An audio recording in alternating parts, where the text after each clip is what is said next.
All right. So yeah, here we are for another day in the Final Fantasy XIV. Today on the docket, we are going to be tackling the new main story. The new MSQ, the new 7.5 MSQ. We're going to be seeing where the journey leads in our quest heading towards Evercold. There's going to be the new expansion, which you learned about at the Fan Fest recently. So very excited to see what will be happening. I did watch the 7.5 trailer, and my goodness, things are gonna be happening. And so we're gonna see where the journey takes us, man. Let's go. No waiting, only going. So it starts in Solution 9.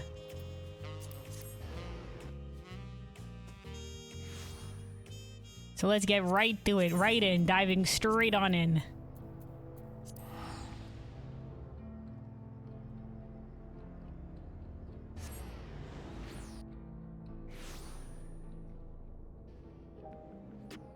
All right, and then is there... Okay, yeah, there is a little teleporter thing up there.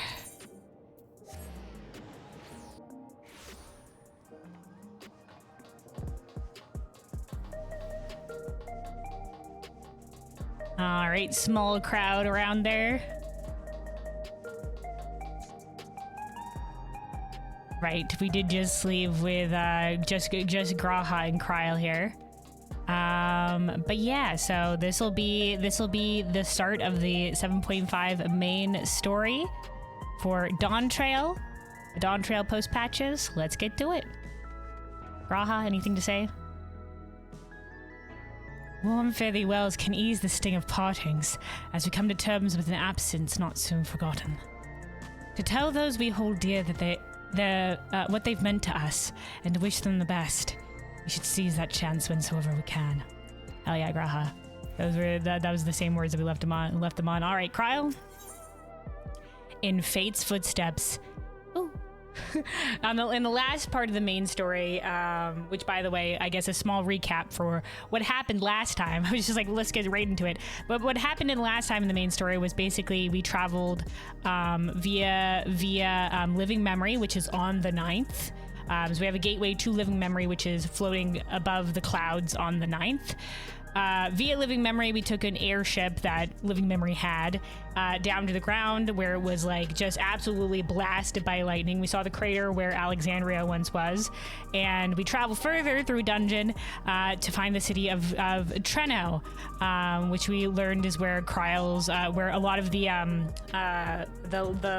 Malala, who originally came from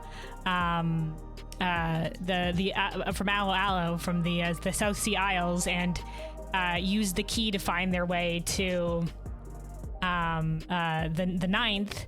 A lot of those Malala had settled there, including Kryl's parents, and the inheritor to the title of the speaker, which was her grandmother, was also there. And we fought off like a monster train and whatever the heck have you, but we got to learn more about Kryl's parents and the key. And Kryl's grandma left us with the words that she believed that the key found its way to new owners via fate, and that to be wary bearer of the key, for that fate's regard now falls upon us.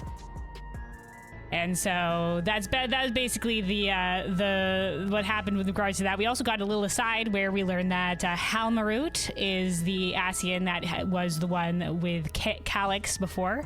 Calyx currently in a little squirrel plushy thing is where his current conscious resides. To be I don't know, subtle. And Halmarut is with this group that's known as the Winterers.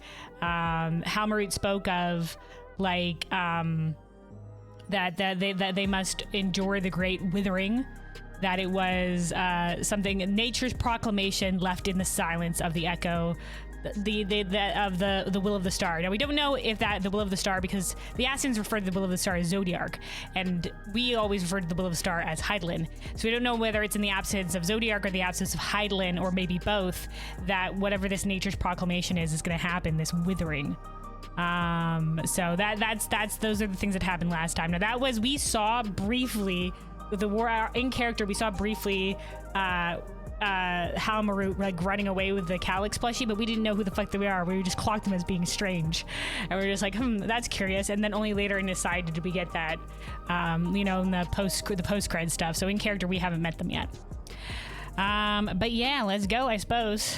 Kryl has a wistful glint in her eyes. As our little recap.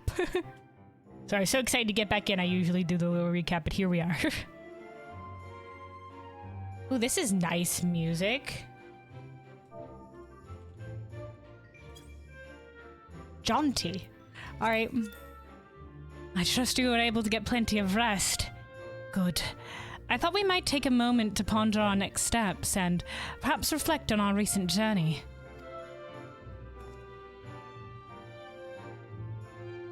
I must admit, my thoughts often drift to the Mist Continent, which is the continent that we were on the 9th, and our stay in Trenow. It was heartening to see that the Malala prosper despite the odds, and my own flesh and blood strive in that levin-racked landscape.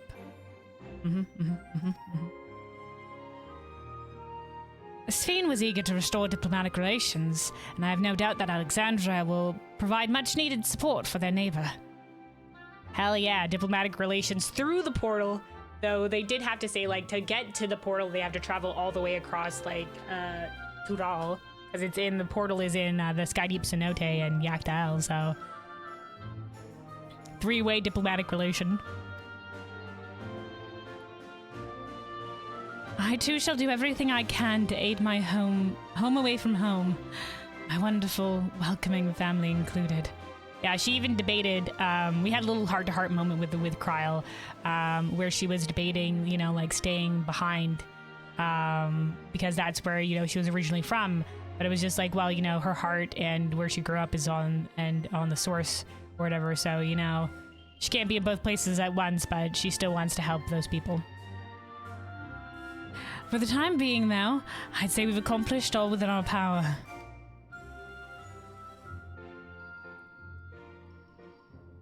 I suppose that just leaves a matter of preservation's research. It is yet unclear how Calyx learned the techniques he used to summon his dark primal. Yep. And we've suspected Ascian involvement, but that hasn't been proven yet. And there is likewise much that remains unknown about the key. Let us hope that Shale's efforts bear more fruit.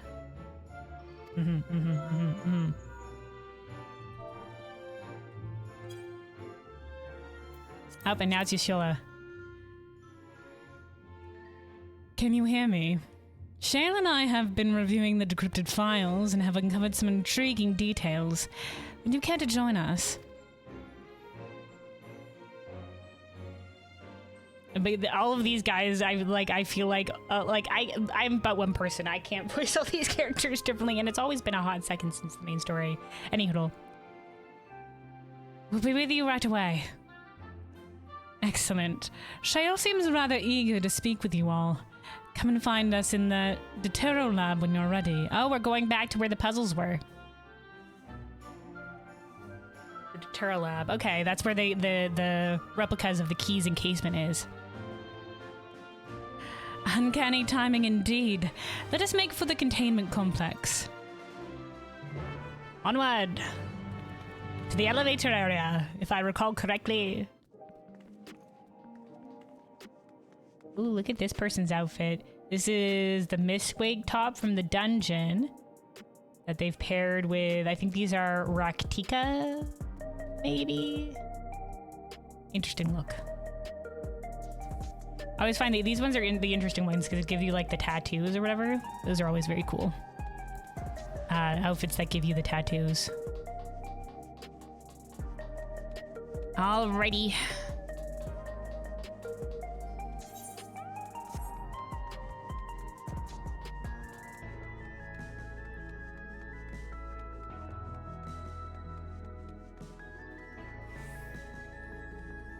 Here we go. Yep, we're heading to the containment complex. Send us back in.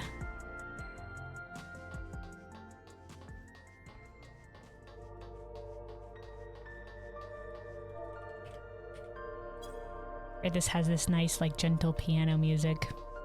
I noticed last time we did the main story, the music was a little bit quiet, so I've upped it a little bit. Well, we'll leave it at this current volume, and hopefully it won't be too loud. The thing is, like, sometimes if the music is quiet, this is okay, but if the music gets real bombastic, then it might get a little bit too loud. But it'll be fine.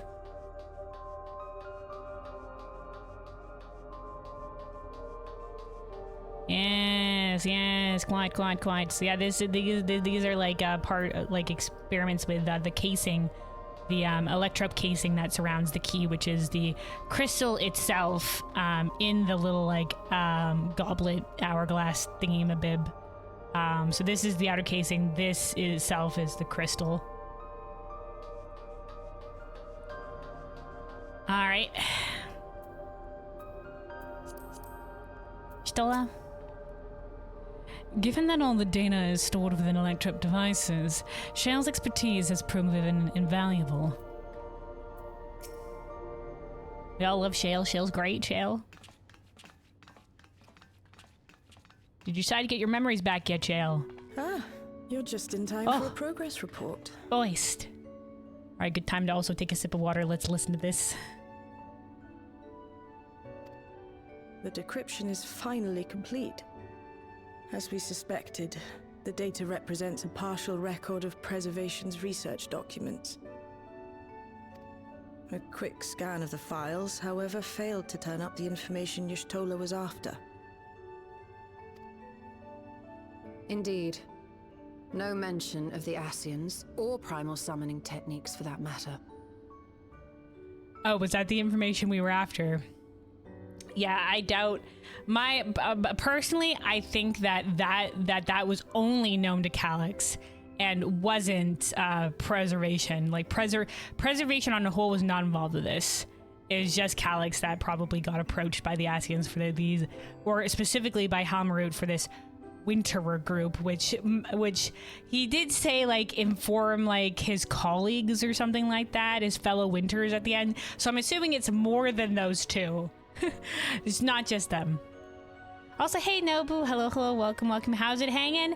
We're doing good. We're doing the main story today, which is super exciting. Always a grand time, the main story. So we're gonna see where this adventure leads.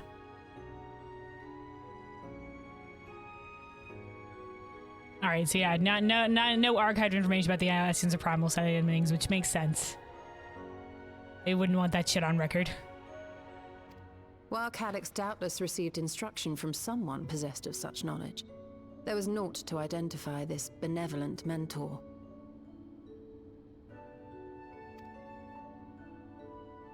I am, however, pleased to say that we found several reports concerning the key. Okay. Yeah, of course, because they were researching the key here, so that's good.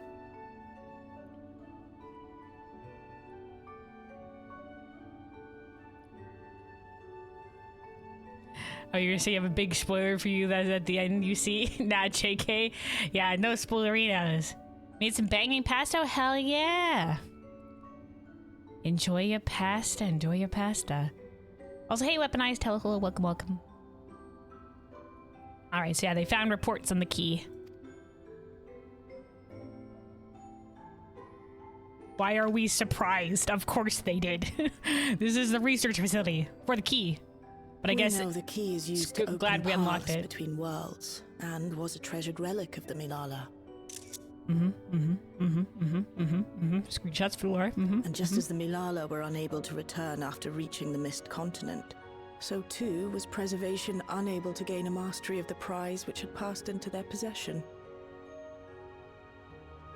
Yeah, the Milala managed to activate the portal to the 9th, but weren't able to activate it again so that they could ever go back.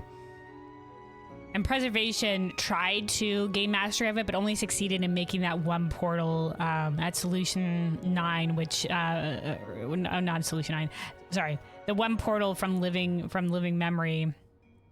But they weren't able to like Like, but then, like, Kryle's parents stole the key and, like, passed the key, and if they didn't have the key, they couldn't really control that portal, but Sphene reached out to Zoralja through the portal, so, but Zoralja had the key at the time, so, you know, yeah, but they weren't able to really control it. That's why they tried to put this electro casing around it.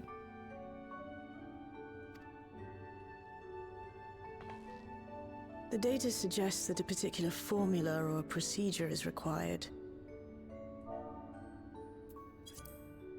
A formula or procedure for the key?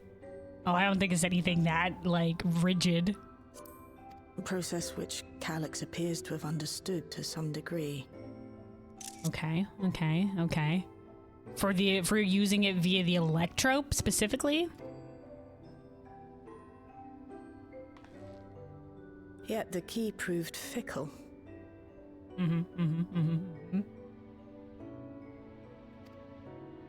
Perfectly replicating conditions was no guarantee of success. And even when they did manage to generate a modest portal, the destination was never the one they expected. Interesting. So did they didn't mean to contact the source?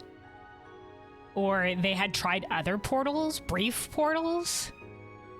Well, hey, Cheerleaf. Hello, welcome. Welcome on in. Reports practically screamed their frustration, describing the experience as being dragged around by a traveler picking roads without rhyme or reason. Serves them right, I say. A traveler? Yes, quite. Dragged around by a traveler picking roads without rhyme or reason. Serves them right, I say. I say as well. Tried to use something beyond their ken, but also very appropriate that this analogy, the traveler, has him. After much trial and error, Preservation began to experiment with external actuation devices for the key. Okay. So this is where they came in, the outer casing. Striving to maintain a stable pathway to a chosen location, they conceived of the technology that forms the gate to the Golden City. So this is when they made the gate. So they tried several other gates before that was able to open temporarily, and they tried to make a stable pathway. Okay. So their tribulations ultimately afforded them control of the key, albeit in a limited capacity. Apparently. Which, of course, explains why they were able to instruct Zoralja in its use.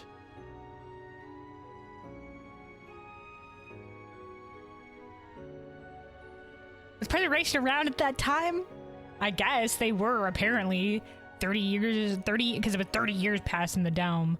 So I guess, like, preservation fell apart during that time.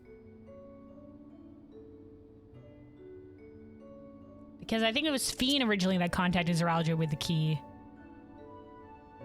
Alright then, whatever. Sure. Thus enabling the unprecedented feat of transferring Everkeep and its environs to the source. That dimensional fusion. After the Endless Fiend took the key unto herself, she opened pathways to other reflections in her hunt for ether, did she not? Oh, in the fight? Yes. There was one that was, like, earthy, and then there was one that was windy, and the ice one, oh man, do we have to go back and look at the ice one? Because the ice one was probably, you know, like, now that we know what we know about, having watched the trailer for from FanFest for the first trailer for the new expansion Evercold, is probably the fourth, no?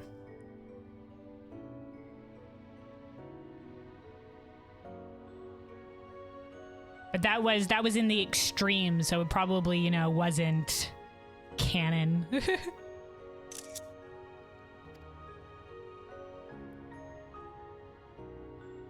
The Milala I will merely show used you it to the facilitate thing of the their world exodus. beyond. To think what the key has now wrought in different hands.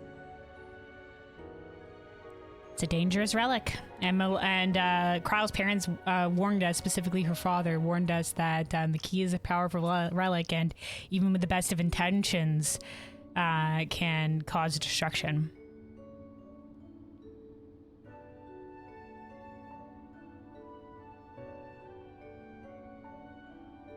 For all we know, the actuation device augmented the key's power beyond its intended scope.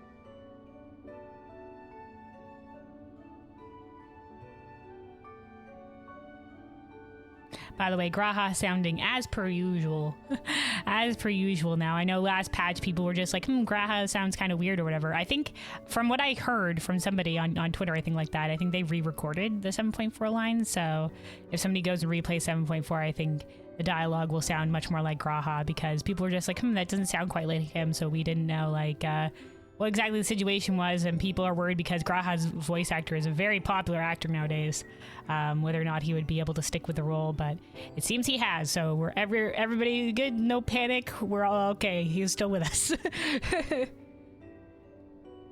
The voice actor has said a lot that this is one of his favorite roles and that he knows how important it is to many people, so Graha, people love Graha. Me too, I love Graha, he's great.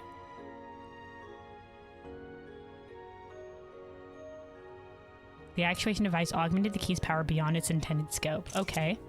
Okay.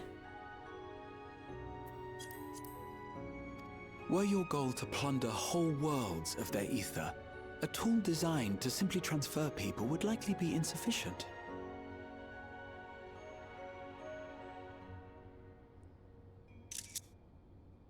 So that's why they think the augmentation of the key with the electro allowed for the transdimensional fusion of an entire place as opposed to just like a small portal for people.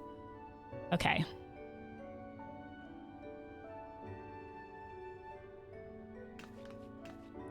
Shale, I don't suppose you would be able to remove the actuation device? Finsocked, look away! These are massive spoilers! This is the most current new main story. But yes, occasionally there is voice acting. Unfortunately, there's not like in comparison to how much dialogue there is in the game, there's not a lot of voice acting, but more and more as you do the main story, you'll have more voiced cutscenes at least. There'll be more and more voice cutscenes. Most of the dialogue between isn't voiced, unfortunately, and most of the side content isn't voiced, but yeah, more and more as you go through the main story, more things will be voiced, but sadly not the majority of it. Not the majority of it, but yeah, we've gotten more as the expansions and stuff like that have gone on. But don't expect a lot of the voice acting. Because it's a shame. Unfortunately, not all the dialogue is voiced in the main story. All right, but for like the major cutscenes, there will be voice acting. Just like all the stuff in between probably won't, though. All right. So we're gonna be moving the device from around it. Okay. The machine made for that very purpose is still functional, thankfully. It shouldn't be a problem. What do you think? We don't even know how the key works. If the device is somehow interfering or amplifying its capabilities, I believe we ought to remove it. Could be interfering even. Yeah, fuck preservation and fuck whatever they've done to this key. I say we remove it. Stoic nod. Don't worry, I carry it around in my pocket. The whole thing, don't ask me. Don't ask me how. Give me a moment.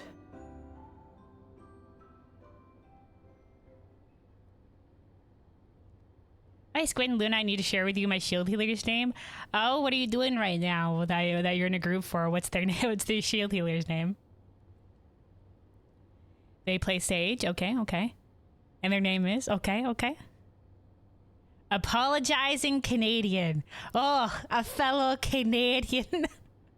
Holding true to their roots of saying sorry. This is the way. This is the way.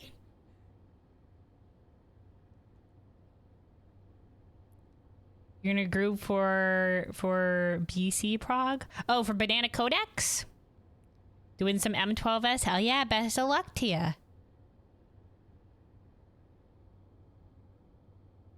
Hope you can get through the Rep 2 and you can get into get a little bit more practice on the candies phase and stuff. If there's spoilers, I shall lurk. Enjoy. You're gonna go level your rogue. Hell yeah. Thank you for the lurk. But yeah, this is indeed like the latest main story in the current expansion. Like this is brand spanking new off the presses main story. So it would probably be a spoilers for what's coming down the line in the Dawntrail story. So yeah, it'd be spoilers for you. But thank you for leaving a lurk and hope you have a good one. Also, you said you were in hunt trains earlier and someone was named Axolotl Questions. That's cute. Because it almost sounds like ask a lot of questions. Axolotl Questions. I like that. That's a good name. Good name. Also, Quinn, you said you've done a lot of simming and nobody was watching and backseated you in a good way. Hell yeah. But it seems like PF is doing idyllic uptime, so you're linking that one. Yeah. Yeah, most all of PF does idyllic. I don't think anybody else does any other of the strategies. Idyllic uptime is like the one.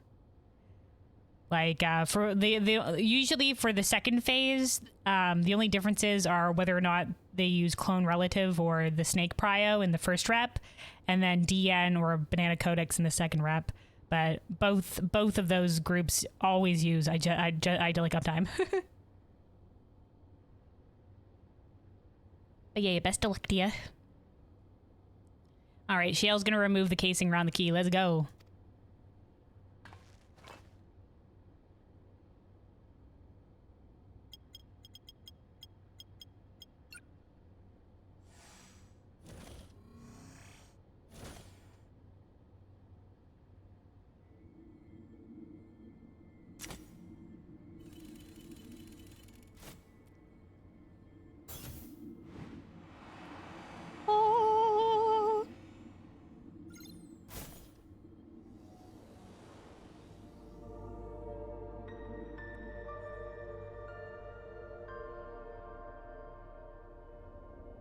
So the gold part stays around it. Whoa, what's happening?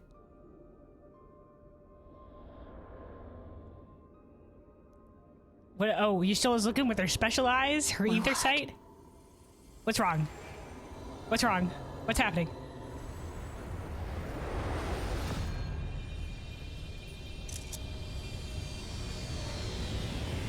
Ishtola? Oh! What was that? Okay. Alright, okay. Golden light, okay. Alright, Ishtola. Ishtola, stay with us. What was this, Ishtola? What are your special ether sight eyes see? This is the first time I've beheld the key in all its unobscured glory. So the thing, the casing was obscuring it before. Okay, alright. The sheer density is extraordinary. 'Tis akin to the structures we saw beneath the Tempest. Okay, so the density of ether. Okay, so this confirms that it is a relic of the Unsundered World.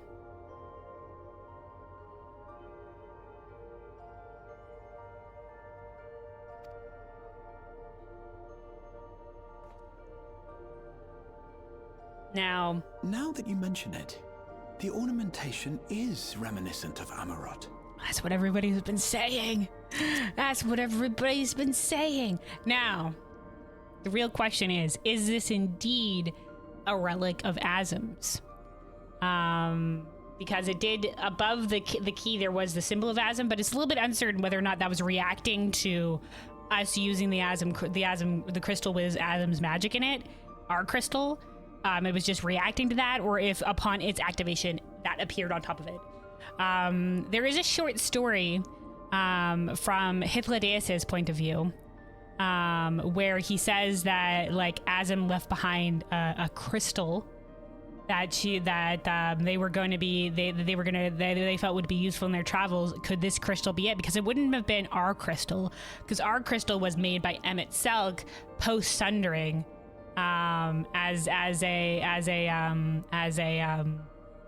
because originally they weren't going to make a memory crystal for Azim because they felt like as a defector who abandoned the council, they weren't deserving of like basically this memorial kind of vibe of remembering.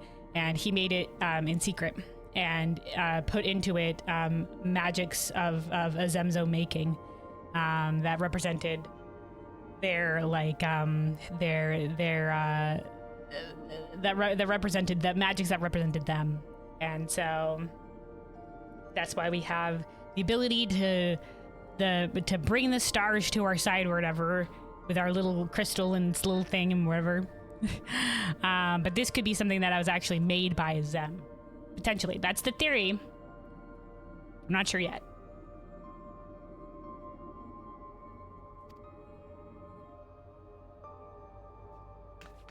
Have you noticed anything since the key has been in your possession?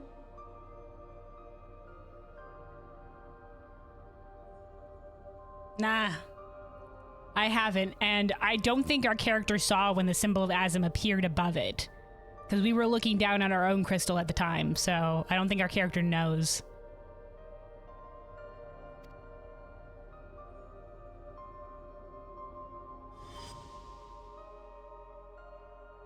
Unless...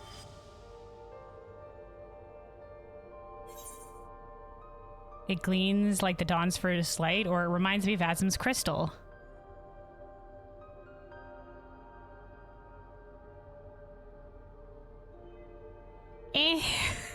Would we go so far as to say that? I mean, multiple things can be orange, right? Like the dawn's first light.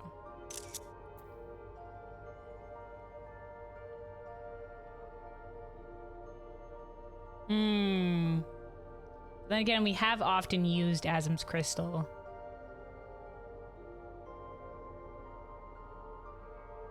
So, like, similar types of magic.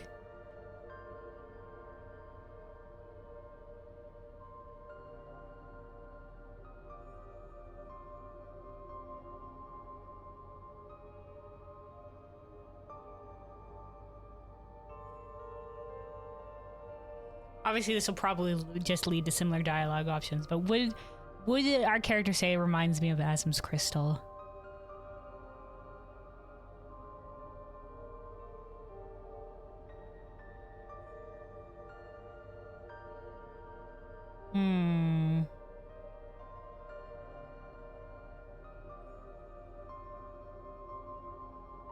Fuck it. YOLO, as I mentioned, we picked this line.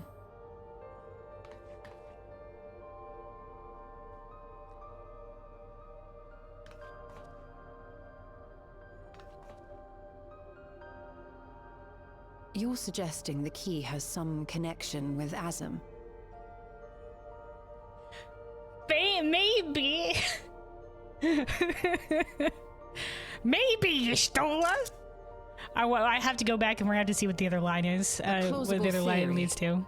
Although one we are yet unequipped to prove. I mean, they just glow with such a specific orange, Yestola.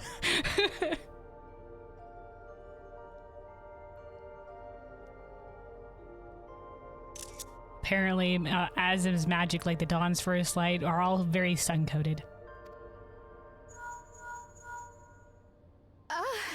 My apologies. Kryle has to take a call. Don't worry, Kryle. You can step aside. No worries. I know we're having earth-shattering revelations here, but it can hold a moment. Hello? Yes, this is Kryle speaking.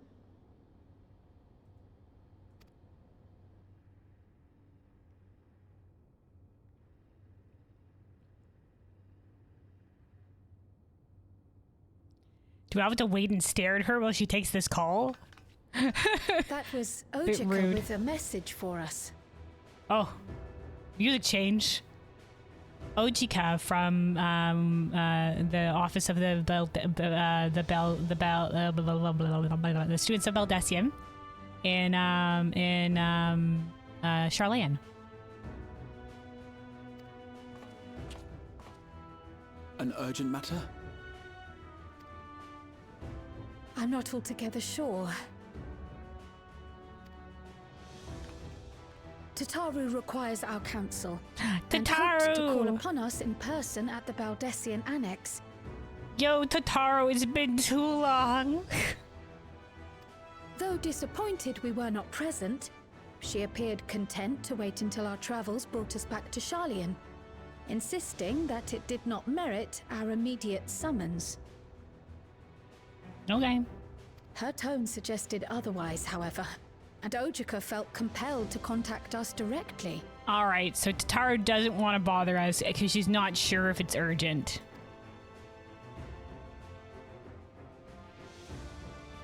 Mayhap the time has come for another journey across the salt. Hell yeah, this was a voice line that was in the trailer.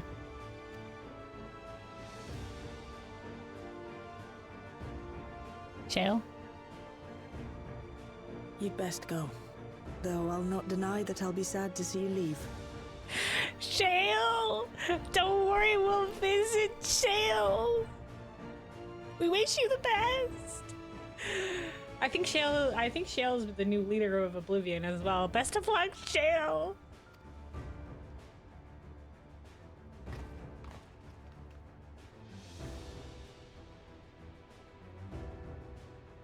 Oh, Shale. I can't even begin to thank you for all you've done. We will be forever indebted to you and your Oblivion colleagues. Hell yeah. The debt is ours. We'll never forget the sacrifices you've made for us, for Alexandria. All's well that ends well. In the meantime, I shall keep sifting through the data. You'll hear as soon as I find anything of note. Hell yeah. Shale's a great character, and whoever voices Shale, also great. Actually, I should like to stay here a little longer, if you don't mind. Oh, Y'shtola staying behind. Alright, Y'shtola. You are most welcome. Yeah, if they've been messing with ways to make might I portals borrow other the key round. for a while? Whoa. I wish to study it further. With the utmost care, I assure you.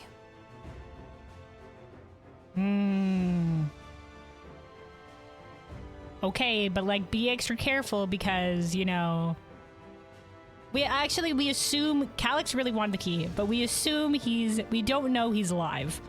So, alright, but be extra careful, Shale, because this puts a big, Shale and Y'shtola. This puts a big target on your back. But we're assuming the danger has passed, so. Okie dokie, artichoke. You can here have this Well then, relic of shall we be off? immense power. Ojika will be expecting us.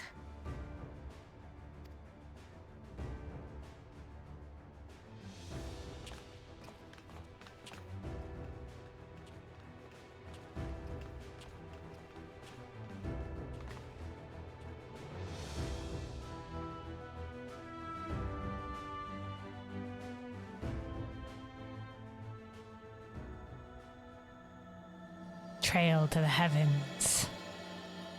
Patch title drop.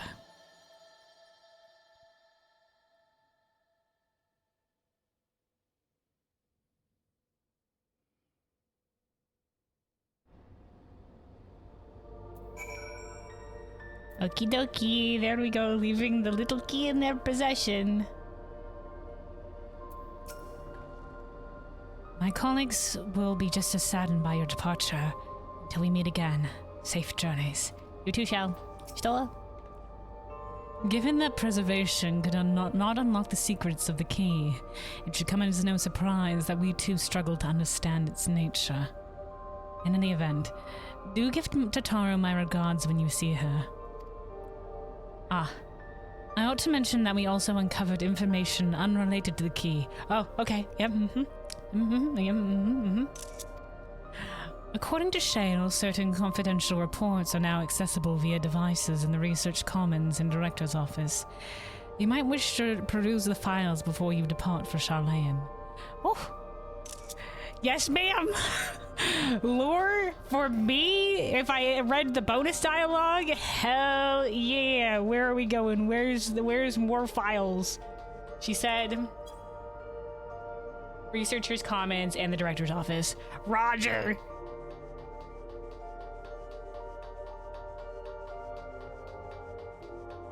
This is the researcher's commons. Hello? Is there information here for me? Courtesy of Shell's description efforts, the previously inaccessible research objective sections is now available to peruse. Okay. Research objectives. The primary research objective of the Containment Complex 1029 is the indefinite preservation of the Endless. Okay.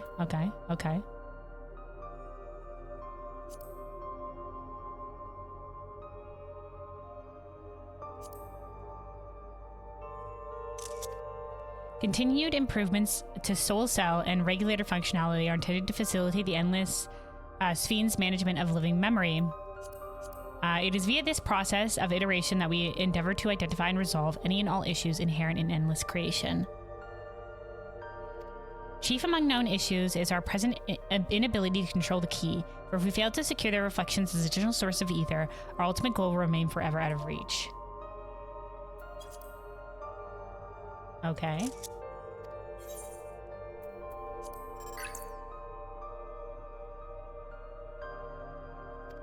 So this is all stuff that we've read before.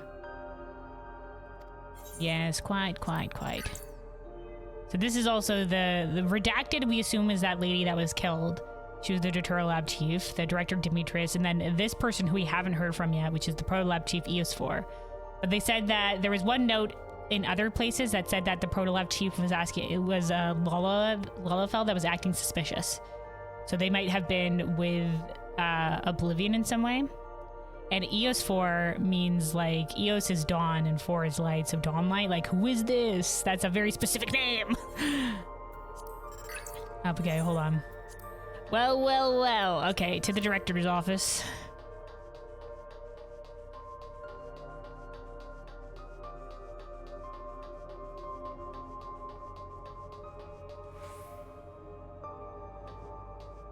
Cluttered side table. Amongst the personal effects, you find what is presumably the director's data tablet. Closed locker stands next to the table. Okay, yeah, we've already searched the locker before, and it's Demetrius's, like, shrine to Calyx.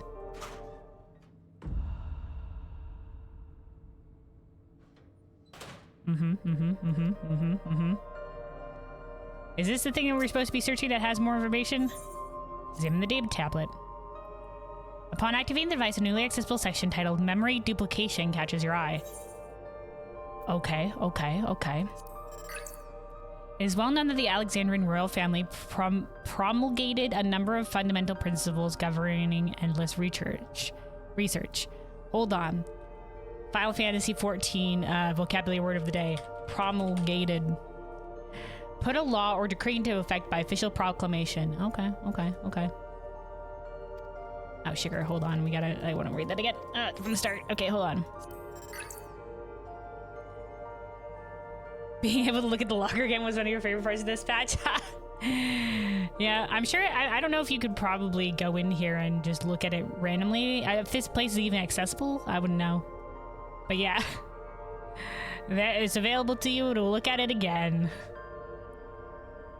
Proof that Demetrius was very devoted to Calyx. All right. There are a number of principles governing endless research. Among these were the strict prohibition of memory duplication. Yeah, Calyx said specifically that when he had that one place that his memory was stored was his only the only place that his memory was stored, because to duplicate it would be to dilute himself or something like that. It wouldn't be good.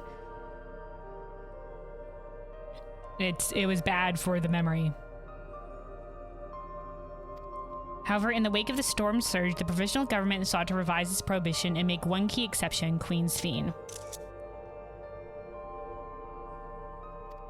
The decision was ultimately made to equip her endless counterpart with a Tiara variant regulator, thereby enabling the routine backup of her memories. Okay. Intriguingly, it was Master Calyx who objected most strenuously to this proposal. So they really wanted to make sure that Sven's memory was backed up, but Calyx didn't. Like, knew that it was because he's like he champions like the preservation. He doesn't care about like the flesh, but he wants humanity to descend above the flesh, and to him memory is the most sacred. So because it's the memory that makes somebody, not whatever other shit. Not even the soul or the body or whatever the fuck like that. Is only, he focuses only on memory. So anything that like if it harms the memory, then he'll probably be adamant against it. It was his assertion that one's corporeal form, whether flesh and blood or endless construct, is nothing more than a vessel, and that as a vessel it is to be modified and experimented upon should circumstances require it. Okay. Memory, however, was sacrosanct and inviolable. The very essence of life and personhood. Okay, but like, fuck the soul, I guess. When Master Calyx eventually acquiesced to the provisional government's request, a number of this facility's personnel duplicated their memories to verify the efficacy of the technology. Yet Master Calyx refused to even entertain the notion. To this day, he has avoided creating even a single backup of his own memories, a resolution which I myself have chosen to emulate. Which is Demetrius. So, some of these people might have had their memories duplicated. Like, perhaps Eosphore, a person we haven't heard mentioned yet. I think it was said that all of the people here, like, ended up, like, dying. But so Demetrius is gone, most likely. But the other people who worked at this facility may have their memories were duplicated elsewhere. Interesting that they specifically put this in for us. Okay. Okay. So this was about memory duplication. Just reaffirming that Calyx did not want to duplicate his memories. And the other one was...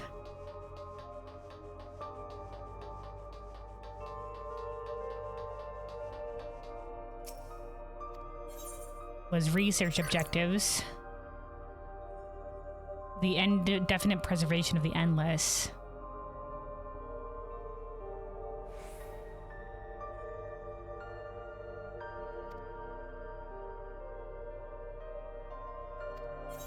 Okay.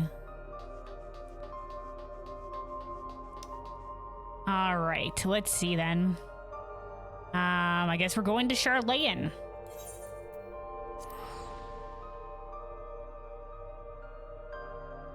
Let's return to Tuliuli and let's go to the docks and take the boat.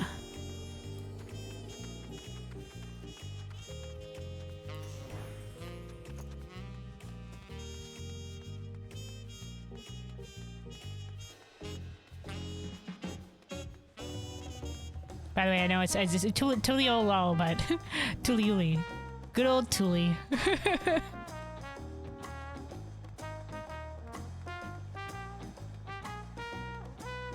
Dun, dun, dun, dun, dun, dun, dun, dun, dun, dun, dun, dun, dun, dun. Old Charlayan.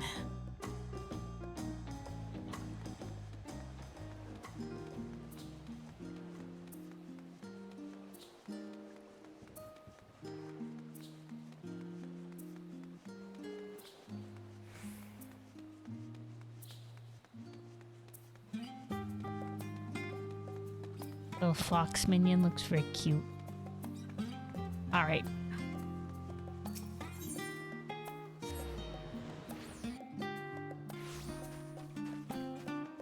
And here we are. The annex. Graha and Krile already here. Oh dear. It occurs to me that I neglected to bring gifts from Tyrol. Oh, he didn't bring souvenirs. Considering the extra work they've had to handle in my absence, I dare say I owe them a veritable mountain of snacks at the very least. Krile? I thought it best to hear what Ojika has to say ere we meet with Tataru. I do hope she is well. Me too, me too. Been so long. Alright, Ojika.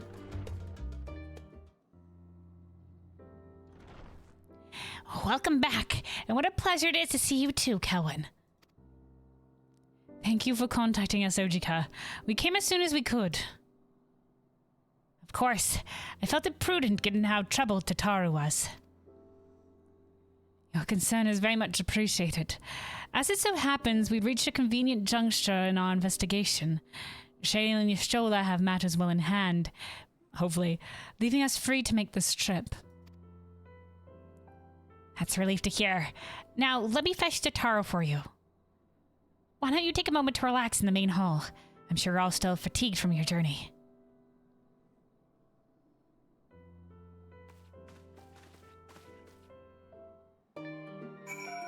I suppose we're relaxing, I guess. I shan't be long, but you can unwind in the main hall while I'm gone. Oh, yes, okay, main hall.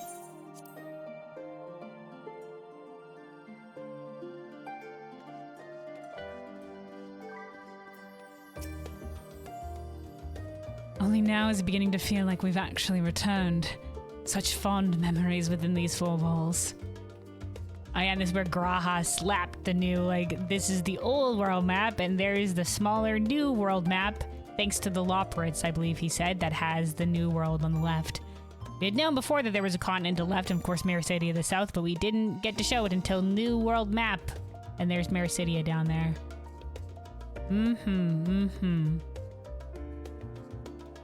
Obviously, there's still lots of parts of Taral we haven't explored yet, like this cloudy area to the south and the cloudy areas to the north. There was a couple of the people of the roll quest that came from either of those two areas. And then, of course, Mericedia all in clouds, and Ilsabard still mostly in clouds. All right. Brah. Given how frequently Tataru is away on business these days, 'tis a small miracle we're in the same place at the same time. She's away on business? Okay. She's out there being running her own. There was the business that she started in here in Charlayan. We had the big Tataru Endeavors questline was part of. What a grand one.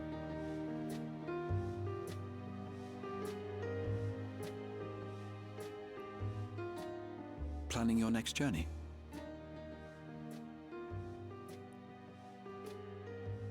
Oh no, just reminiscing. You've come a long way.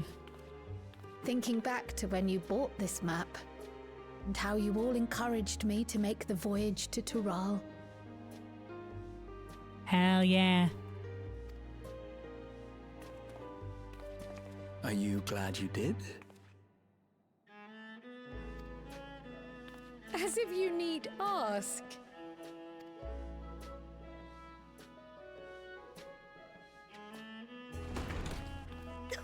The journey is worth it. Oh, Tataru! Welcome back.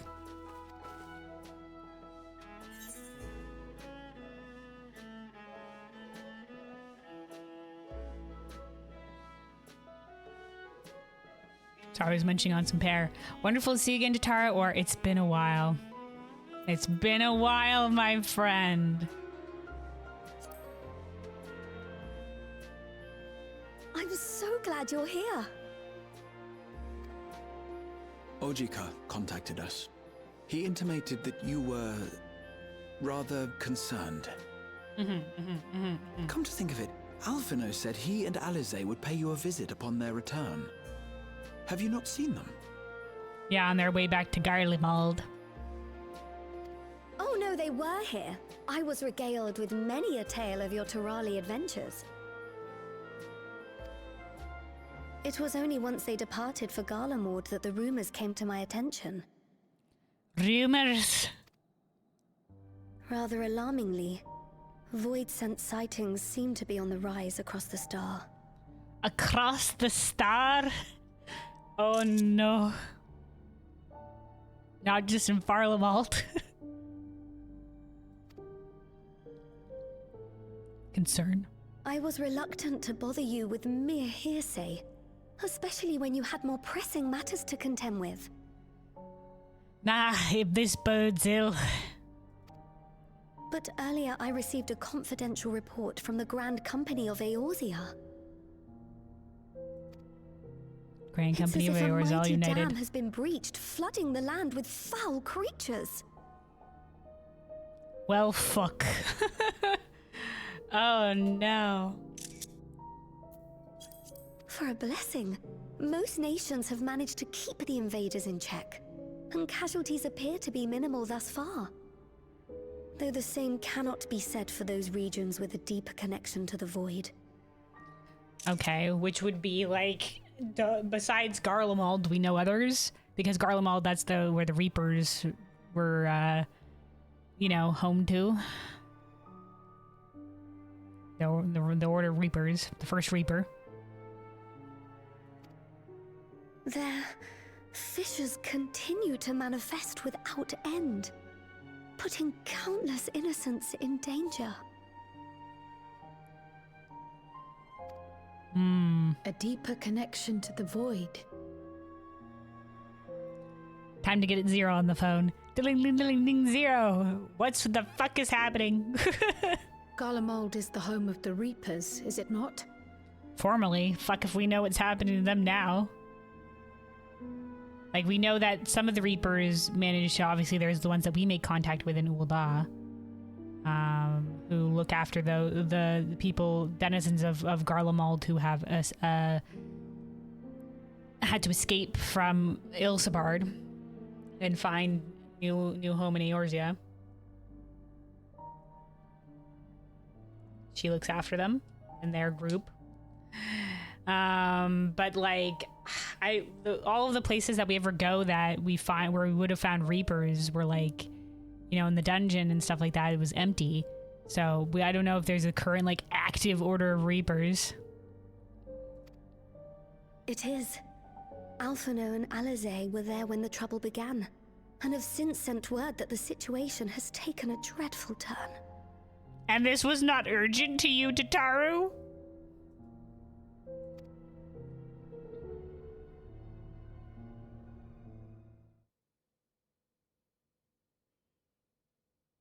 A short while earlier in Tertium. My children! They're in danger!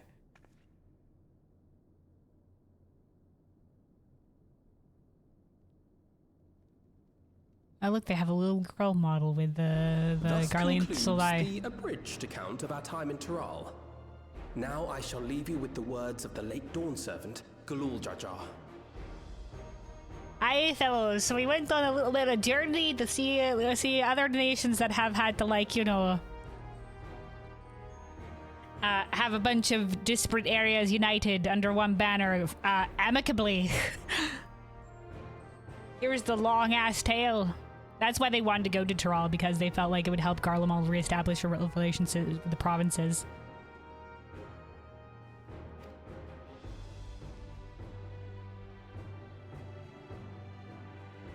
Ignorance begets strife. Understanding begets fellowship. Aye. A notion that rings true for Eorzeans no less than it does for the diverse peoples of Tuliolal.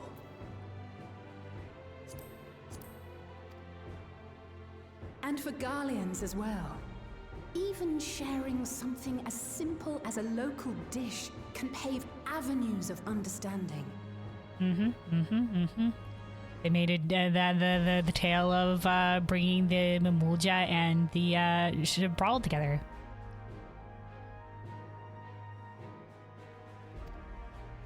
It's up to all of us to forge new bonds together. Righteous.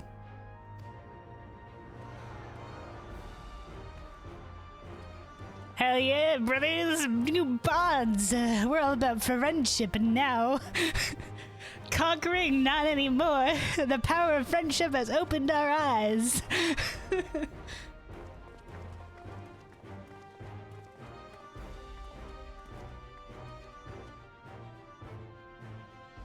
Thank you for sharing your tale.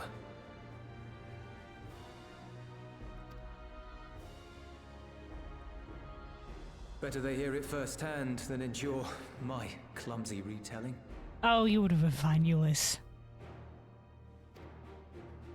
Your words give me hope that we might achieve something similar here in Garlemald. Hell yeah, maybe.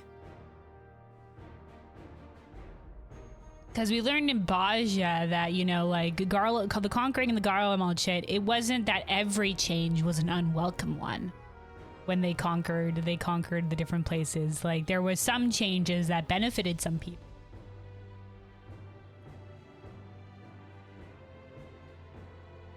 So, you know, so when they were decided that after they freed Baja and we're going to rebuild it, they decided to keep a lot of some of that infrastructure and some of the stuff that they brought with them in place, the stuff that benefited people. That not everything had to be like lost and discarded or whatever, that there were some things that they could actually like learn from one another. Now, obviously, mostly Garlemald was a piece of shit, but like I was saying, there wasn't all bad. And like, you know, like Gaius, like a lot of people like looked up and respected Gaius because he treated people equally, and he would like, their whole thing was we got to bring order to some of these places or whatever, and some of the people actually, you know, believed that earnestly and wanted to do good for the people. And, you know, like, you know, but obviously, like, most of Garlemald, like, Garlemald's purpose was to foment chaos. Was built by Asians for that, but that doesn't mean people on an individual level some of them weren't trying to do good. And weren't, like, complete assholes, but, you know, so there was a little bit, there was some things that could be salvaged.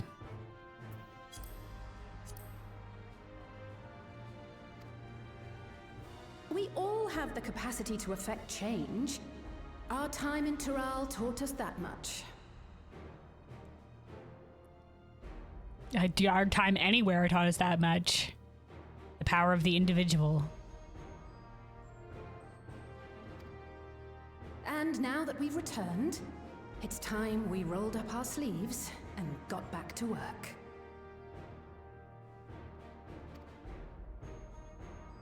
I've already sent missives to the other nations, informing them of our Alexandrian friends.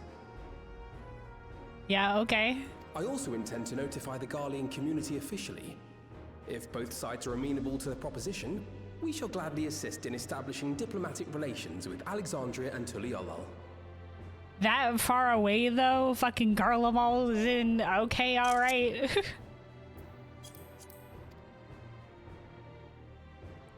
Thank you. Jesus Christ, you wee ones never rest. We sent you on a fucking vacation and you're just like, I am out here establishing diplomatic relations. But are you sure you've recovered from your journey? It sounded like you've hardly had time to catch your breath. The wee ones, they have so much energy. They're too good for us, but yeah, they don't know how to rest. But to be fair, neither does the Warrior Blade, so they've taken after us. Ah, rest. Sir!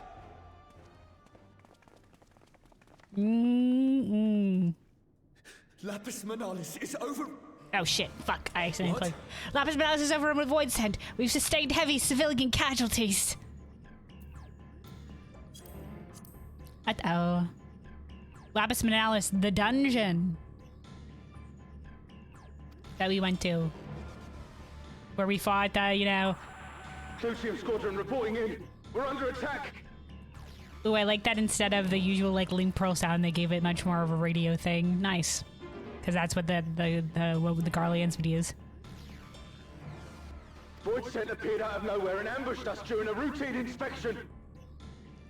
Uh-oh, more Void Scent. This bodes ill, because we were just like, hey guys, there's gonna be a Void Scent invasion. Do you mind if we, you know, shoot a laser at the moon with your tower? And they were just like, I fucking know, that's our tower, and like that tower represents ill shit. And then, you know, Vitra was just like, in exchange for using the tower, let's do diplomatic relations or whatever.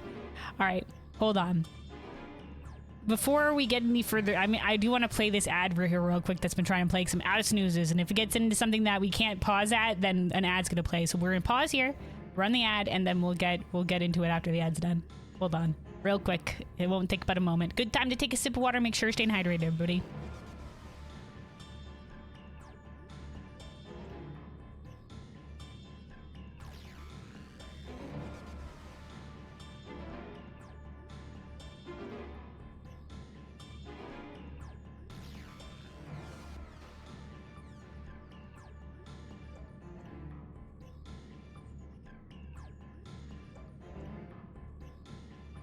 All right, hydration achieved.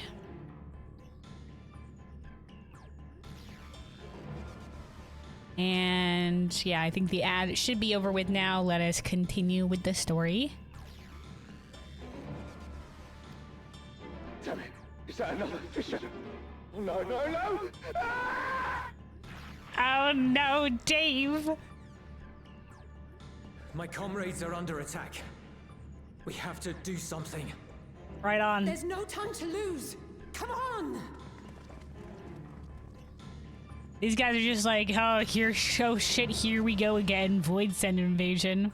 The Garlean community is ill-equipped to defend themselves against such a threat. Even Which with is the why we aid of stopped the this ship twins before. and the Ilsabard contingent, they face daunting odds. Okay, so Ilsabard contingent is still there because the Ilsabard contingent was planning on like pulling back.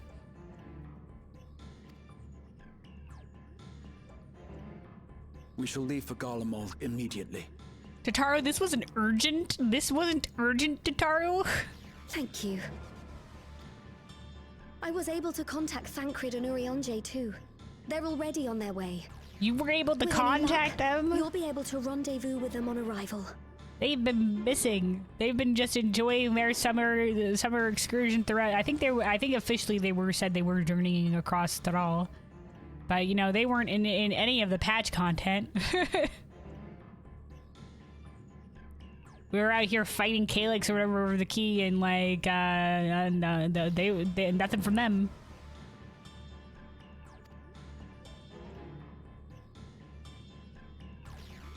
Stoic nod, stoic nod.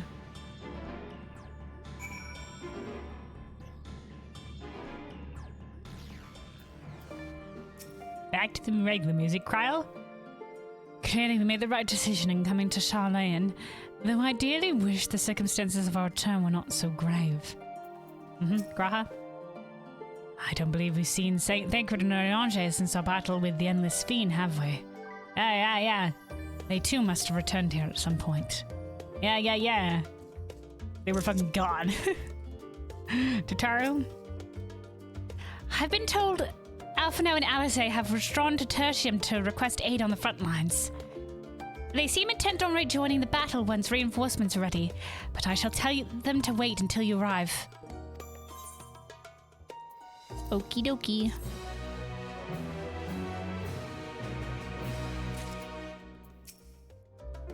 Sorry to send you packing so soon after your homecoming, but Garlemald desperately needs your aid. Of course. Which is why you should have called us and been like, this is urgent, not like, oh, you know, when next year swinging by. Alright, Graha. Two worlds entwined. In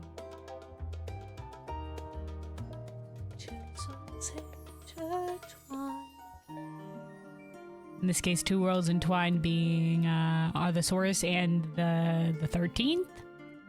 Grahatia wears a pensive expression. Just like that, we find ourselves faced with another emergency. Fortunately, there is yet time for us to make a difference. Let us make haste for Tertium. And haste we shall make. Alright. Let's think. What's the easiest way to get to Farlamol? Now we could, or the one that will be the cheapest guild. Let's check. So, a straight up teleport. Where's Ilsabard? There we go. A straight up teleport to Garlemald, 1021 gil. But if we go to Gearbania and we go to the locks, we knock off 100 gold and we can just take the zone transition.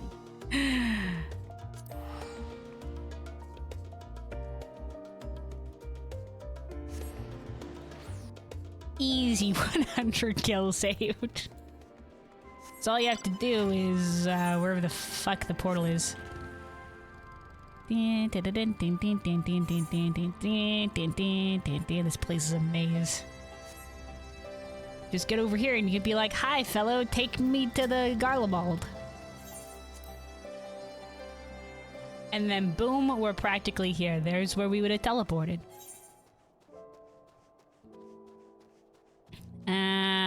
Oh, we gotta get all the way over here, though. That's gonna be a long flight, so we'll just teleport. Well, oh yeah, we'll just teleport.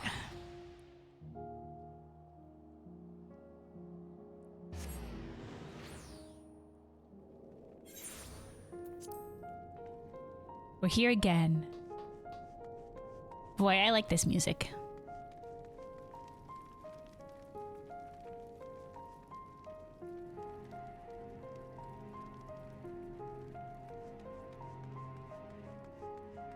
My children, oh, and Urianger. Yo, Urianger, appropriate weather clothing you have on here now? Well met, my friend. Now let us hearken unto Alphino's words. Thancred? It's been far too long, Cohen. It's been far too long, Thancred, my guy. Alice? Thank you for coming on such short notice. I'm glad you're here. And then Alphino.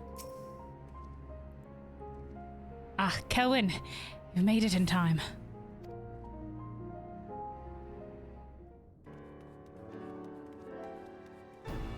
And here's our squad. You picked a frosty spot for a reunion. Yo! Hey, you guys picked this spot as well, Thancred. This is Thancred. Tataru sent word that you were coming. Full glad am I to see you all. Me as well. Never change, Thancred, yeah. Never change. Though I'm afraid this is no time Our for lovable pleasantries. rogue.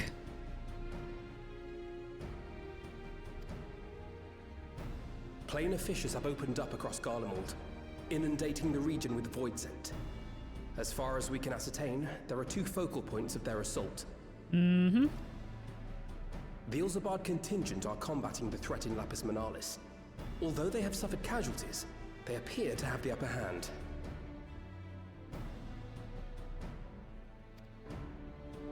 As well they should. The many talented Uldan thaumaturges among them should be more than capable of closing any fissures they encounter. Yo! The Thaumaturge's Guild! Let's go! Wait, hold on. Graha, Cryo, Alphino, Alice, Thancred, Urianger, Cryo, Graha, twins. 6 people. Are they preparing us for a trial with the NPCs? Is that why these guys are here? Anytime there's suspiciously more people, I'm just like, is it for the trial or for a dungeon? But we would have had enough with the dungeon with the twins and Graha and Cryo. Because Graha's an all-arounder, so... Alright, anyway.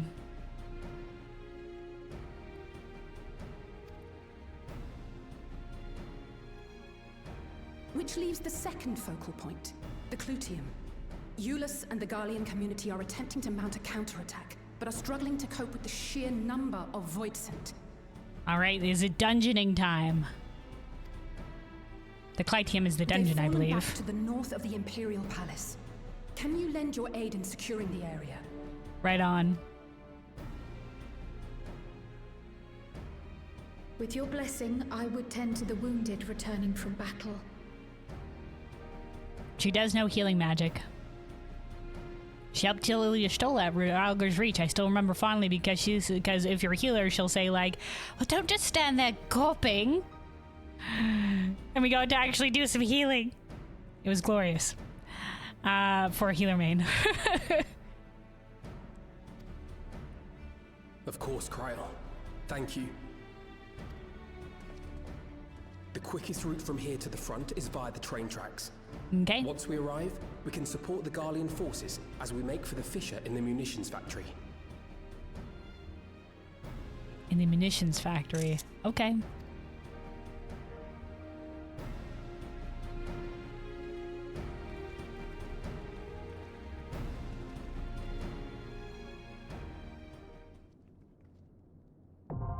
Dungeoning time.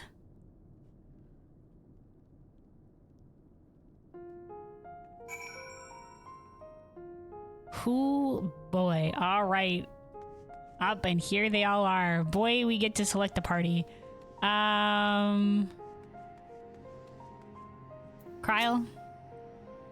I've often thought that if I had been more adept in tending to the wounded of Solution 9, perhaps not so many would have been lost. I shall do my utmost to see that I do not look back on this battle with regret. All right, Kryle. Okay. Braha? In these frosty climes, the weather is as much an adversary as any void sent. We ought not tarry. Alphino? Kaitian once supplied the Imperial Army with all manner of munitions and war machina. Okay, alright. Like many such facilities, I'm told it fallen in ruin in the wake of the Empire's collapse. Alice? Even with Magitech's support, the Guardians are struggling to beat back the Void Scent. We must join them as soon as possible. Alright. Thancred. I can't say I have your knack for dispatching Void Scent, but our time in Tyrol gave me many opportunities to hone my skills. You shan't find me wanting. And Uriage? I have seen to my preparations. I suggest we sally forth ere the cold winds sap our strength. Alright, so I guess it has been a while since we've been with Thancred, so I guess Thancred can tank for us. And, once again, I'm sorry, Uriage and Alphino, I'm healing, so it'll probably be Alice and Graha as DPS.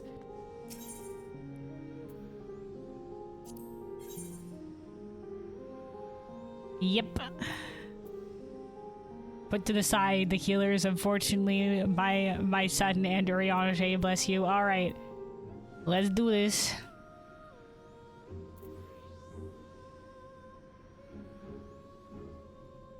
Yeah, gotta close this first. There we go.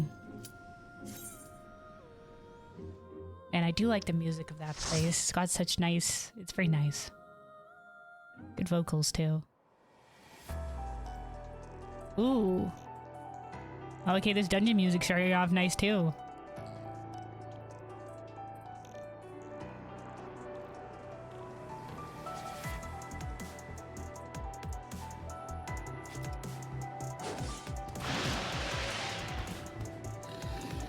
Whoa, that guy looks intense.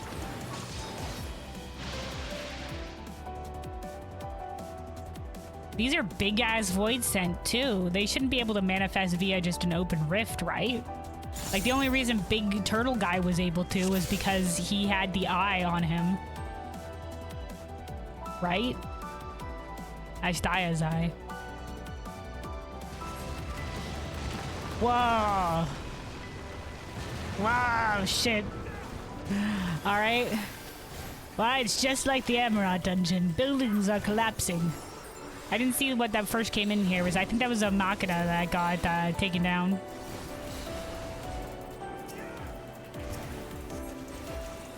Oh shit, my boy Thancred, hold on, I'm healing you, my dude.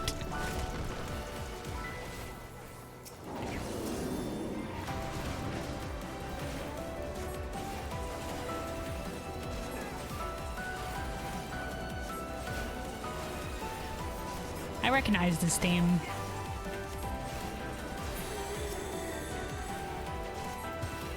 I know part of it feels familiar, and considering Final Fantasy likes to remix themes a lot. Alright, where to next? How are you doing here? Curse these voids and go! We'd love to help you fellows, but apparently we're moving on. Oh, more building collapse. Yeah, this is just north of the city, so the Garlemald zone is the south half of the main city, and this is in the north half that we never got to see on the map.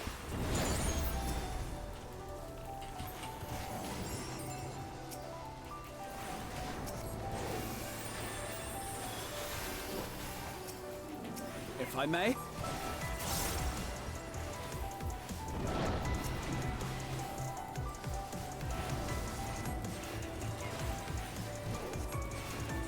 This would be a 2-pack pull. I'm thinking about this will be part of the expert roulette, so I'll probably be tanking this dungeon a fair amount. Now I saw somebody recently, so I was picking up some some gear or something like that from for Solution 9, and I saw somebody with a goat minion. And I was just like, is that the new dungeon minion? Because I had never seen that goat minion before. Until I say, oh, ooh, look at this. Ooh. Wait, hold on. What was that? Hold on. Leave the fodder to us. Don't hold back. They don't stand a chance. Okay, that's Thancred. I like this little enclosed area, and they came down from like the ceiling above. This looks so nice. Look at the little banners floating in the wind.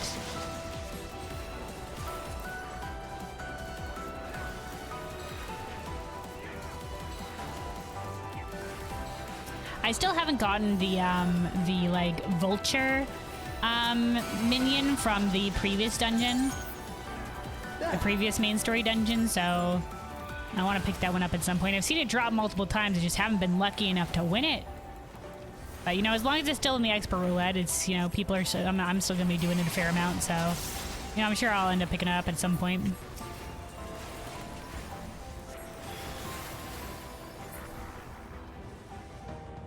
Yeah, this is very pretty.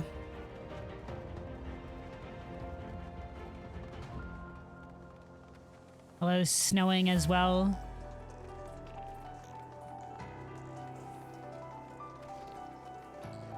The condor, yeah. You're a sight for sore eyes. Ulyss! Ulyss, my boy! That's his full name as well. Ulyss Pierre Norbanus.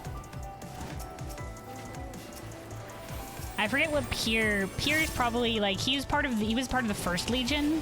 It's probably a soldier title because, yeah, for those who don't remember, the middle word is basically the title for Garlands. Also, Dave said the Condor, you've gotten it several times across your characters. Yeah, good for you. I've seen, like I said, I've seen it drop, but just haven't won the roll on it. You looked it up once? Peer means petty officer? Oh, okay, there you go. Thank you. Yeah, there's so many of the Garland titles or whatever, I can't ever keep them straight. But I think like one of the Eorzean encyclopedias has like a list of them or what have you. Appreciate the help. Hell yeah, Ulyss. Ulyss. We'll handle things Urbanus. from here. Take care of the Fisher. Aye, sir. Where are we going? Oh, first boss time. First boss. Oh, see, there's the tower in the distance, letting you know we're still close by it. And it looks like we're facing, what is this, a machina that like a void sen has just like controlled? Alice said, hang in there, Thancred. An amalgamation of beast and machine. That baleful eye, be on your guard. This guy looks exactly like the one that we fought in Cloud of Darkness. Eye of the Scorpion. You know what? Sure. You're fairly certain you got the info from the book on Garlean hierarchy in the Great Cabal Library. Oh yeah, there was also that one as well. Yeah, I remember that book. All right, here we go. Yeah, well, it's forfeit. All right, my guy. Oh, okay. It's all along the backside, too.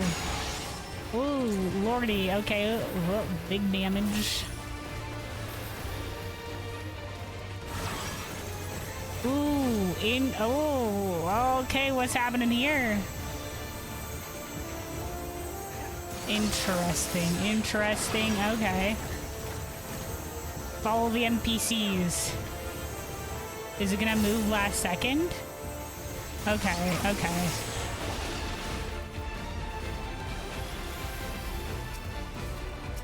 Eyes on me. Motion scanner. Whoa, okay.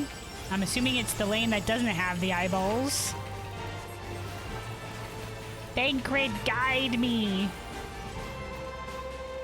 Alright, he's standing still, so I'm standing still as well. Okay. Did that work because I stood still or because I didn't go through the thing with the eyeball in it? People help me.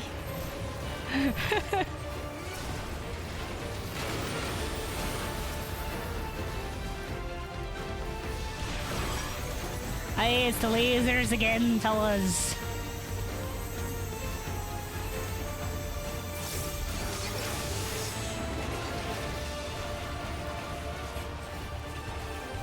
Is it just me or is this thing bigger than your usual Magitech Scorpion? Maybe. They do sometimes upscale the bosses a little bit. If I may? Your foe is scanning for moving targets. Oh, okay. So we stand still. Motion tracking. Interesting. So will we be scanning for other things? I like how it's very integrated with the okay, let's Pioneer here for damage reduction. It's very integrated with the machine aspect.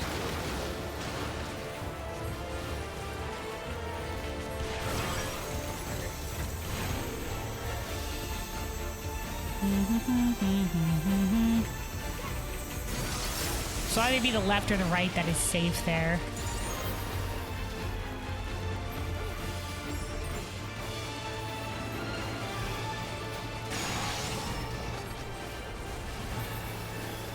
Okay, here comes the motion scanner again. Foe is scanning for moving targets, still.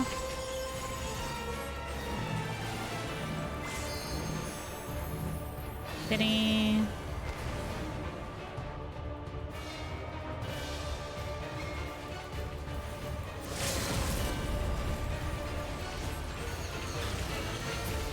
Alright, there we go. Oh, so says we must keep going. Alright, alright.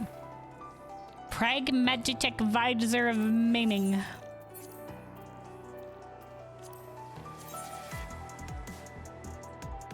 Oh. Does it have a visor? Oh. That looks pretty cool. I like the feathers in the back. Not dyeable, unfortunately, so locked to green, but that's pretty alright.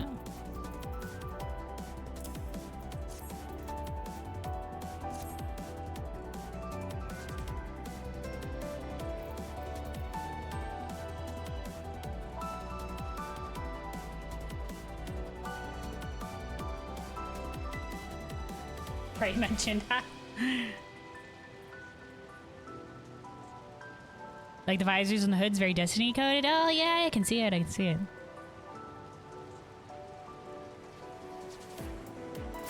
All right, we got a lot of. Oh, I wonder if there was treasure coffers on the way. I didn't notice any before.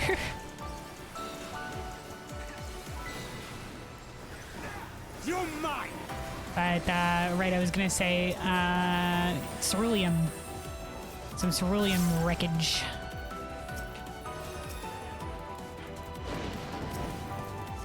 Blood for the blood lily.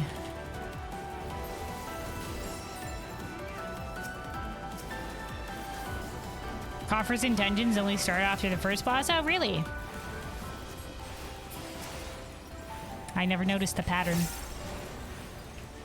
They were fine that I didn't miss any. I thought maybe along the Garlean Streets area I had missed one that was tucked away in a corner or something like that.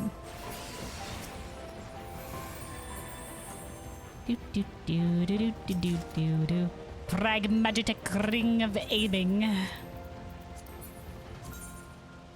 Anything fancy? Oh, that's pretty alright. Like a double ring aspect to it. Not terrible, not terrible. I like the more unique rings. So find one. Let me just take these out of my armory so I remember I have them.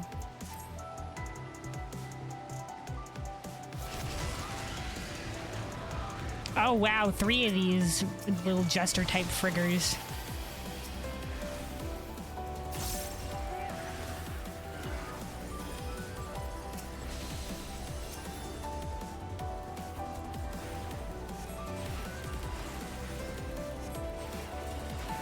You underestimate me!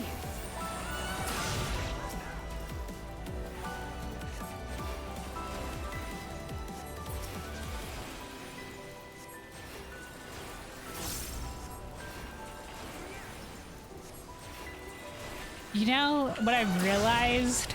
So many of the scions are casters. Like, I'm just trying to think, like, who's like a melee. Because Y'shtola is also a caster.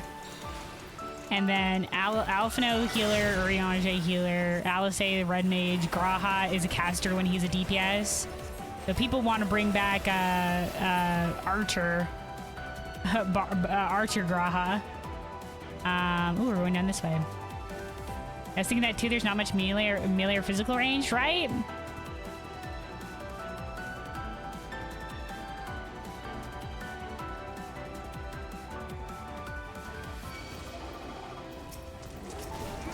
Considering there's like so many melee.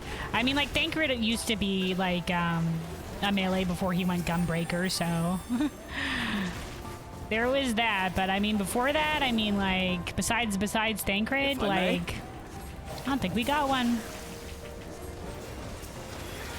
And most of the times we've encountered somebody who is melee, they're usually a tank.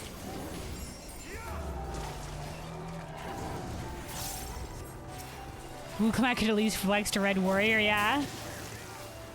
I mean, and Alice flexed to Green Red Mage. Remember, there was the dungeon where we ascend the mountain where she would heal for you if you need it.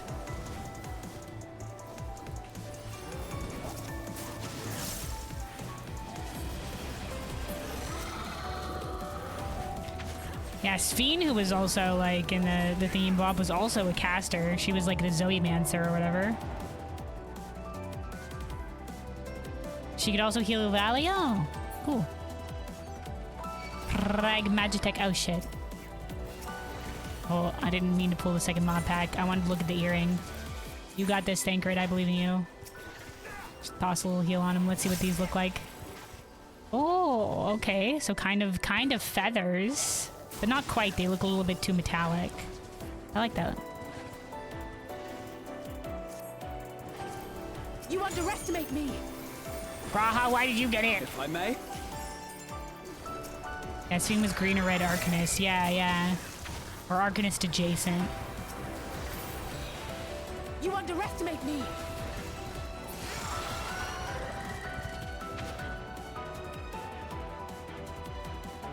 Alright, purple miasma dissipated. Oh, boss arena? Ooh, what's this? A crater? Whee! Oh, wow. What the fuck? I don't like the looks of this fellow. Not up to something. Be on your guard. Short? He just rolled in like he was a goddamn meteor. Whoa.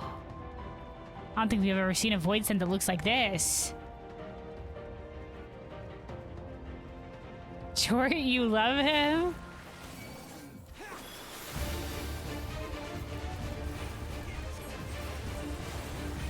I think I saw somebody in the general chat in one of the areas mentioned like something about Chort as well. And I'm just like, who the fuck is Chort? I was expecting him to be a dungeon boss. Whoa, what the fuck?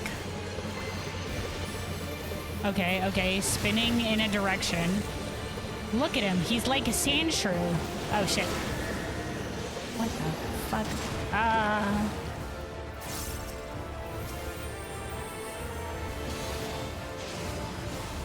Sand shrew the Pokemon.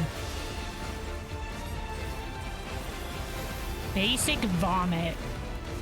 Alright, okay. Body weight exorcism. Everybody stacking in the towers, Roger Dodger. This is where I put down my flower.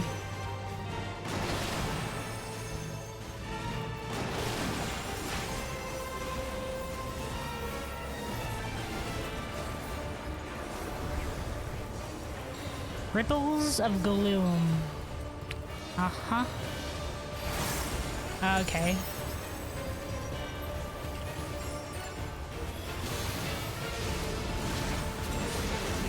Okay, so he's definitely going in that direction. And now what? Okay, then you just gotta wait for him to go down the center area, or like, just like, okay, alright, and then the knockback. Just gotta follow where he's like rolling around at the speed of sound. Remember the Dalarata? This guy uses fourth Chahulan rig. Man, it's been a long ass time since I've done any bush. Okay, okay. I don't remember much. So we have seen a similar model before. Got it, got it. Okay, we don't have our flower now, so we're just gonna use regen. And then wings.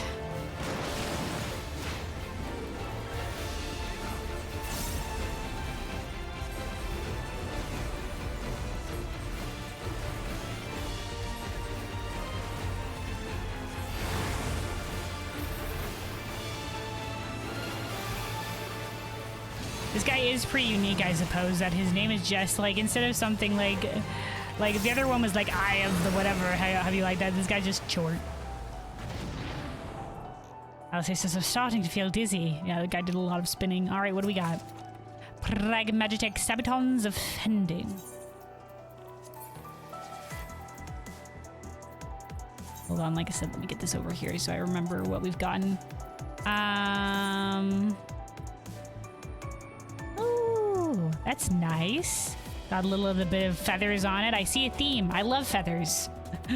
Armor with feathers on it. Excellent. I like these boots. They're going in my glam dresser. Once again, a little bit fortunate you can't die, but the blue is nice.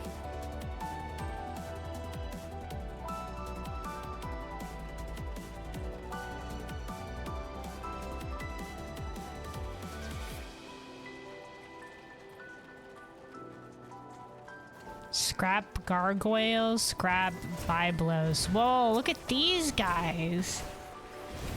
With energy running in them. Oh, what cool designs.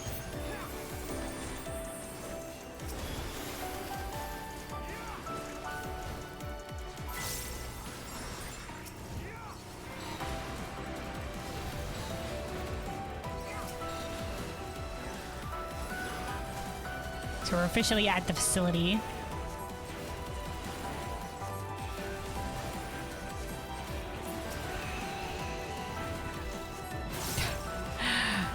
Sorry, also I realized Thancred's not in his winter wear anymore. They made a big fuss of introducing him in a winter outfit, but no, we're back to the regular. Same thing with Alice, she's not in her coat.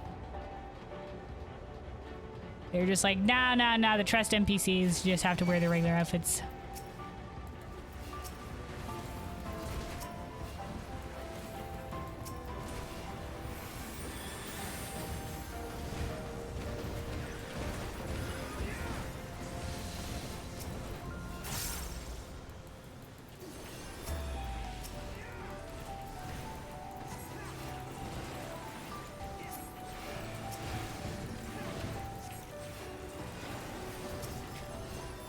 Blood for the blood lily.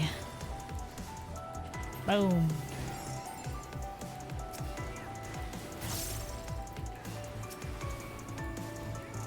Oh, Graha says twisted construct like puppets. Interesting. So these aren't Voidy related. They might have just been they overran the facility, because I think a lot of the Magitech went kind of haywire after the fall of Garlemald. Oh, that was just materia. All right, we're going up a thingy pipe, I guess. Whee! Ah, cool. Oh, look at all the void rifts.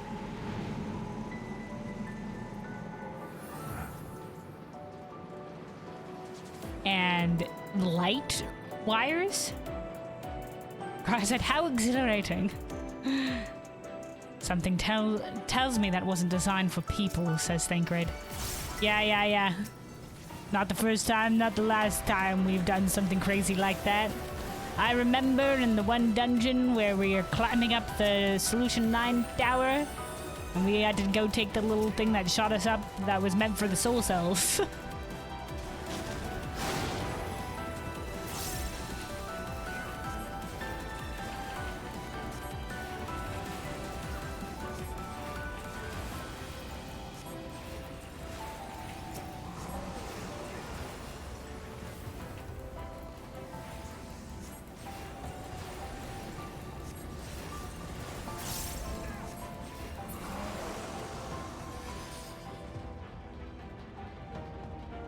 So this is like a construction facility for some of their massive ships.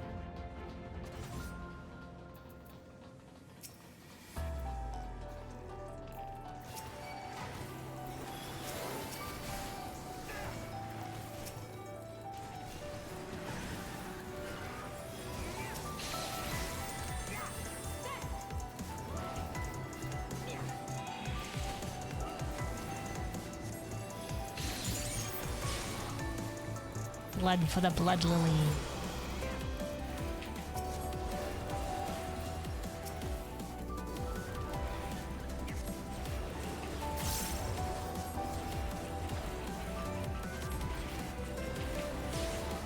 Just some like void scent on the sides, just, you know, chilling, living their best life. The doggo, the succubus, this guy flying. Oh, here we go. Oh, it's final boss time already.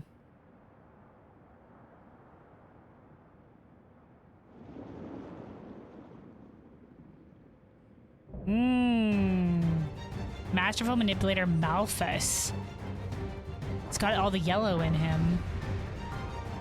Yeah, we saw this guy in the trailer, but we saw him from the side, so I wasn't sure what was going on with his head necessarily, and it looks even weirder in person. What the fuck is going on with his head? Wait, hold on. We don't have dialogue yet.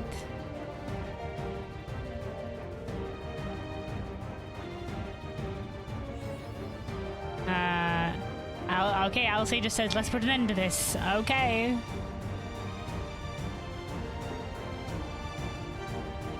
What even? The face? Is that like hands? Is the yellow string like this yellow string? What's going on? My guy? My dude? Welcome to my domain, mortals. Oh, so this guy is someone who had his own domain in the void.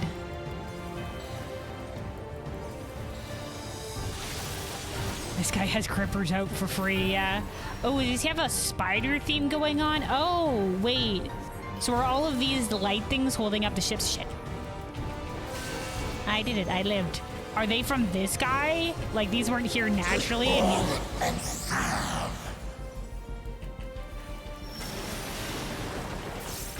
Oh, and he's animated some of the robots too. Oh, the puppetry. Oh. Now for something different.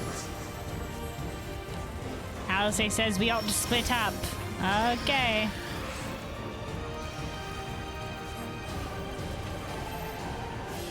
And now we don't split up.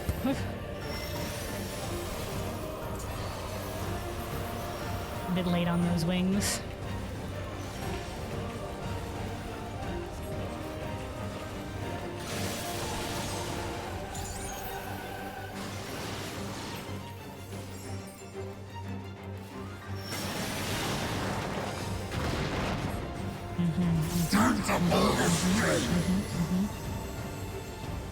These other guys gonna do, yeah, line attacks like the cones.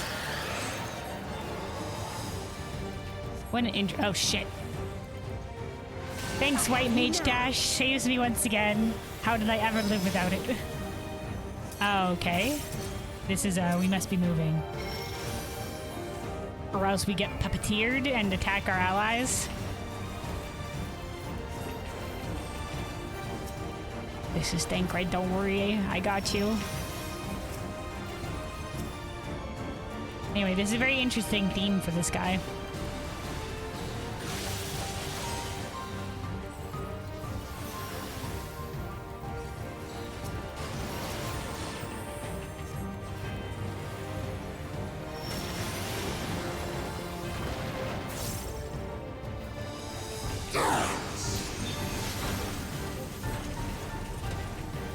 Oh, they're spinning. Oh, they're spinning. Oh god, I'm okay. Thanks, White Mage Dash.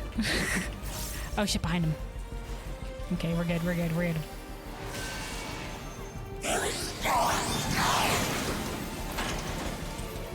Oh, they're doing their weird shit again. He's back on his bullshit. Dun, dun, dun.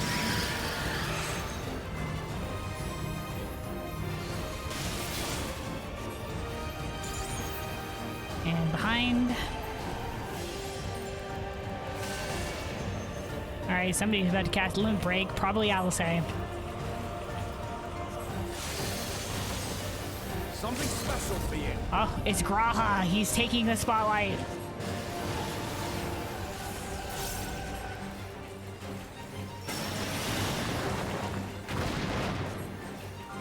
Time to pull the string.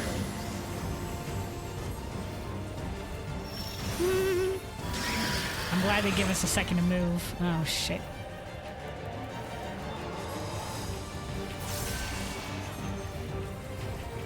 I have you now.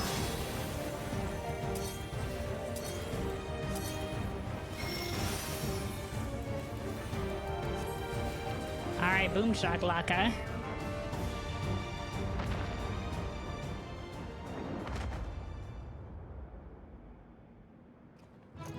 Oh, not dispersed. Okay, yeah, I think in the trailer we did see like Euless approach. Maybe to ask, "Hey yo, mother trucker, why are you invading?"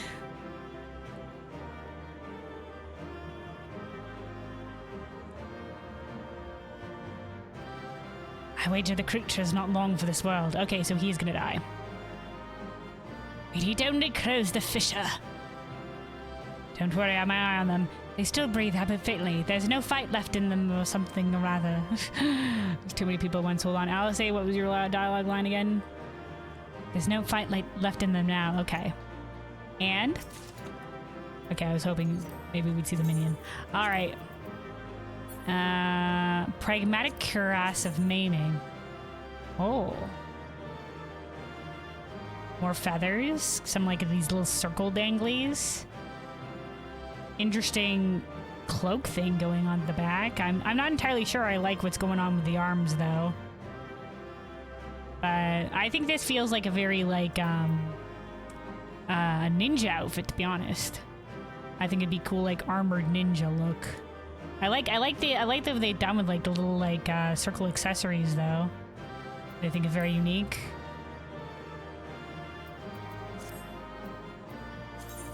All right. Okie dokie. Let me take a quick sipsies of water here, and then run an ad here real quick just to make extra sure we won't run into an ad during the next story bit. But yeah, stay hydrated, everybody. Stay hydrated.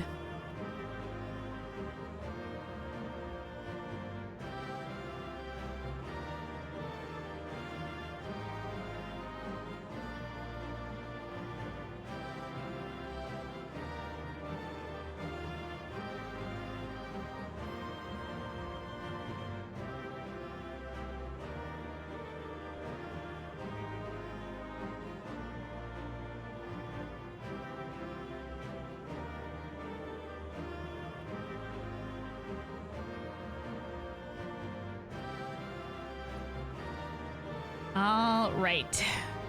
Welcome back. Anybody was caught in the ad, it should be done with. Let us go.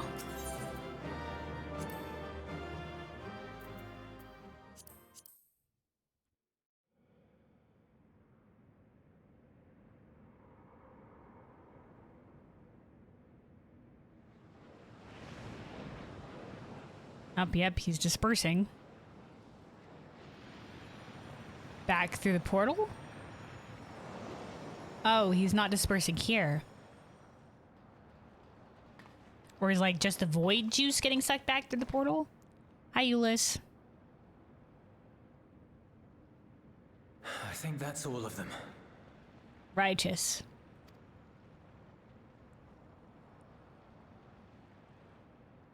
We need but seal the fissure to prevent further ingress.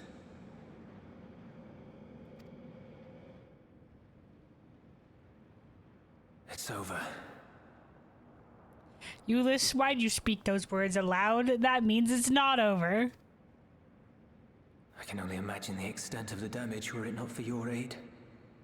On behalf of the Garlean community, I thank you for all you've done for my people, for my home. No problem, my guy, but I don't think it's over yet, you know, like, shit's fucked apparently, I don't know.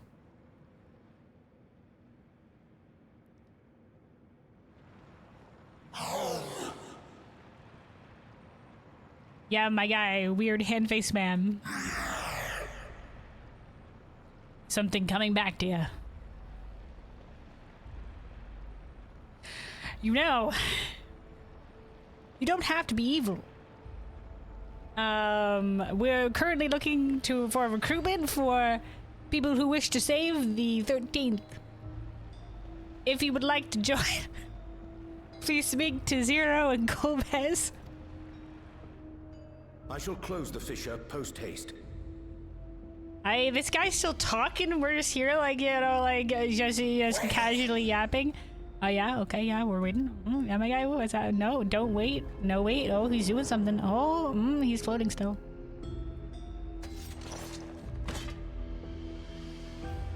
If you do that, I will be trapped here. Okay, then, like, go through the portal, my guy.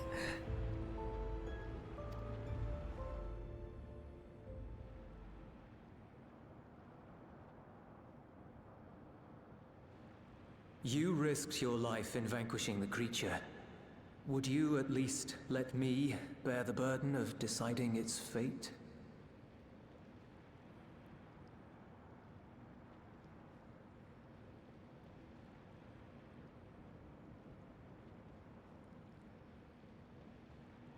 Yeah, sure, I guess. Just toss him back through the portal, just kick him in, and then then seal it up, you know, like. But sure, I mean, he attacked your home, I suppose. Your choice, my guy.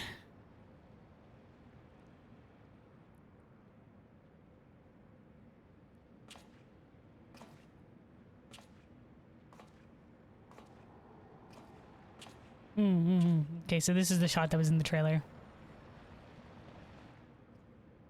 Right there. See, I couldn't tell what was happening with his head from the side. I wasn't expecting this. You want to go back to the void? Ooh, he does know a little bit of, but he did need Zero. My guy, we're recruiting people to help save the 13th, to seek out Zero and Golbez. It is true, though. Like, it is surprising that he wants to go back to the void. So these aren't people that, you know, have come here to just to die and break the cycle of, you know, the eternal life. Also, this music.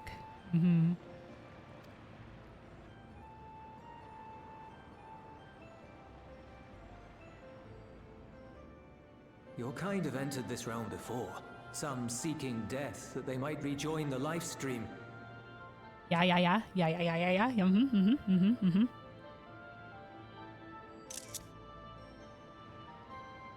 But you would choose that dark, deathless place? Because it is not yet beyond, even there is not yet beyond salvation.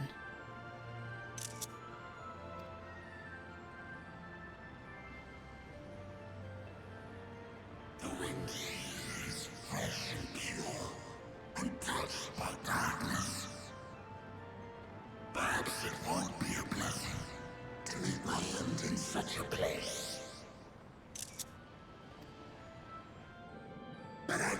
get there to part with the void. If only the winds would blow there, as they do here. My guy, welcome to the forces of rebellion that are helping restore the 13th one day. I'm recruiting him right here, right now. I long to return, to see my home unsullied, as it once was. Right on, my guy. I know some people that are looking for that too.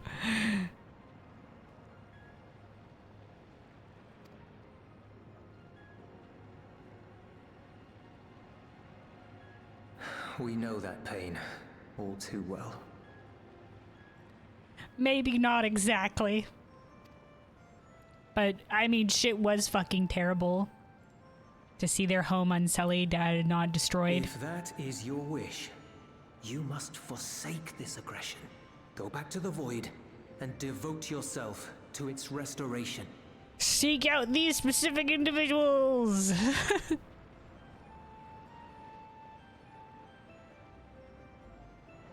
I have a friend. Praise be! Zero, who hails from your home. She and her companions strive to bring light into the Void from another world blighted with imbalance. Yeah, but on the opposite side, they're gonna do it, dude. They're gonna do it.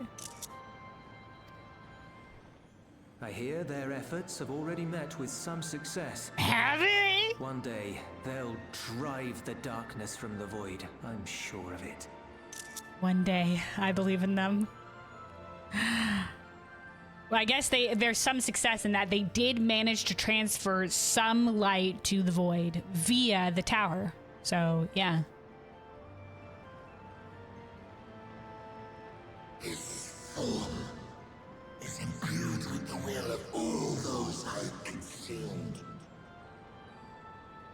As we learned, when the Void Sent eat each other, it sort of like dilutes their own will because they're absorbing the straight soul and like ether and whatever from others, which includes their memory ether and everything like that. So it takes a very hardened will to be able to emerge on top of all of those different wills. If they have, that's why Zero decided not to consume, to not find her ether in consuming other Void Scent because it dilutes herself. Now, when the Void Scent die, all of that is dispersed into their own separate souls or whatever stuff like that again. But for a powerful Void Scent to consume other, they have to be as strong of will to be able to maintain their own will.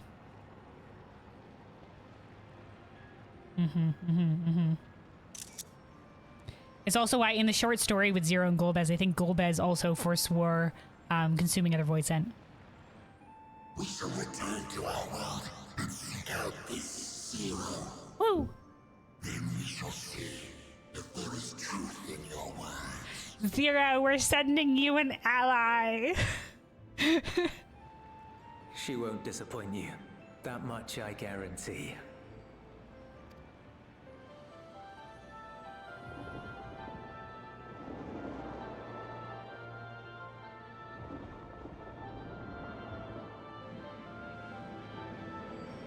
He's floating so slow and gracefully, I'm worried something will go wrong. Oh no, we're okay. He's good. So why did they, like, attack this place to begin with, then? Did they just want more ether? They're just like, look, boys, more things are forming. I think Zero will approve. Let's make use of these and go attack to get us some more munchies. You know? Oh,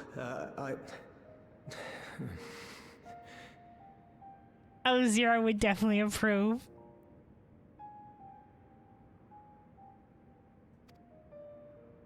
Indeed, that was truly heartening to see. You, Liz. Understanding begets fellowship, right? Yeah. I thought I might lead by example. Good job.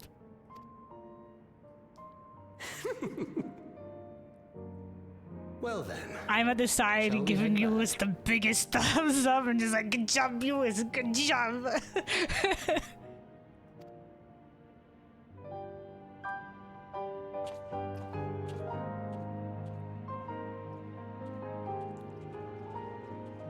All's well that ends well. Only minor casualties, rest in peace.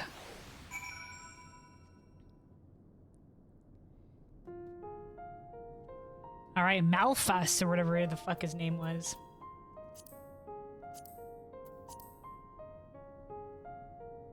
Yeah, Malphas.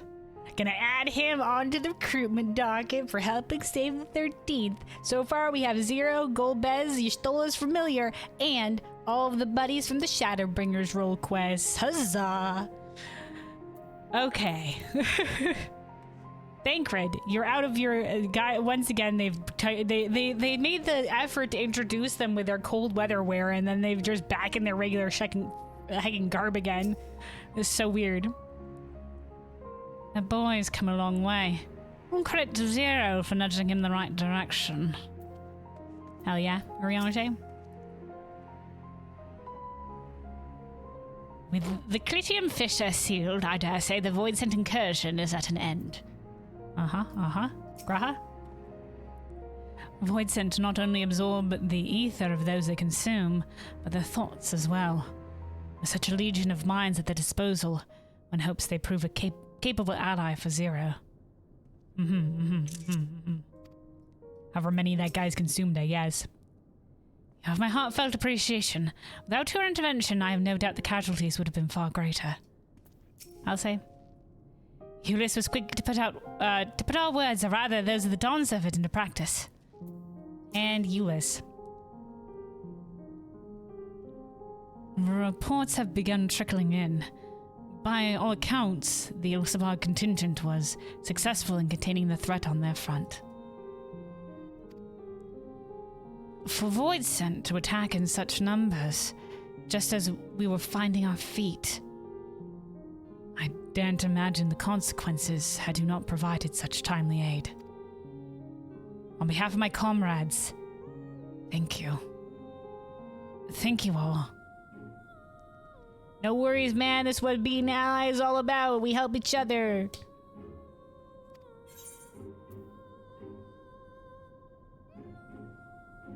So, there we go.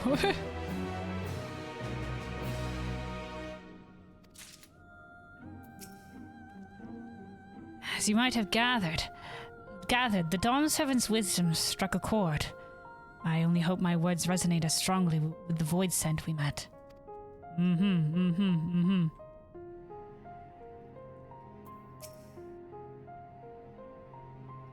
Alright.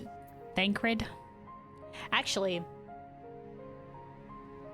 yeah, this might be a good time. Alright, so now that that's done with, we'll continue this here in just a moment. I'm gonna take a quick second to just stand up, do some stretches, refill my water. Anybody else that has been sitting for a while, that may be a good time. Maybe stand yourself, maybe grab some water, go grab a snack, make sure to take care of yourselves. And we'll be back here to continue the main story in a second here. But yeah, be right back real quick. Be right back. Also play some ads just to make sure we have plenty of time ad-free and won't interrupt us during the story stuff. But yeah, I shall return.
Alrighty, I'm back. I returned.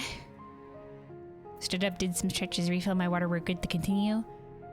Look at this guy, Oberyn Bloodsong. Cool name. So yeah, let us continue here with the main story. Thancred? A grave presentiment.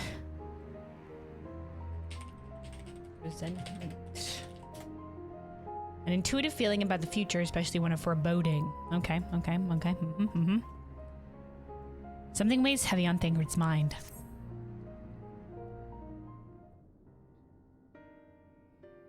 The Ilzabard contingent Ooh, have still contained voice. the threat on Ooh. their front. Things appear to be under control for the time being. Though it remains unclear why the fissures opened up in the first place. According to Tataru, similar ruptures are occurring across the star. Yeah, but the places that have the colos are connected into the void are more under effect. One thing is clear, however. The phenomenon is not without pattern. Okay. The tendency for fissures to emerge is pronounced in regions deeply connected to the void. Places where the barrier between the two worlds is at its thinnest. Okay. Gasp. I fear there may be a place in far greater peril than Garlemald. The only places that I can think of with void mentioned is like Hawk, Crystal Tower. Though it hath since been sealed, you will recall there is a great void gate that we ourselves had cause to open. Oh, but that's like on the moon. A gate which was instrumental in our bid to reunite Vritra with his sister and put an end to Golbez's dark plot. Thank you for the summary, Urianger. Oh gods. The moon. The moon. Oh gods, the moon. With our attention fixed upon planar fissures, I failed to consider this vulnerability. I'm sure the Loppers would contact us, right? Are but pinpricks in the veil compared to that great lunar rift. That's true. It was a pretty big opening, big enough to feed Vitra's main form, his dragon form. And that rift might be yawning open as we speak. We'd better hurry. Let us make for Bestway's Burrow. I dare say all right, time to check in with the Lopperites. Well aware of current events. We ought to have Kryl join us once she finishes tending to the wounded. All right. I shall likewise contact Y'shtola. Her knowledge of the moon's void gate is second to none. Aye, she was the one that helped create that. She's been studying creating portals. A number of my fellow Garleans now call Mare Lamentorum home. Alphino, Alize, please see they come to no harm. Yeah, there's some people that went to go up on the moon. Obviously, there's the people that are helping with the cosmic exploration. Crazy business. But you know, like I think specifically in the doing all the role quests for Endwalker.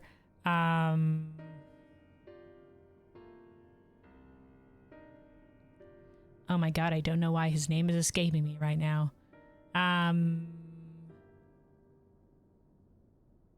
Hold on.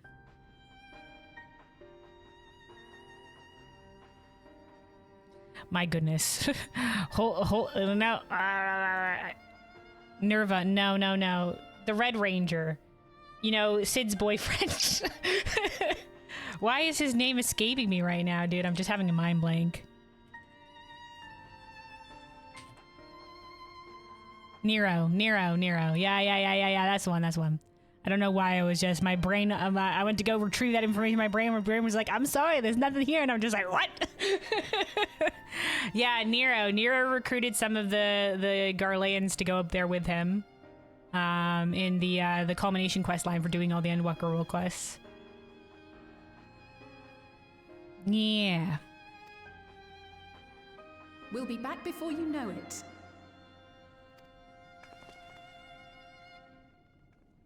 A quick word, if you will. Oh. Special words just for us? Okay. The amount of times that we get held back to be like, hold on, I have something special to say to you. Alright, yeah, Euless? Oh, you need to run up to us. I'm not sure whether you'll run into Zero during the course of all this, but if you do, would you give this to her? Oh, a present for Zero, Euless? Romance. Okay.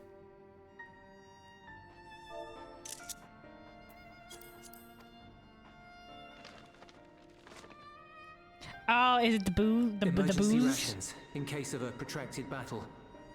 Can't imagine she's eating all that well in the void. No. Oh, I'll make sure to give it to her. She likes dumplings. They're so cute.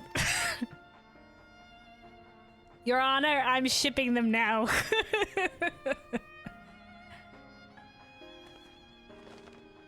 He's so in love, right?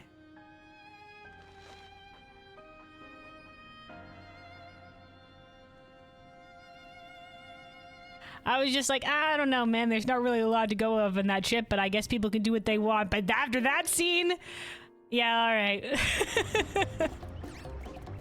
Oh no! Oh, thank goodness we got imported here. We didn't have to go travel there ourselves. The Loprits are in disarray.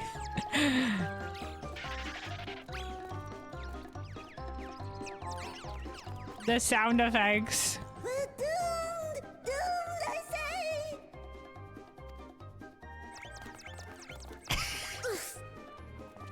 Oh, the collision. Given thy panicked state, I presume the Loporits too are beset with void scent. No. It's gonna be something more not that not. Oh, what sweet relief it is to see you all. Yes, void scent. No, okay. Lots of them. They suddenly came pouring forth from the crater. Don't worry, we sent Thrilling Way after them. I had dearly hoped to find that my maniac worries unfounded. Imagine it was like we ran out of carrots, yeah. No, it seems they are indeed being attacked by void scent. For some unknown reason, the void gate seems to have partially opened. Partially? Living Ray dashed off to activate the brands and halt the fiend's invasion. But she hasn't come back, and we've since lost contact. Didn't we pass by there on the way into this place? I suggest we make for the brands without delay. Without delay. Nod. Stoic nod. Nods all around. Nod.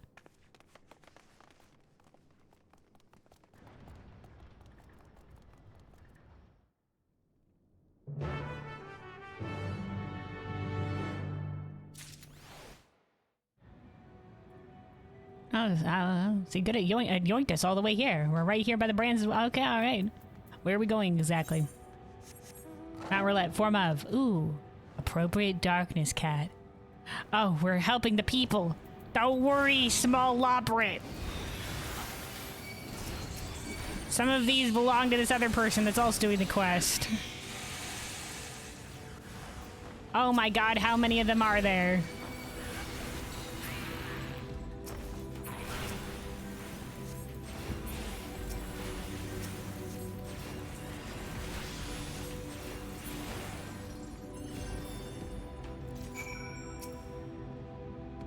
Aiding. Don't worry, I'm aiding you right now. Stay calm. My valiant savior! I was so frightened I dared not move an elm. Oh, you were looking for Living Way. I think I saw her heading southwest towards the Drowning Brand. Right, because they're named after the different elements. She had several slaughterbots in tow. Slaughterbots. But I worry they won't be enough for all the void scent. You'd better hurry. Alright. Now we're level 4 of Darkness Doggo. Alright. We're themed. Aye, there is the partial heckin' little rift that is. Aye. Living away.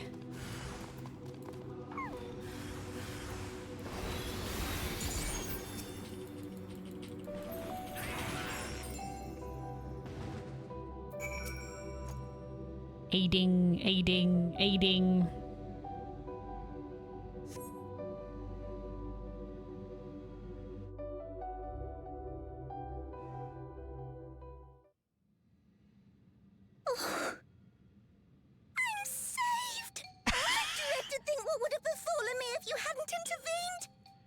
The animation.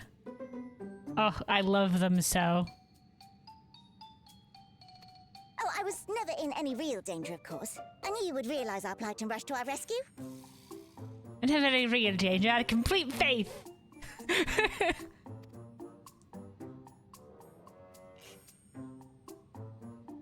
Etheris is likewise plagued with void scent. Yeah, shit's been funky. More portals appearing than as per usual. If only we'd prioritized further development of the void scent slaughter bots, we could have stemmed the tide ourselves. Oh, yeah. You know what? I remember these guys now because I remember Zero was set to was just like, I'll test them. I remember. Oh, what a tremendous demonstration that would have been. Irrefutable proof that I was mankind's staunchest ally and the greatest lubberate to ever live. I can practically taste the praise. Staunchest allies and greatest lubberate to ever live. Living way, I didn't know you were so ambitious. Fortunately, I was able to activate the brands. Should any more void scent emerge from the gate, they ought to be confined to the crater. I recall. Unless, of course, the void gate begins to expand of its own accord, or some gargantuan monstrosity tries to barge through. I don't foresee any major problems. Living way, why speak this into existence?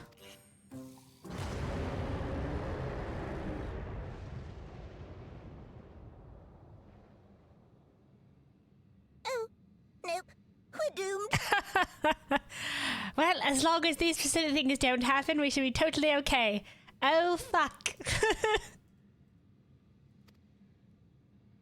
There you are. Yo, my boy Raha, what up?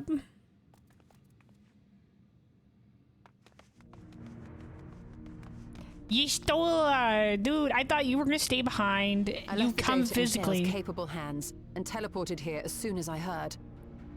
And you teleported. All right. And ere you ask, I made sure to bring the key with me. Thank you.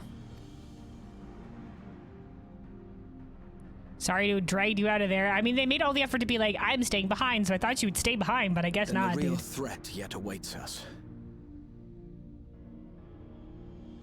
Aye, lad, we heard a big roar from the crater.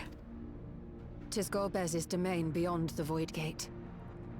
Aye, it is the moon. You think they're fighting out there? I wonder how he and Zero are faring.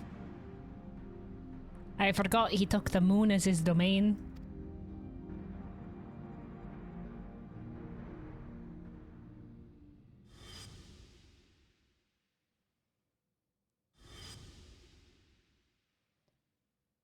That's our girl. Don't you have the... Yeah, shouldn't she be able to contact us via the familiar? Oh, is it glowing? Why is it glowing? Am I contacting her or am I summoning her? What, they're both glowing? By the 12. By the fucking 12! Is it because I'm thinking of Zero?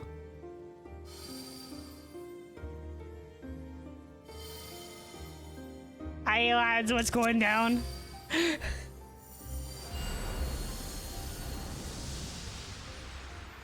Am I being teleported directly to Zero? a la the Evercold cutscene. Oh. Behold the gift of ethos. Yours is a journey without end, always has been. Conceived and guided by principle. Is this Azim speaking? Holy shit. Hold fast to what you must and meet your fate without fear. This was in the Evercold trailer.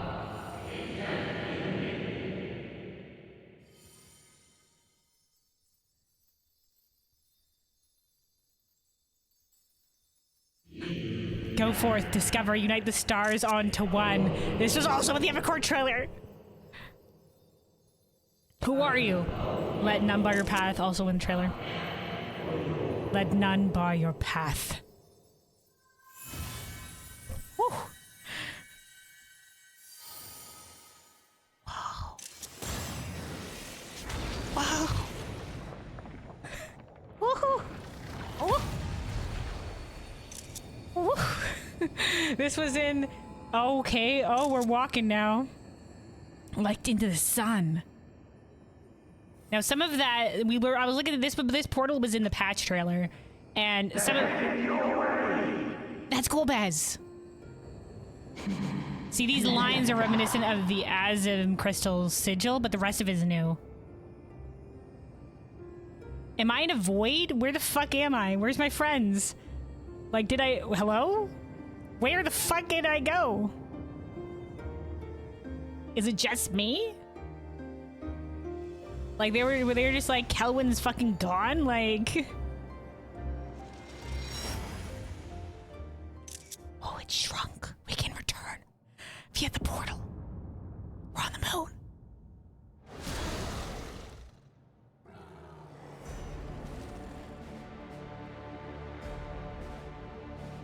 That's the rift that's opened up.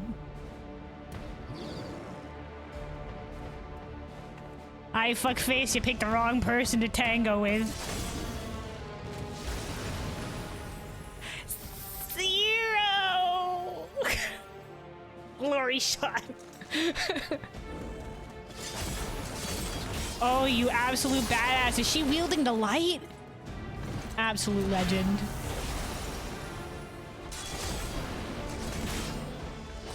Paladin. Hi, Zero. What are you doing here? Listen, it's a long story, but like, wow, I found this new crazy ass relic and sort of vibe with it, and now I'm here. Don't worry about it. Also, shit's kind of fucked on the source. There's portals. No time to explain. Visit felt long overdue is true as well, but I mean, it's not that long overdue. I mean, we were just here in the Endwalker post patches. No time to explain, Zero, it's complicated. Trust you to state the obvious. Trust you to state the obvious.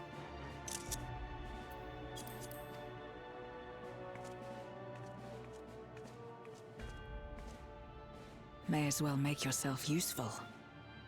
Right on. Also, Zero, I have dumplings for you. The gate Don't let me signs forget. Appears to have made it a tempting target. They're from Euless. Aye, there's the motherfucker. He's the trial man. Enuo, a dread void scent risen from the benighted depths of the ocean. You're still an ocean, my guy. Okay. They kept to the confines of their domain while Zeromus endured. No longer, it would seem. While Zeromus endured?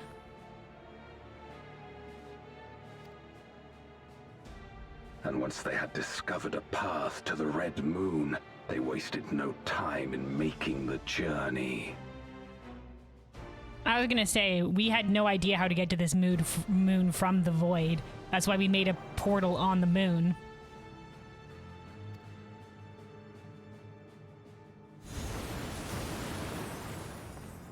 Leave the void sent nearby to us. You take care of NOO. Oh, okay. So this is we're not gonna be with our allies because we just created our own little portal. Facing this many foes calls for a more familiar approach. She going back to her Reaper roots? She getting her hat back? You know, because I like her new outfit or whatever. It's really great or whatever. And it's some people said it's like some character's journey in whatever Final Fantasy IV or whatever the fuck like that. But I do miss her hat. I do miss her hat. Anyway, this is super exciting. When I saw that Zero was in the trailer, in the patch trailer, I was like, fucking hell yeah! I love Zero.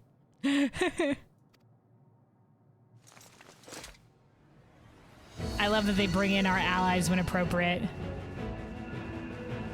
Or is she wielding light?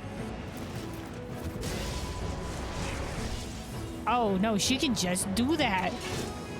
Yo! Oh, dude, she's so cool. Dude, the hat lives! Voidsent can change their form at will. Both light and darkness are mine to wield. Woo! She knows that Reaper is stronger in AoE, it's true. The Paladins do have like the cool swords, like their ranged rotation. Hell yeah! She's just like, don't worry, everybody. My cool Reaper armor is still go too. We saw in Evercold that Besides, Reaper is what better to purge darkness from the void than darkness itself? That doesn't make as much sense, Zero, but all right, right on. Anyway, we saw in the Evercold trailer that the Warrior of Lights, the new like hallmark job for the trailers for Evercold, is Reaper. Very cool. All right, one day it'll be a caster. I can believe single tier. It'll never be a healer, unfortunately. Healers are badass enough.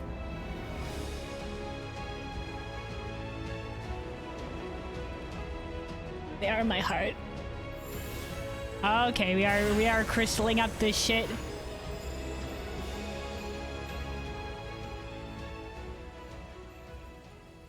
Who dares face me? A mere mortal. Not the first time I've been underestimated, not the last. Oh, look at what's going on with his staff. It's got two screaming faces on it. Wee wee. Hast thou come in search of power? Renown?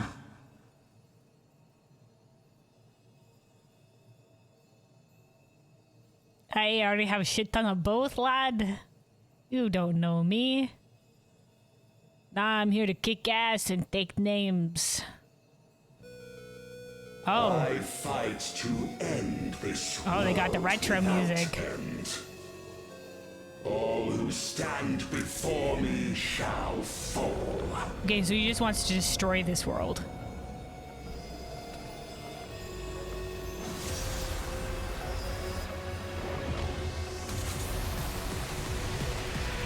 Ooh.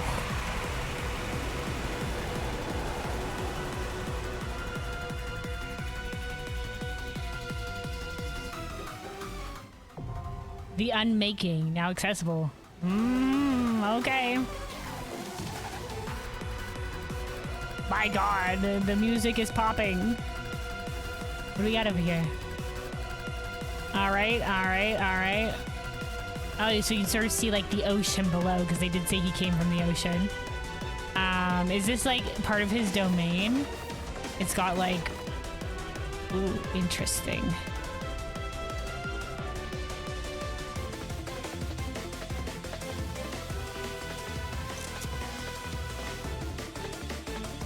Like tentacles just all around us, and then like the horns, but like covered in the same cloth of his belt. All right, and yeah, the ocean below. Very cool. What a weird area, though. And then of course our sigil here. our sigil here. All right. Cool music.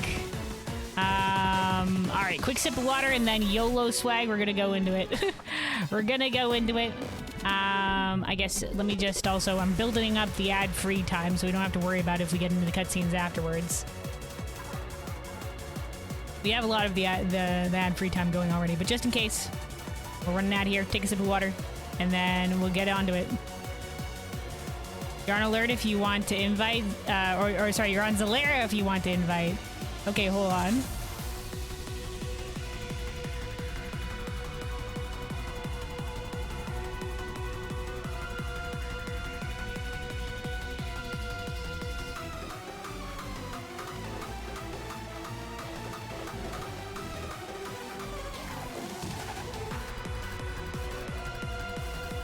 Just taking a sip of water real quick and running this ad here. Hold on.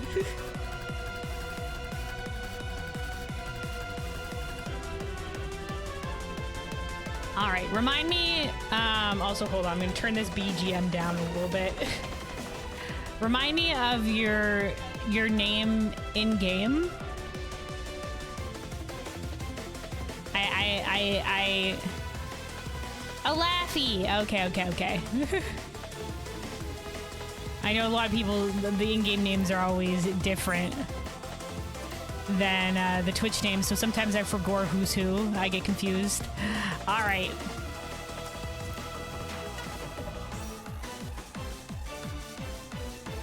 I'm gonna queue us up then. Unless anybody else that was lurking had wanted to join up as well. Otherwise, we're going into it.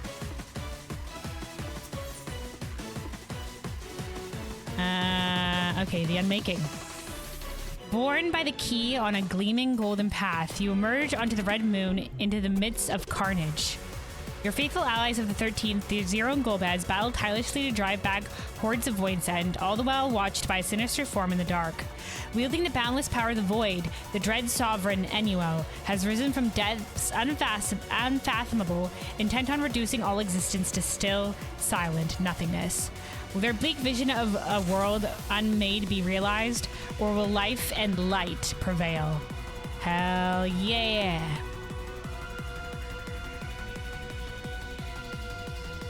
You also have the dark weapon from EX if you want to see it afterwards. Sure. I'm sure I'll be doing this EX at some point. At some point, you know, after I've done this and, you know, can go unlock it. So I'm sure I'll be able to see it, but yeah. All right, I'm gonna queue us up then.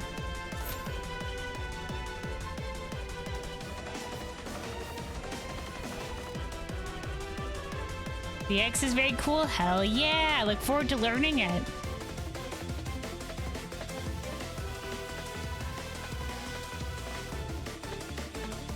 I do have a lot of fun with these streams, so sometime next week, definitely I'll be going in and giving it a whirl.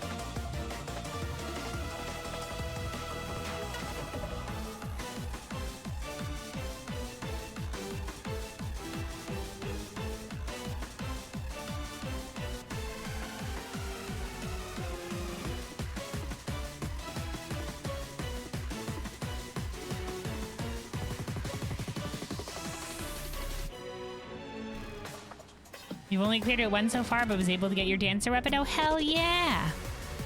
Nice! Good for you, good for you.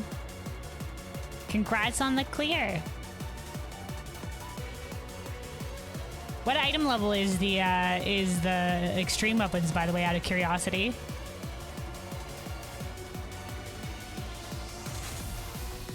You cleared 3 times and got the coffer in the first clear. Nice! 785? All right, okay. I can probably use that on some of my other jobs that don't have, obviously, like the augmented or the M12 weapon would be nice. But there's a couple of jobs that I have that are lower, have a lower weapon level. Oh, okay, here we go. Yeah, not as good as Savage. Yeah, I imagined it would definitely wouldn't be as good as Savage. But I didn't know exactly where they would place it.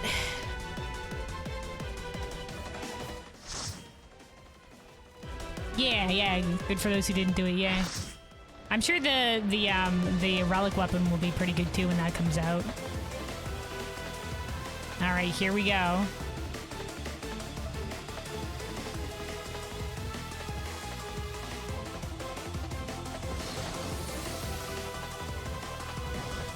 Sovereign of Naught. Whoa. Wait, sorry, I just saw the guy, one of the guys on our right, this guy. What weapon did he just whip out?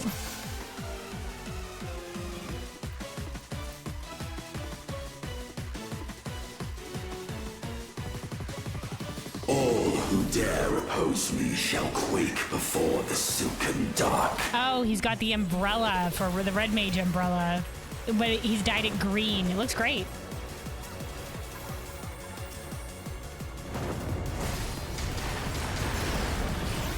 Also, sorry if the voice dialogue is a little bit loud. I turn it up for the MSQ stuff, and I think, okay, not grows. Okay, so he grows from the portal. Okay, got it. The Void's power is mine to wield. Okay, so he's moved the portal. Perish. Not grows. Okay, so he's doing the same thing again.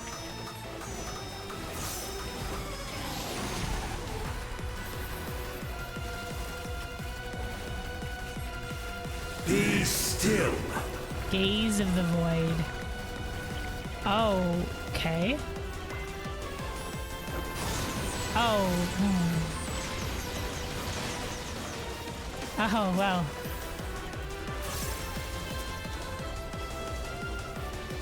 Flares on the tanks. Holy shit, that hurt.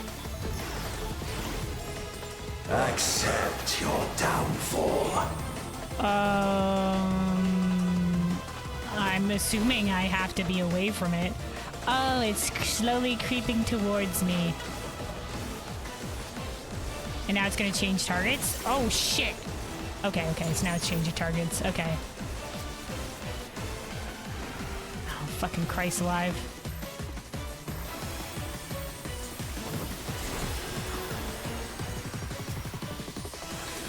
Red mage, good job. They got the res on the other healer.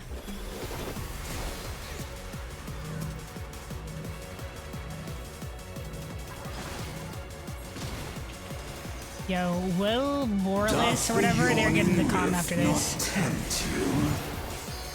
Does the something not tempt you? What the fuck dialogue was that? Doth the yawning rift not tempt you? Oh no, the guy, our savior's down. The void consumes. Naught will endure. Not will endure beyond the fence. Neither past nor future. That's not good. Only one certain remains. This is cool. Arrogant bastard. Okay. Whoa, interesting phase. Bunch of...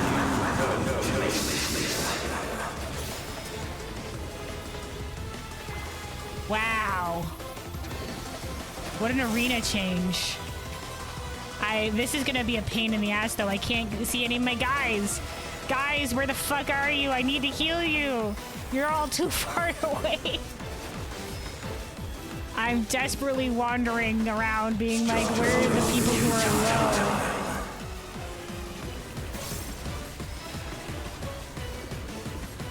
Did the healer think they could tank it? Maybe they wanted to try. I've breached the darkness. Yo, Zero! I'm on it, my guys. We'll do Zero. Oh, we have to break it. Oh, that's so cool. Oh, cinema. This poor healer is having a rough time. I don't even know where the fuck they are. Okay.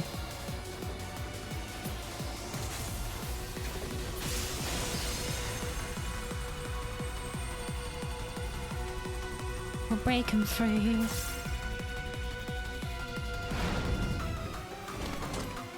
The underlings are no more. Now to deal with NOO. Life and death rendered meaningless. Our backup is here.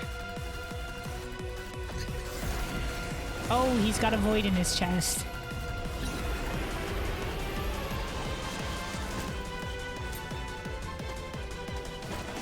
She's all paladin-y now. Protect us. Light protect us. Dude, she's doing the paladin wings. I will not yield my domain. Hell yeah. Empowered by darkness. Ooh. Such is the power of the void. We're being protected. What are we doing? Are we attacking? Okay, no, we're just defense. Defense. Yo, Zero and Gold as our backup is here. Not grows again. Ooh, everything. Oh, around him. The void everything's all shall shifting never around now. cease to be. My power is absolute. Aye, bitch, not the first time I've heard somebody say that, not the last. All have fallen. Cocky bastard.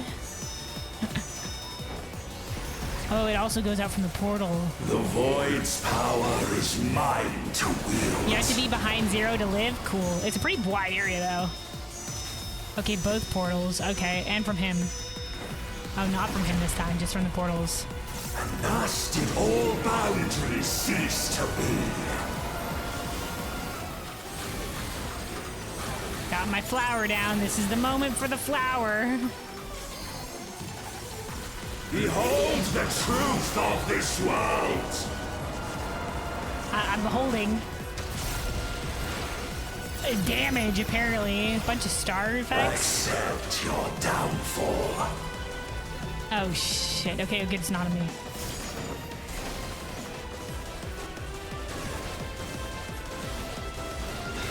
Okay, transferring targets.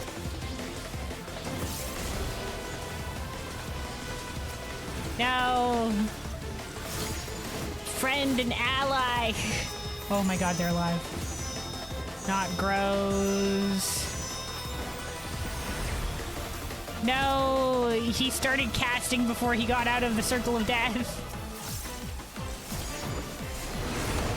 Doth the yawning rift not tempt you? No. Be still. Okay, then at the end of the line is the thing. Oh shit, it's the fucking shit again. Where's it going? Okay, the other way. Oh, fucking Christ alive. Where's the safe area for that? Well, I didn't get a vuln stack, so I'm assuming you're supposed to at least get hit by one. I mean, I don't know. Perish.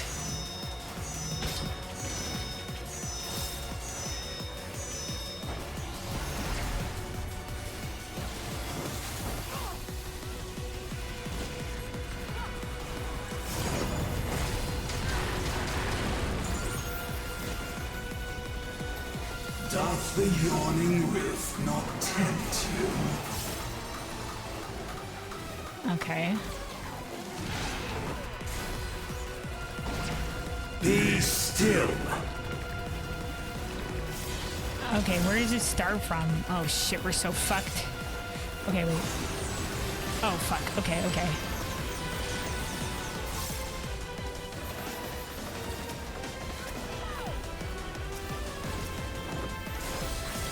And thus did all boundaries cease to be. Oh my god in heaven. This is so much damage. Alright, we're alright.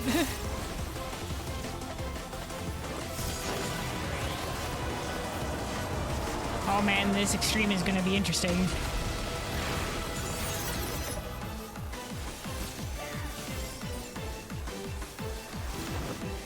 Let's get some mana going here as well.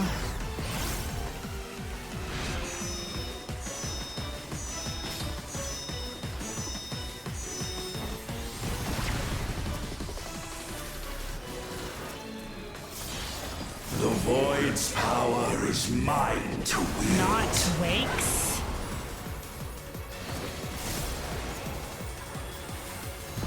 Okay. Perish. Not grows. Run. Oh, fuck. No. Okay, I'm okay. I'm fine.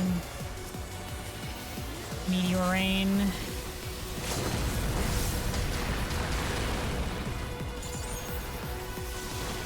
Behold the truth of this world. I don't wanna.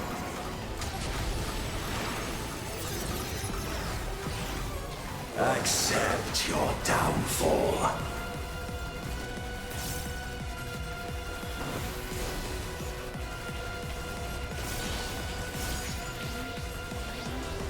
Okay, this one's transferring to me. Okay, never mind. That one's, I guess he died, so it didn't transfer.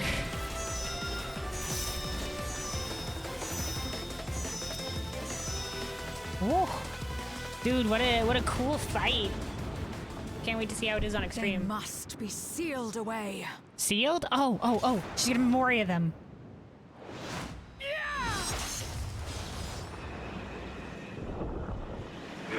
As the last Memoria.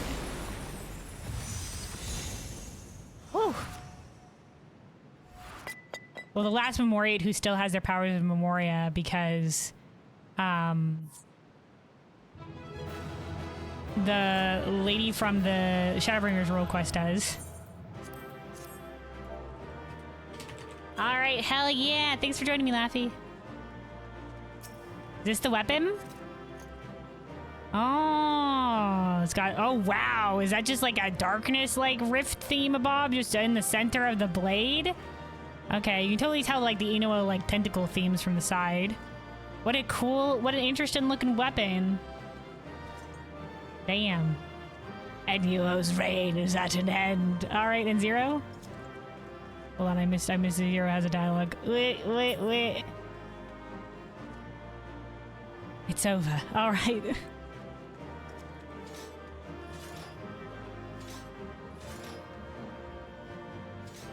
Okay, so it activates when you activate it. Cool. That's definitely an interesting weapon. I'm interested to see how the other ones will look then, if they're gonna have like a little like portally effects. But yeah, thank you for joining. That was a fun one, man. So cinematic. Like, going into the darkness realm, breaking out by breaking the light portal, Zero being like, follow the light!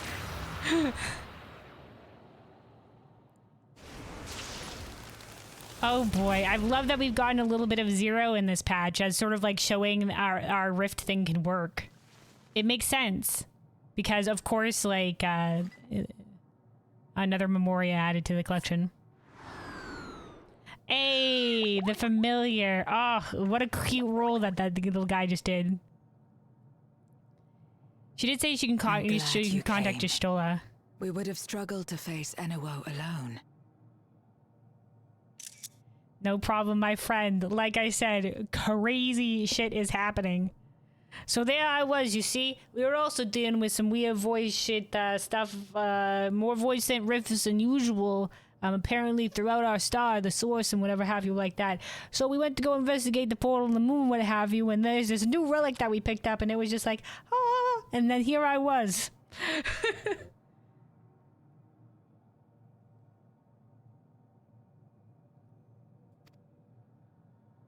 I presume you journeyed here to prevent more void scent from passing through the gate. Amidst other things.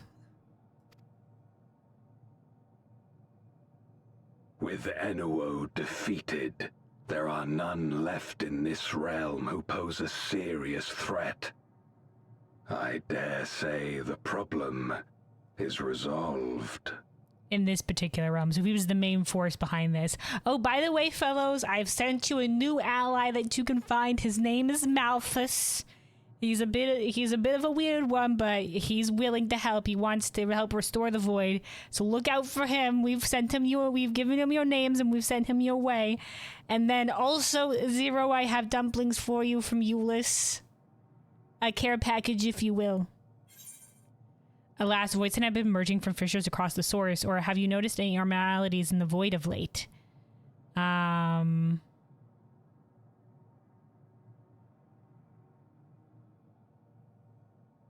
Let's be very let's start to be like, hey, anything weird here? Just by the by, you know, let's be very specific.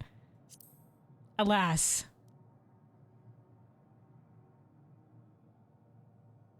Cause for alarm indeed. Tell us more.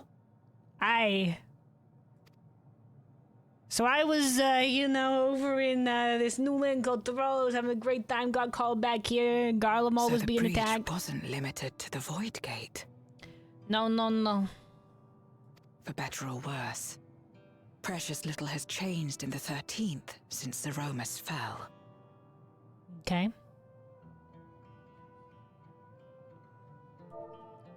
Also, let's bring back up the BGM now that the fight is done with.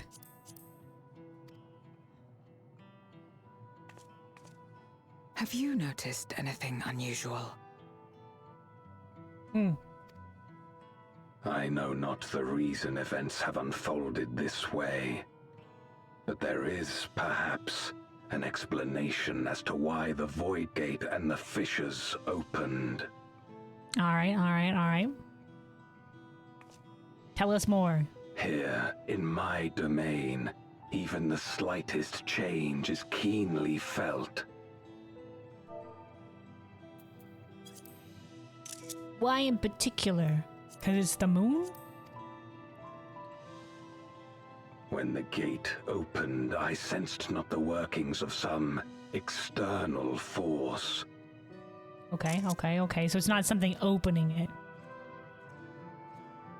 Rather, it felt as if the barrier between our worlds was weakening naturally, moment by moment, until the two came to meet. You see, while I was coming here, I also heard some weird voice that was being like, unite the stars onto one. Meet your fate without fear. And you think this weakening could be happening elsewhere? So this is just the result of the natural weakening between the barrier between the 13th and the source. See, they stated that the reason that rifts sometimes appeared naturally, even before this, why only rifts to the void appeared, as opposed to the other shards, was because the void was inundated with darkness, and darkness was the sphere of activity, and it was thought that Hydaelyn took the domain of light and stability to, sort of like, because the shards have an inexorable connection to the source, and so to keep the shards separated, that was mostly Hydaelyn's power, but because the 13th was inundated with darkness, it was more easily able to pierce between the veils because of his opposite element. Was sort of the idea. So maybe that's why this is happening here. But when they said the withering, Halmer did last patch or whatever, we thought maybe because we also knew that something was happening with the shards. Now we didn't know until it was all the shards. We were speculating, but we thought that, and by we I mean me and some of my fellow lore nerds, because I talked to some people. About the Lord things. By some people, I mean the Arisen Archive Book Club. Shout out Book Club. We talk about lore each week. But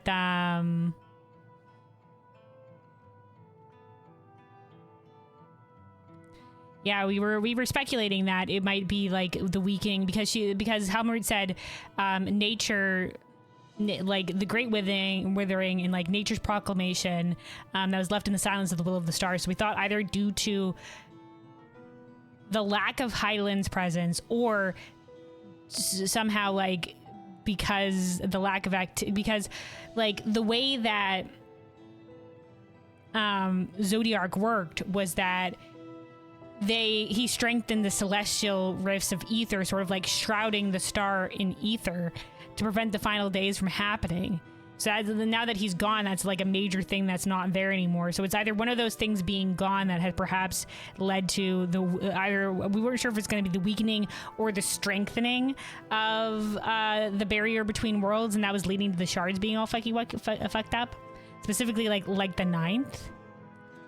But now we know that also like the 4th is also like one element is dominating, and that might be because maybe things are weakening and they're sort of like they're looking to be like a balance between elements, because like we thought that maybe the 9th has gotten inundated by lightning because it was a Ascian machination gone wrong. Like they had meant for like some Ascian was planning on that being an event that would trigger a calamity, but because there was no calamity on the other side, on the source's side, it didn't work.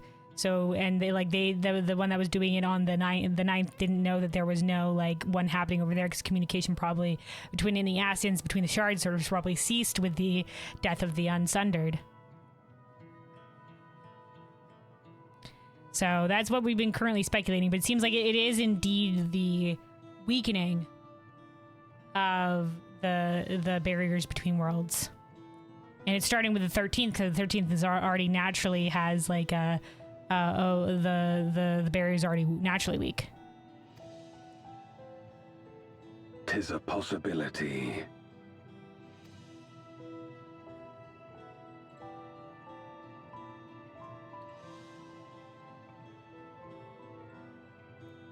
What of Razat Han and Garlemald?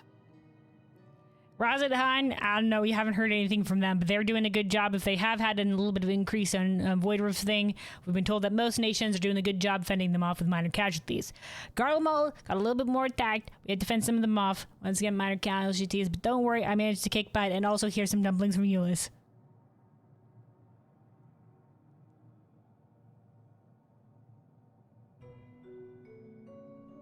Euless took mercy upon the interloper. Oh yeah, I'm gonna send him your way. His name is Malthus. He wants to help.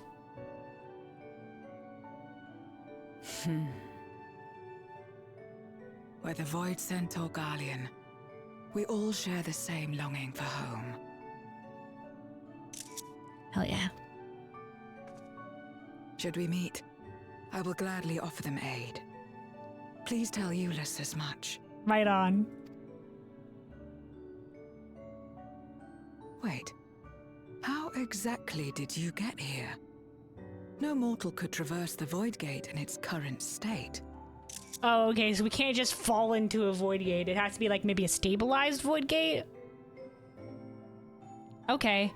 Yo, Zero, my god. Shit has been going down. We've discovered an artifact.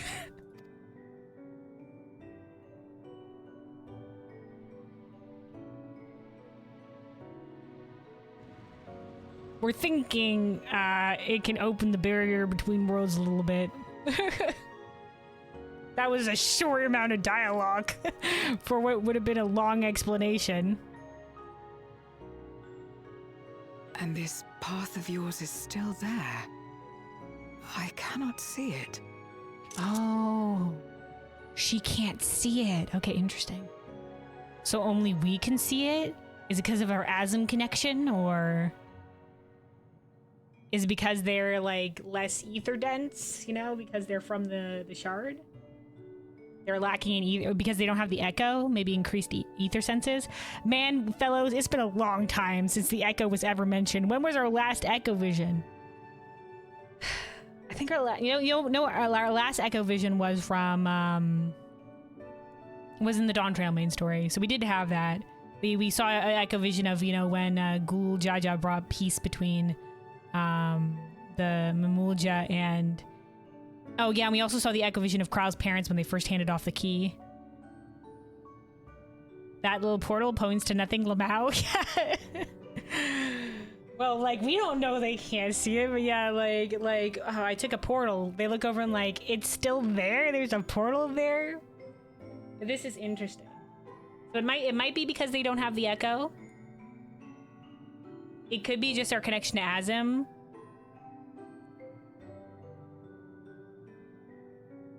Or the fact that we have the key on us even. Okay.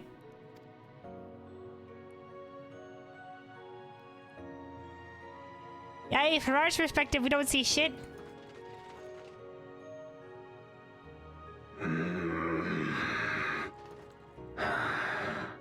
Nor does it reveal itself to me. Perhaps the path serves only the key bearer. Interesting. Because, you know, the original speaker from Aloe Aloe guided her entire people through the portal. So, is it because it reacted with our Azim crystal that this has happened in this particular way?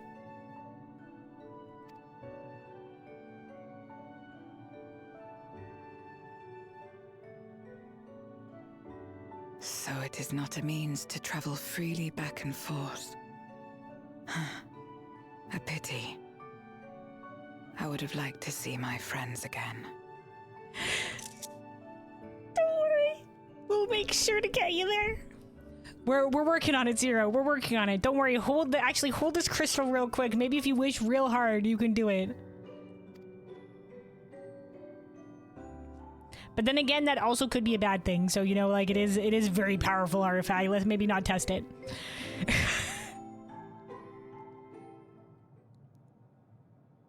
Now seems the opportune time to give Zero the parcel Julius prepared for her. Yes!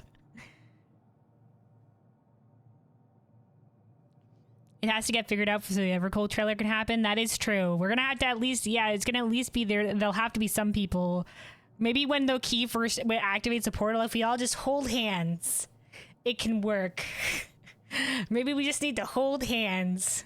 Maybe when the portal first forms, they need to be in contact with whoever bearing the key.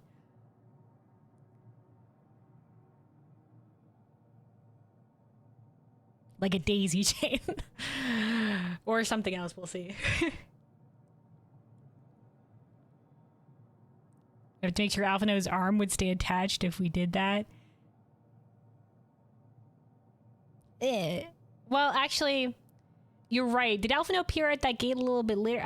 No, we'll figure it out.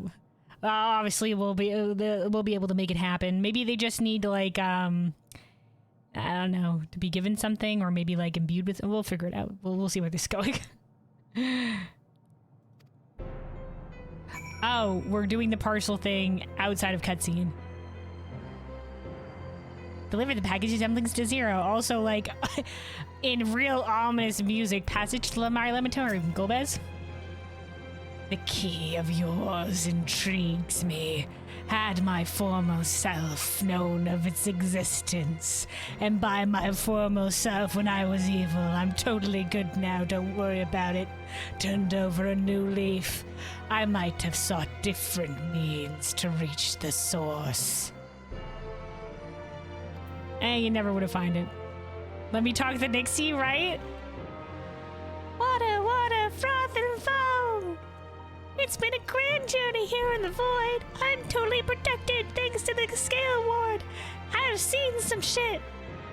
I've been on quite the journey. Alright, Zero. Something for me. Yeah, some dumplings. A paper parcel full of still warm dumplings packed with care by Euless. Packed with lots of care, Zero. That smell. Food, is it? Yep. From Euless. Wait, hold on. It's a bit loud. I recall Euless speaking of the dumplings his mother used to make. Oh, okay. So this isn't the booze dumplings. This is like a different kind of dumpling. that his mother made. Oh, that's great. Okay. Thank you for the parcel and the fond memories. There's more than enough to share with Golbez, now that he forgoes the ether of others that you can read about in the short story. I'm sure he'll appreciate the sustenance. I sometimes wonder what the void would be like if culinary traditions flourished here once more. Whether it would suffice to break the cycle of mutual consumption. A hardening thought, if nothing else. Don't worry, Zero. If I can form this stable connection, we're gonna make a soup kitchen for the void. You know what? Great idea. We're gonna soup kitchen it. Don't worry. I'll start delivering packages of food immediately so you can feed your allies. You can be like, hey guys, ally with us for free food. You know, it'll be great.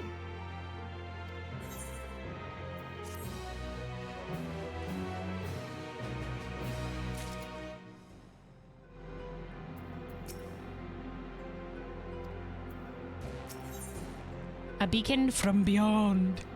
Zero has something to discuss with you. Oh, okay, we're back to regular music. The moon music was so ominous. Until our battle earlier, I hadn't called upon darkness in some time. In truth, I find light a better fit these days. Right on. But you see, I too have the ability to switch between both in a job-change-like manner. Ever since you left, we've been roaming the void in search of individuals who would join our cause. Although we returned to the Red Moon after sensing Enua's presence, rarely do we linger in a single location. Okay, they travel around. However, if the interloper you spoke of does intend to seek me out, it might be wise to return to my domain. Hell yeah! Why don't you join us? With Enua defeated, the source should be in no imminent danger. Well, from Enua specifically, but there's other stuff. I'd love to! Your domain music is so nice, Zero. Smiling on, I guess. Good. We'll wait for you by the crater. Should I be worried about the time distortion between shards? I'm sure it's fine. We never had a problem with the void. Dude, we get a little field trip to the void. I thought it was gonna be like, well, it's been grand, bye.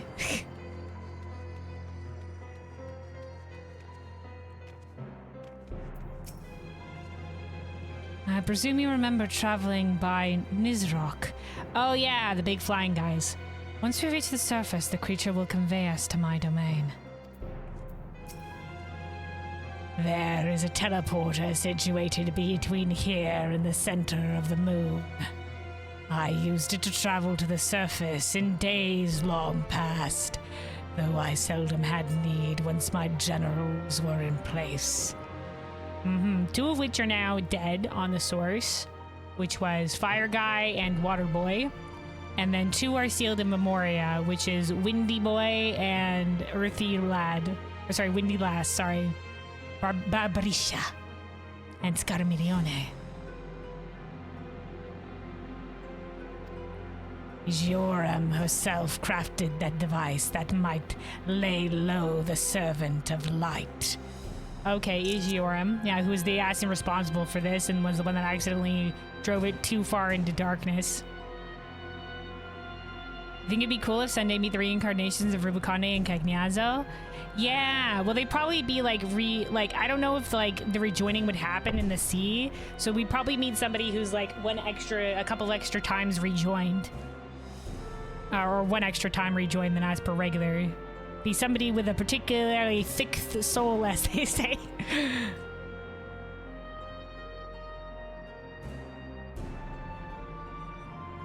I mean, we got a lot of people that are currently sitting in the live stream, but you know, they'd all be, the thing is, unless the time bubble breaks, they'd all be babies. They'd all be little babies, little baboos, you know. If they do reemerge from the sea. Ironic that we now use it seeking to restore light to the void. Whatever. The tool. Use it. Forgive my idle reminiscences. 'Tis time we made our descent. Travel to Zero's domain via teleporter. Whee!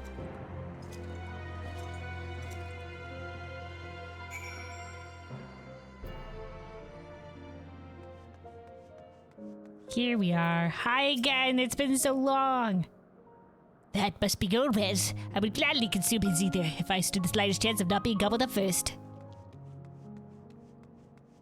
Hey, I thought the rule of Zero's domain was we don't, that everybody, y'all can abide here, but, don't heck up, don't fight amongst each other.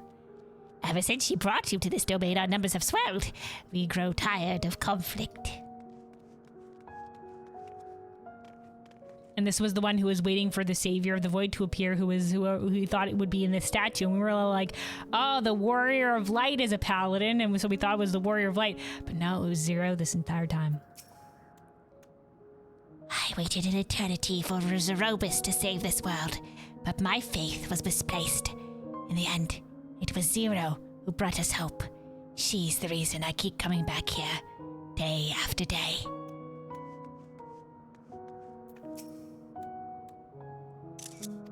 Hell yeah. Zero, you're the hope of the void. Empty-eyed void scent. Leave me be. All right, ma'am. Will do. Deserve void scent. Zero was amazing. Truly Gomez's equal in every sense. Squid-headed void scent. Ella. How are you faring, mortal? I have been training to alter my form just like Zero and class change. I'll be the very essence of beauty, just you wait and see. I believe in you, my guy. Oh, there's the giant Auroch that Nyrok or whatever the fuck that transported us. And this is where Zero passed the fuck out. It's Zero's little room.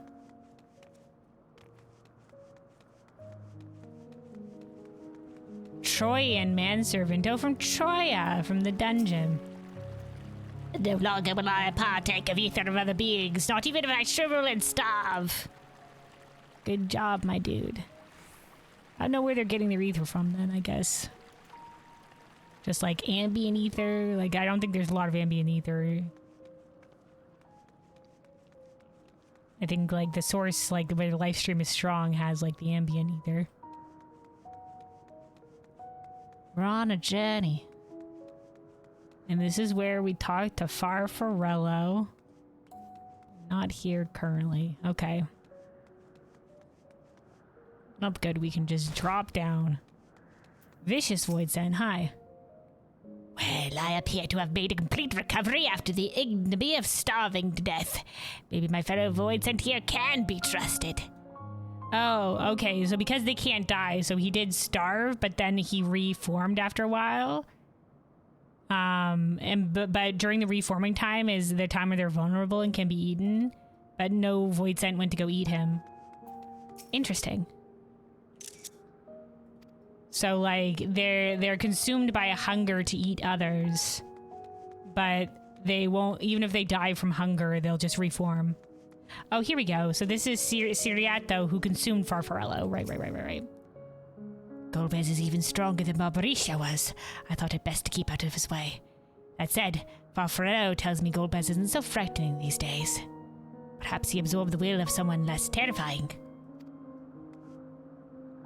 Is that what they think? No, he had a change of heart.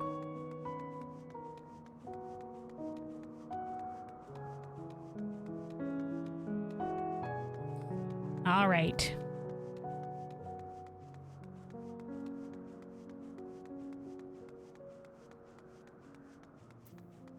Golbez? There are many in this domain who still fear me. I shall remain here to avoid needless provocation. Okay, Zero. Though it was not always so, many who live here now have chosen to do so because they support the cause. Hell yeah! Indeed, if our numbers continue to grow, we may require more territory. Hell yeah! Expand the domain of the Saviors of the Void! Thankfully, we were able to harness the residual ether from Barbarisha's domain. Those reserves will enable me to expand mine as the need arises. Oh, okay. Right. We had best prepare for our potential guest. Join me in my abode when you're ready. Right, you think he's gonna appear?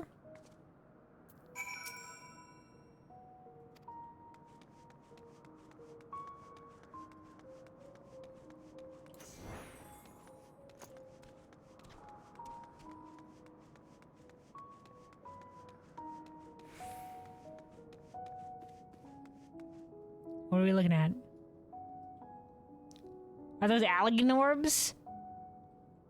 Were those like, I remember we had like the little like light, like the little like, when we were transferring light from the wall in the first, like the wall of light to the tower, we had to put down these little beacons that you stole prepared or something like that. Are those them?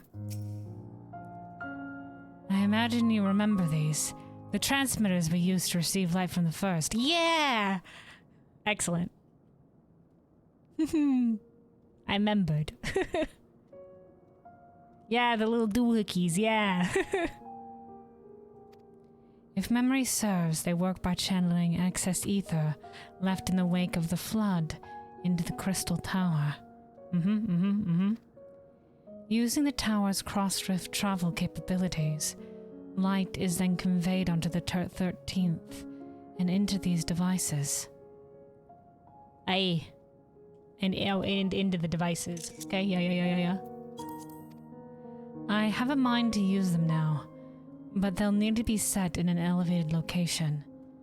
Your assistance would be greatly appreciated. They can still be used? Okay, ether transmitters. Hold on. Do you have anything else to say? Using the transmitters in here won't suit my plan. We require higher ground. Okay. Interacting.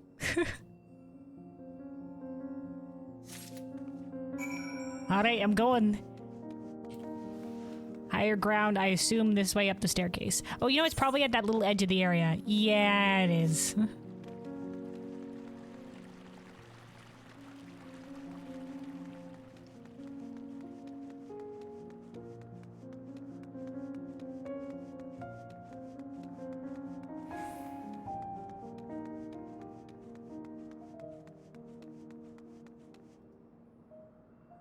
This is all part of her domain now as well, these other little islands.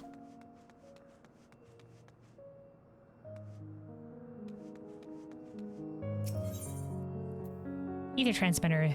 This compact contraption facilitates the flow of ether when used in conjunction with other identical devices.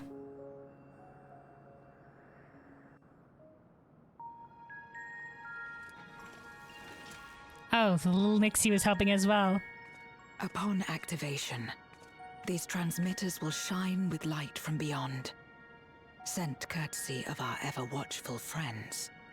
Okay, so they are still capable of receiving light, but just not constantly? Like, are we, like, occasionally sending bursts of light, or is it just, like, constant flow? Also, he said, looks like Foxclaw cleared NUOEX. Was he streaming it? Hell yeah. Way to go, good for him. They will serve as beacons in the dark for those that would seek me out. Okay.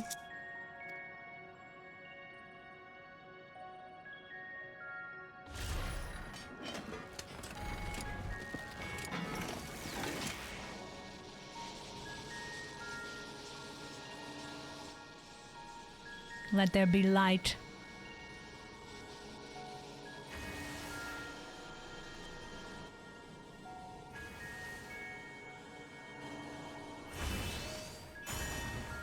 Oh, posted a screenshot of the totem in his inventory? Oh, hell yeah.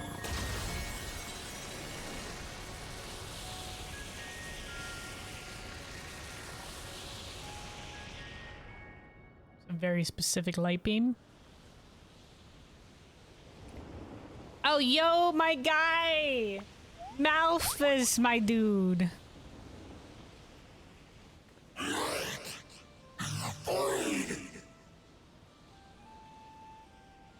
We just shot it out into a direction.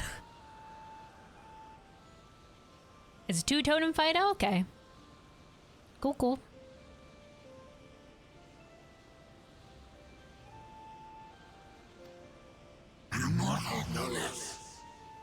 I did not expect to see you here. Guy, I did not expect to be here. Things went a little bit crazy. We're working on like cross-rift travel things. Don't worry too much about it. But you know, no hard feelings about kicking her ass earlier. I'm glad you decided to join the cause.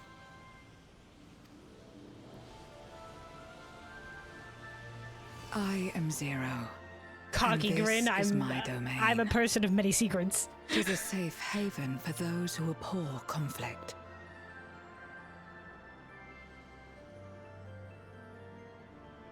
That's my girl. Among those gathered here, many aspire to restore this world to how it once was.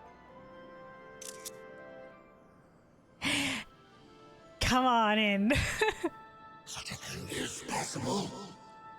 We have a hope that it might be.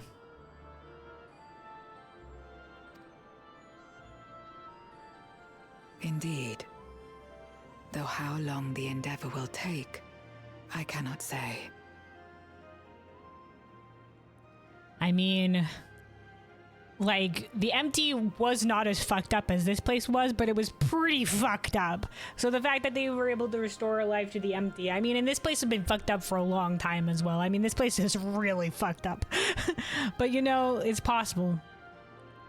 But for those of us abandoned by death itself, what do we have but time to try, and try again? Wow, those of us abandoned by death itself. Ooh, what a line.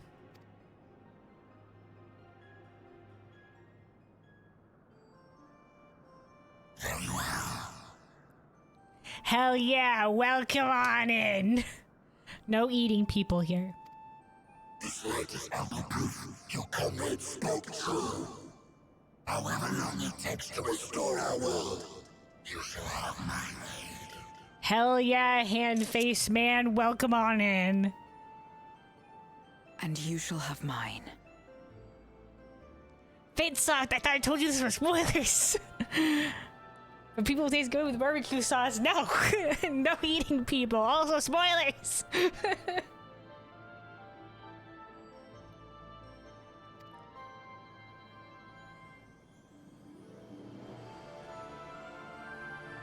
There he goes, just like, whoa.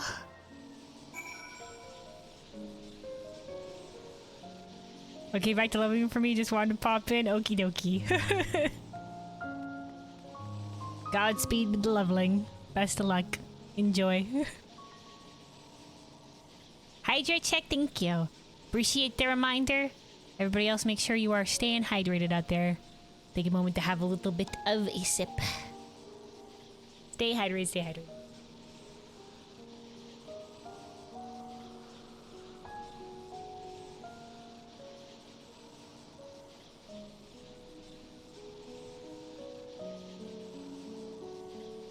All right.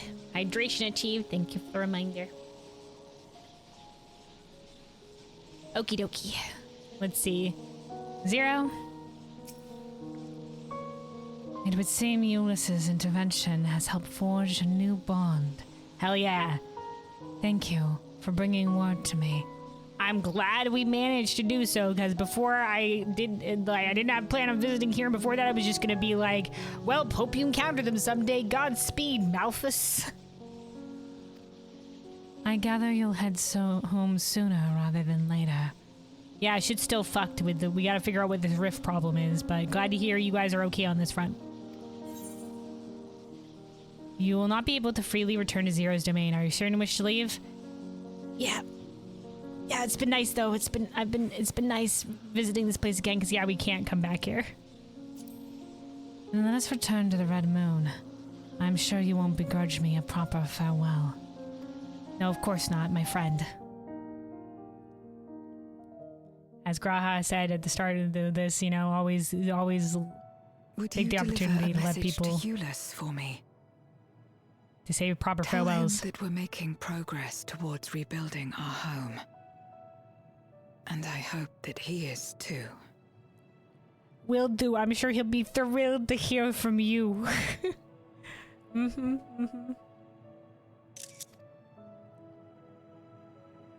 glad I could have made this journey. Memoria will be safe here. The crystal containing Zeromus has been passed on to our allies in the First. Indeed it has. If Enuo's Memoria might serve them in restoring their world, we shall likewise consider its transfer. Okay, now Zeromus was like, you know, like the darkness of the Zodiarc's sundered part here. So it was like sort of like pure darkness energies. Enuo is assumedly a corrupted soul, so I'm not sure how much that would work. But, you know, sure, I guess, if it's possible. I mean... How much simpler it would be to aid one another in our respective fights, were it not for these boundaries between us. Yeah, on the one hand, fellows... Yeah, if we were freely, like, Y'shtola's been trying to make it so that we're freely able to, she can freely travel or whatever have you like that. On the one hand, yeah, that would be great. On the other hand, we must be extremely careful. You've seen here with the void portals how bringing our worlds closer together could be a problemos. Also, we don't want them to collide or something. I mean, look at the dimensional fusion that happened with Alexandria. Like, poor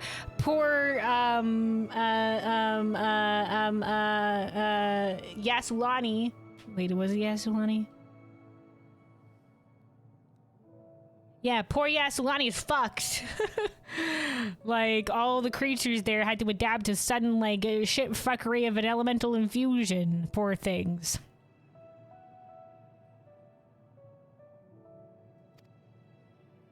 Safe travels, my friend. We take comfort in the knowledge that you're out there fighting too, wherever you may be.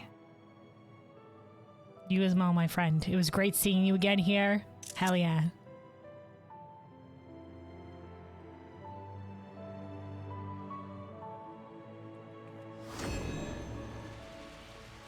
Oh, and there we go. Did the kin see the portal, so we just disappear?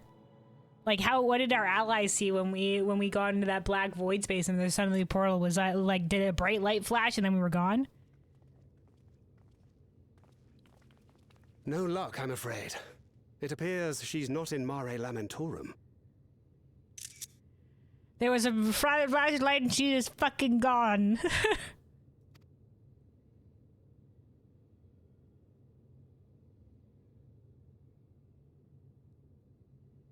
Oh, poor Alice, she's lost us again.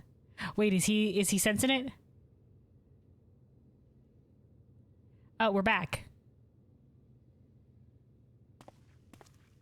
Wait.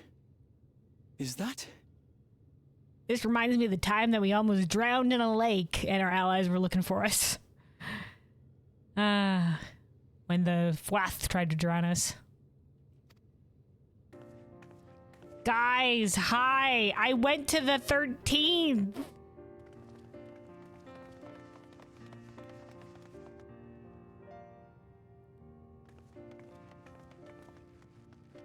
God, you had us worried.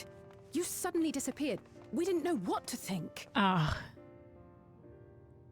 You know what? It also reminds me of In From the Cold. Graha and Alice were also the first to run up to us when they saw us walking. Of course, it wasn't really us at the time. Fucking goddamn Xenos. Don't worry, it's us. I wasn't expecting it either, my guy. So there I was, you know, just minding my own business, being like, let's go to the 13th or whatever. Crystals started glowing. Other crystals started glowing. Both crystals were glowing. And then I was in the 13th. It was a bridge. I heard a voice, and it was like FaceTime Fate without fear. Vanished, the void-sent incursion abruptly ended. Oh yeah, it's because I was fighting down. My goodness, guys, the fight that I had. That guy was crazy. But you know, we were fun. We had our allies. We surmised you had a hand in that, but never did it cross our minds that you were fighting alongside Zero and Golbez. It's crazy. This golden path you said you traversed wasn't visible to us either. Okay, so they also didn't see the golden path. Probably also didn't hear the voice either. Okay. I mean, we were in kind of that darkness space. So what did it look like it happened to me? Nor did we hear a voice. Ethos. Might this be the key's true name? Okay, hold on. I forgot it. They said ethos. Ethos meaning the characteristic spirit of a culture, era, or community as manifested in its beliefs and aspirations. Yes, quite. Yes, quite. Okay.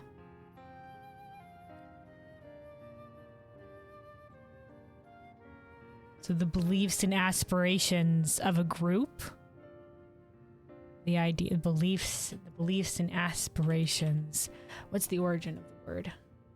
It does come from Greek, of course. Ethos, from Greek ethos meaning disposition or character.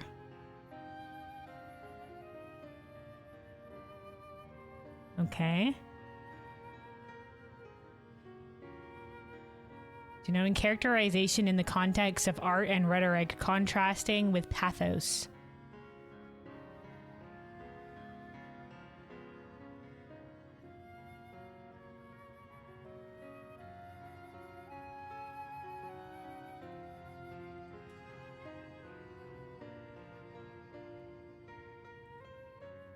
Ethos is a Greek word, this is from the wiki, is a Greek word meaning character that is used to describe the guiding beliefs or ideals that characterize a community, nation, or ideology, and a balance between caution and passion.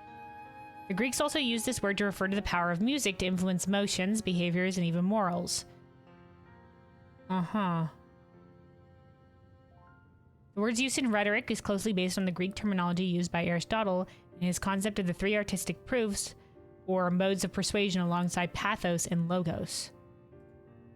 Pathos being referring to the appeal of appealing to the emotions and ideals of the audience, to elicit feelings, and logos most to appeal to reason, logic, order, understanding.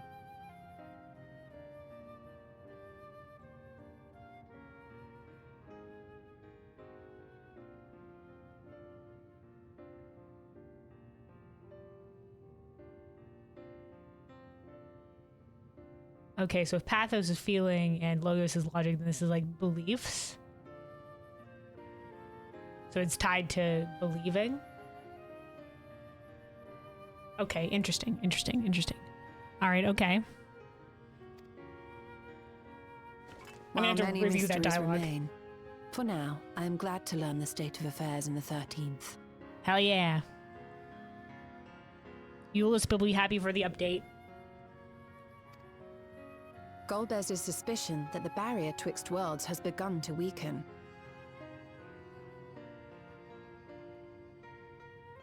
'Twould certainly explain the surge in fissures manifesting in the source. Yet what could be behind such a phenomenon?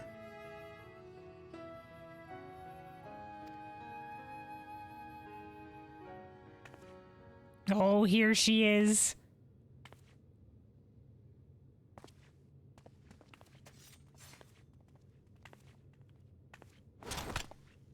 Now we saw her. Who might you be? Not her void sent, I'd wager. strange, of course, that she's on the moon. So there are, like, you know, Garleans on the moon. She is Aura. Greenscale, though. Greetings. Just flat greetings. She gonna manifest her sigil? Oh, she did. I am Helmarut of the Asians. Whew. All right, hold on. Time to bring it. Hold on. Hold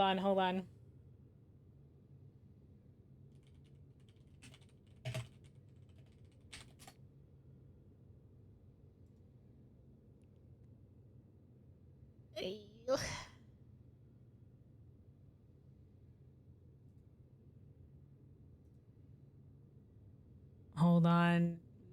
Zoom, enhance, zoom. There we got the image here. So this is okay. Hold on.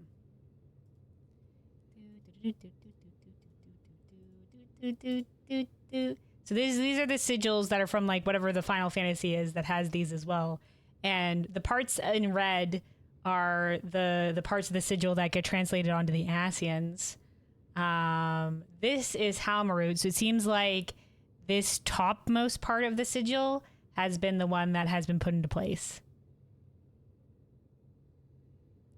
Sometimes they're, like, flipped around as well, but all right, okay.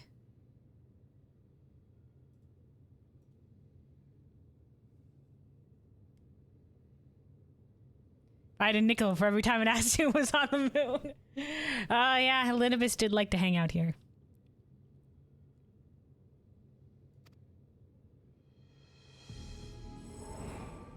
Winterers. Do we are immediately... your sworn foes, I know. But on this occasion, will you not put away your arms? We are your sworn foes, I know. We have killed a fair amount of you. All right. Oh, she can do this? Wow. I wish only to talk. They really leaned into the theme of Helmarut being the understated on the convocation. Oh man, wouldn't it have been cool if all the other Asians leaned into that? Gaia was supposed to be she was in charge of like land creations, like beasts of the land, right? So like, but we don't got nothing like that. She just got time power shit.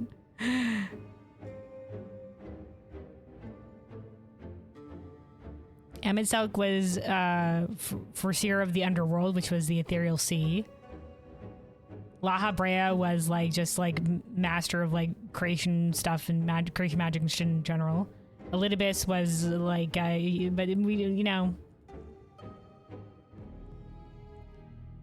he was the arbiter on the council. But then we got, you know, Nabriales was like just like the fighter guy, who was like fighting techniques kind of vibe. And man, I forget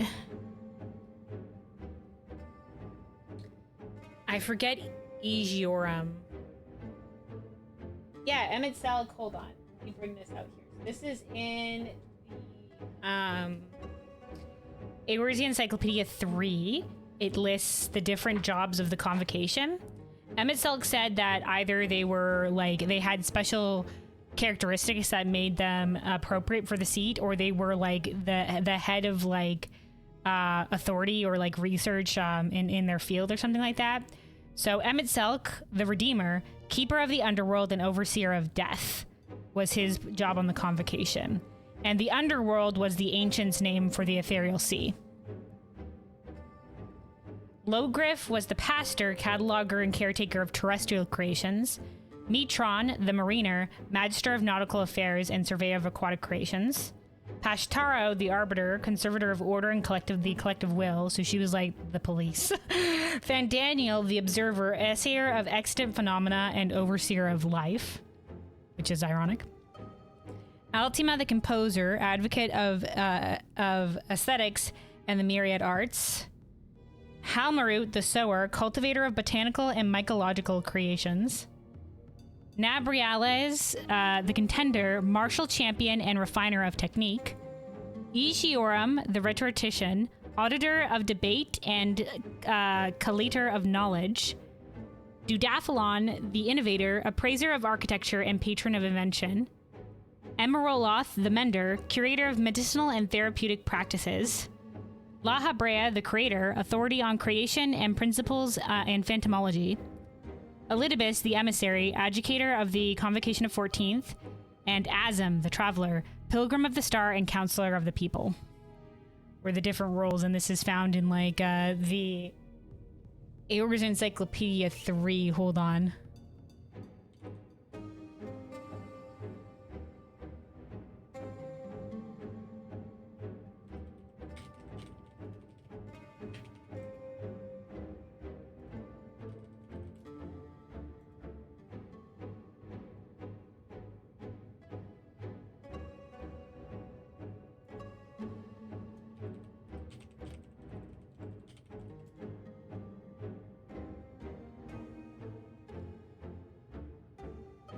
Yeah, or it's only coming up with like half of an image or whatever have you like that. Anyway.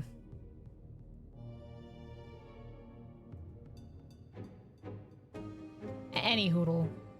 It shows it with their different crystals or whatever have you like that, but yeah, Metron the Mariner, yeah. But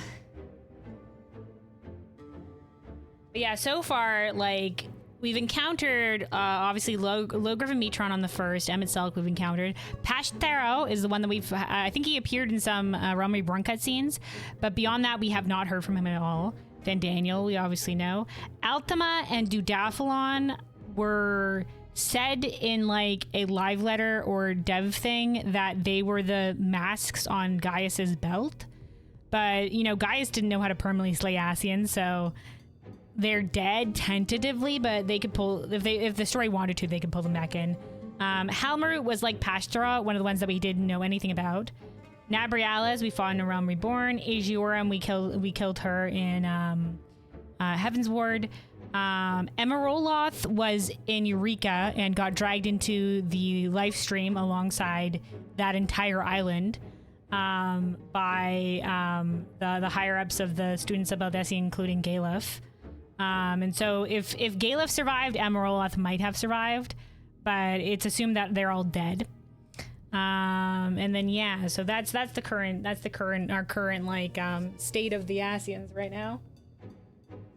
So when we heard that we saw that there was an Ascian with the Winters, the most likely candidates were going to be Pashtera or Halmarut. Yeah, dead. TM.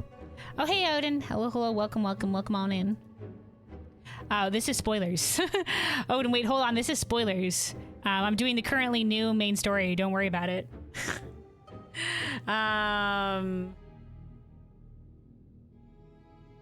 Yeah, like, this is, like, brand spanking new off the presses 7.5 main story, so, like, you should probably... You should not be here. Like, thanks for hopping on by to say hi, but, like, leave now. The spoilers abound. And I'm getting back into it right now. I was just talking about lore. I'm so exhausted, I don't care right now. Well, you should care. Get the heck out of here. I'll probably forget first thing tomorrow. No! Oh, and it broke into butterflies. Alright, okay. Hope I've sheathed my weapon. Alright, you may speak. Thank you for affording me a chance.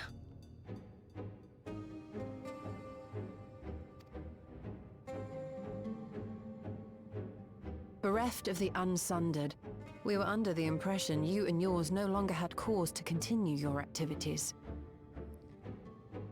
We had no idea what you fucks were doing. Also, Odin, you said you were at Comic-Con for 12 hours? Wow. Hosting Mario Kart and a few other games. My goodness. You need a break, but if you insist, you can find a break elsewhere. I'm just saying this is the spoilerino territory.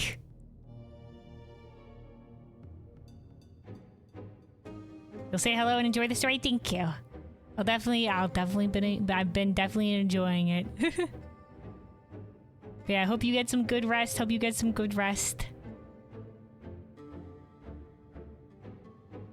Sounds like you definitely need it.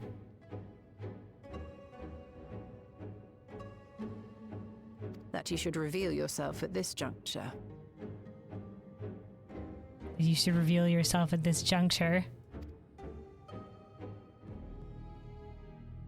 I assume you are the one who bestowed Calyx with the knowledge of summoning and the reflections. Good leap of logic. You stole a winter. Yes, that is correct. Okay, so confirmation it was indeed her. There's not another Ascian potentially on the winters. There could be.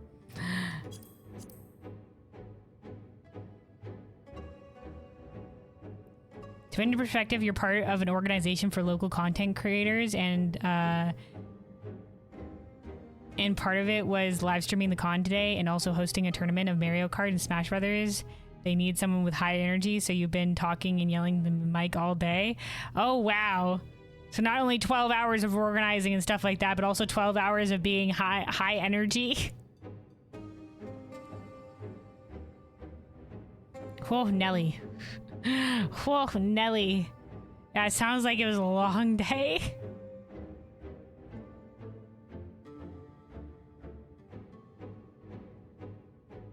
Alright, though, back to cutscening.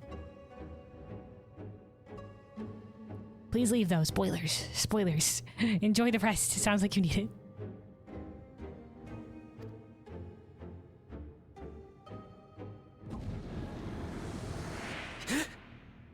Oh my god, she just popped him out of here, dude.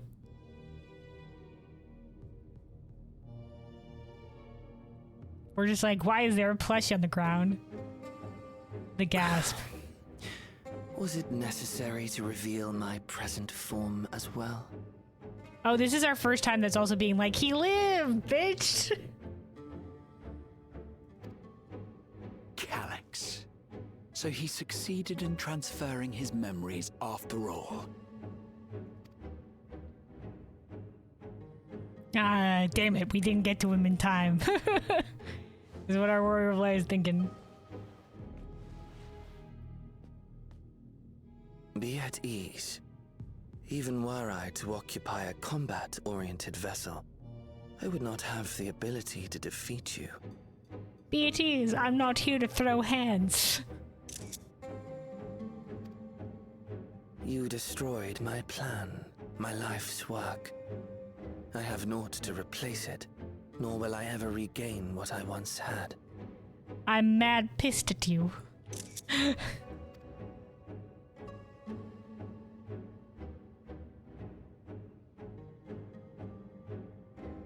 If you wish to speak, Halmarut, will you not tell us what it is that you hope to accomplish?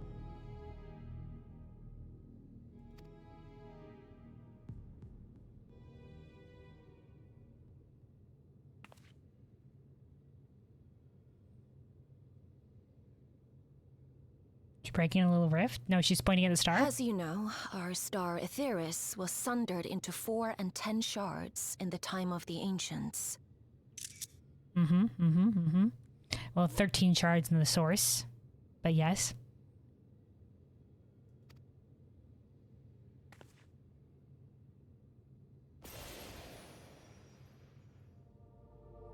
Oh, she's making a visual?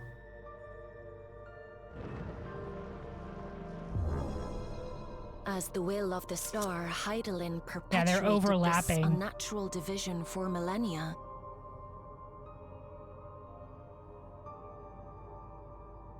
Yeah, because in theory, like you know, our usual show of also hold on, my head's slow in charge. I'm gonna plug it in real quick. Hopefully, the charging cable won't give us too much problems. It sometimes makes the disconnecting sound continually, but we'll get a little bit of charging out here at least. USB connecting sound incoming. But yeah, so normally when we see the shards, it's in that circle, right? But that's only a representation of them. How they really look is like this, overlapping on top of each other in space.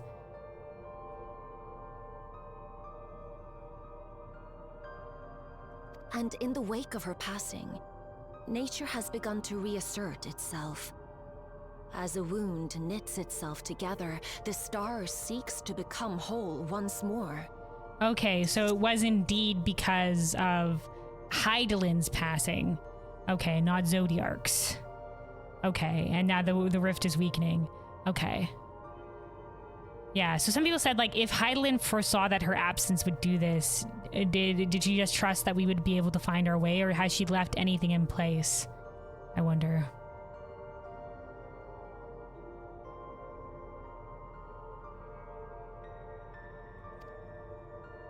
Yes. It seeks to rejoin with all of its shards. Okay.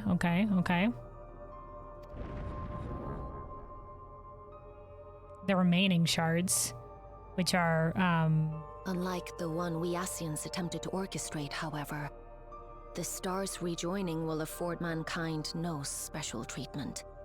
What does that mean? Just everything's gonna be fucked?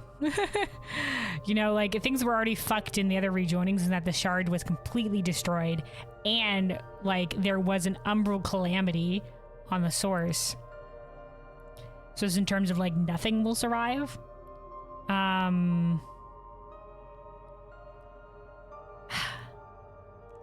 Yeah, there's currently there's the 1st and the 13th, and then besides the 1st and the 13th, there's 4 shards.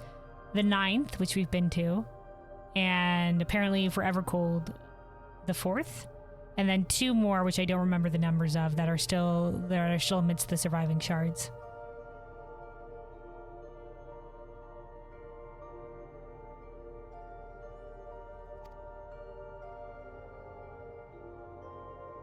All life and matter will be condensed into a single whole and remade for a new beginning. A complete rebirth. Okay, so you're saying, like, everything will be coming together in sort of like a dimensional fusion kind of way, and that's just gonna fuck everything on over, is it? 6 was the Lalafels, I thought? No. The Lalafels are from the source? If you're talking about the Malala that went to the 9th, they were originally from the source. So far, the only thing we know, like, we know what number it was. I can't quite remember which, though. I'd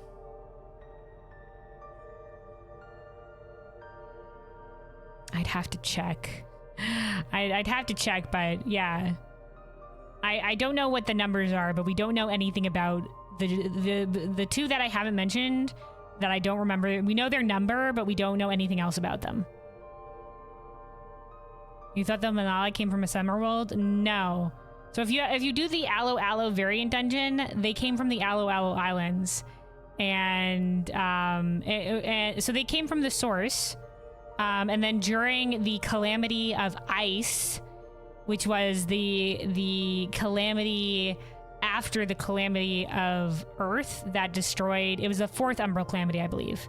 It was after the calamity of Earth that destroyed the Allegan Empire. The next calamity after that was the calamity of ice. And then from the calamity, after the calamity of ice, came the Age of the Magi, in the next astral age. So during the calamity of ice, they fled from the source, from the South Sea Isles, and they ended up on the 9th thanks to the power of the crystal, of the key. So, but they referred to their land of the South Sea Isles as a land of eternal summer, as a land of abundance that got overcome by frost, which was the calamity of ice.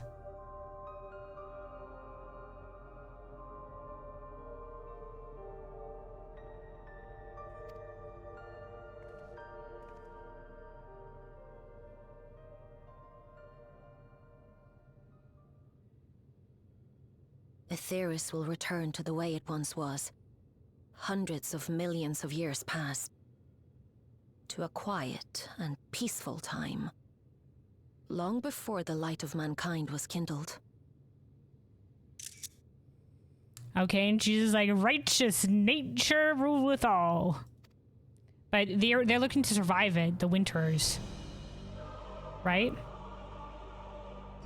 Supposing for a moment we believe you, how can you possibly know all this? Yeah. What's your source?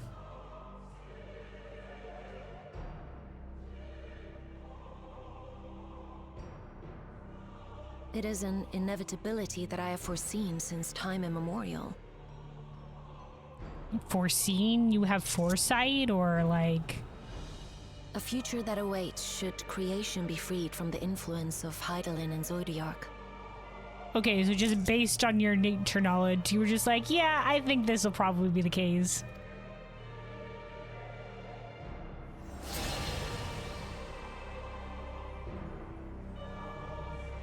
You're real fancy, lass.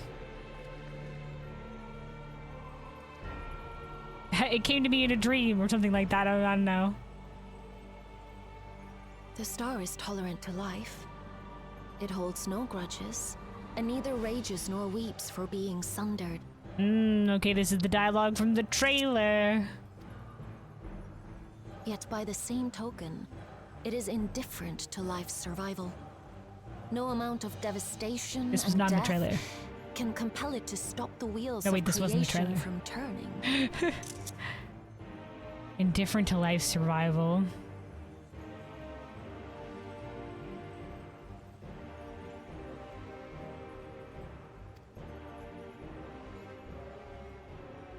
The earth shakes, and mountains spew fire.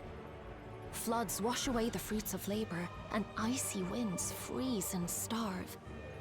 Countless perish as nature runs its course.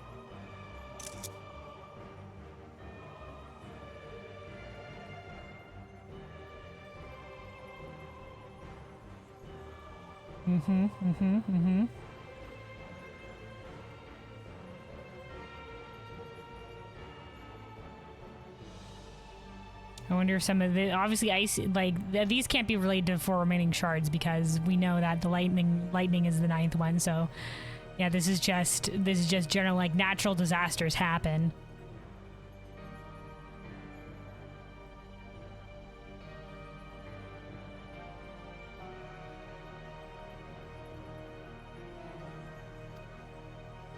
And we adapt to it. So many seeds of life have already been lost. Yet in spite of this, people continue to believe that the morrow will come. Because we must. But it will not. For nothing lies beyond the solstice. Solstice with a capital letter. When all creation is reunited. When that day comes, every last trace of mankind shall be erased. Okay, so the solstice is the reuniting all of the shards. Okay. Because solstice is either the longest night or the longest day, so I guess the longest day?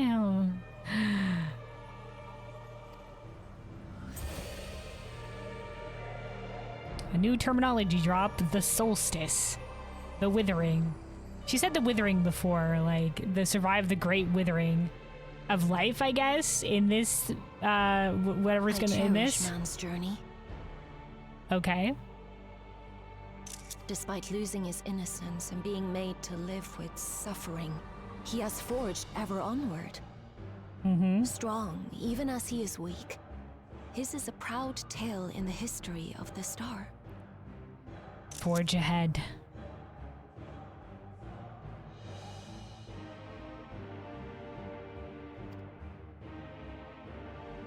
It would be a shame for that tale to end.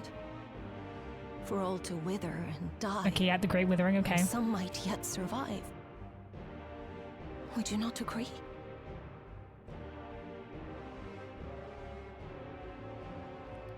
Aye, fellows. Are you thinking of another big ass exodus again?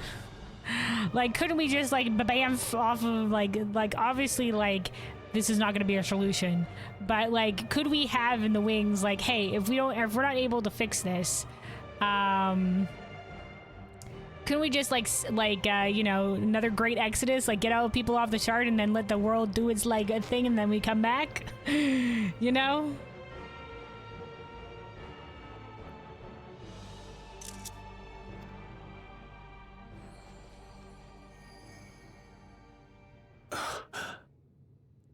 Oriange? If a natural rejoining doth lead unto the solstice, he's immediately adopting the terminology. Thine intent is to preemptively rejoin the worlds. Is that what's happening?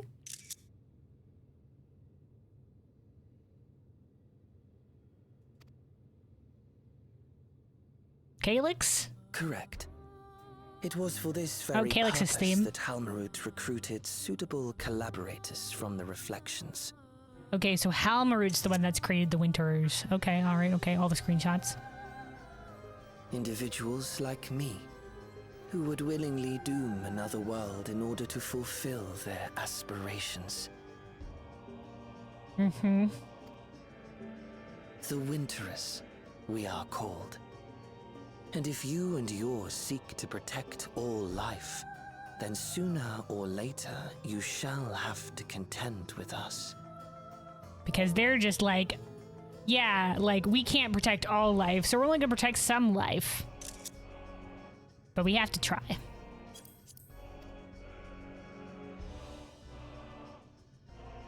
Because once again, Even if like everything you claim is true, like in Endwalker, like, you know, like the Great Exodus or whatever, like who picks and chooses who lives, who dies, right? Also, Michi said, "See, theorized this when you watched you during 7.4 that we would do a great migration." I mean, like that's like if push comes to shove, I'm just saying that's a possibility of how we'd escape this. But obviously, we're gonna just prevent this. Like, obviously, the story from here is we're gonna prevent this from happening. So I don't think that great migration will ever. And plus, like, you know, like this MMO is a story of this world. So I doubt the world, you know, we're ever gonna abandon the world.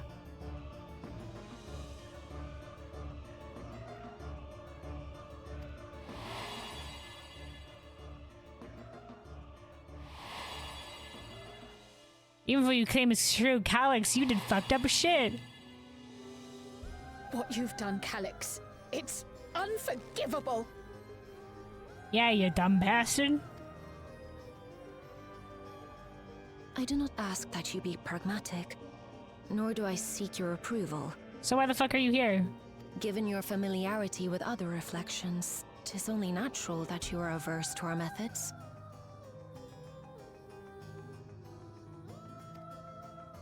Adverse is a light word. But there is one irrefutable fact that you must understand. Okay. Should we take no action at all, the solstice will come, and no one will be left alive. No one. Okay, so your idea is that, yeah, some people in the shards will die, but at least some people will live.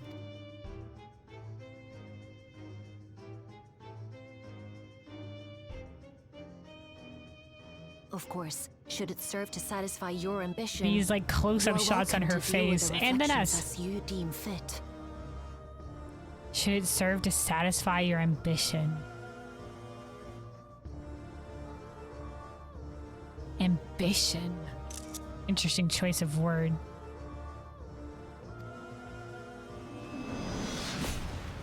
Ooh, the shit. That's a Garlean Like the pariah and scythe. wanderer who satisfied his own when he brought the star to the brink of ruin to face you. Like the pariah and wanderer who satisfied his own when he brought the star to the brink of ruin to face you. Wait a fucking second! Is that Xenos' scythe? What the fuck? I wasn't expecting a Xenos goddamn... Where did you get this scythe? Oh my god. Wasn't that at the edge of the universe? Bitch.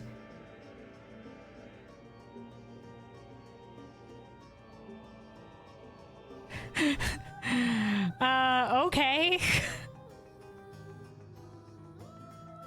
Yeah, dude, he was a crazy bastard. Are you calling me a crazy bastard for wanting to just pursue my own ideals? Dude, this guy was unhinged. That's an unfair comparison. He was just out for himself and himself alone.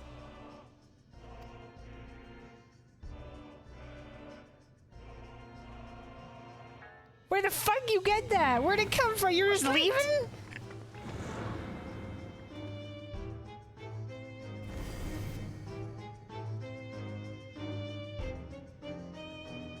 Listen, my friend, my enemy. All right, we were also his enemy. All right, and he's the one that was just, he's the one that put that on us. All right.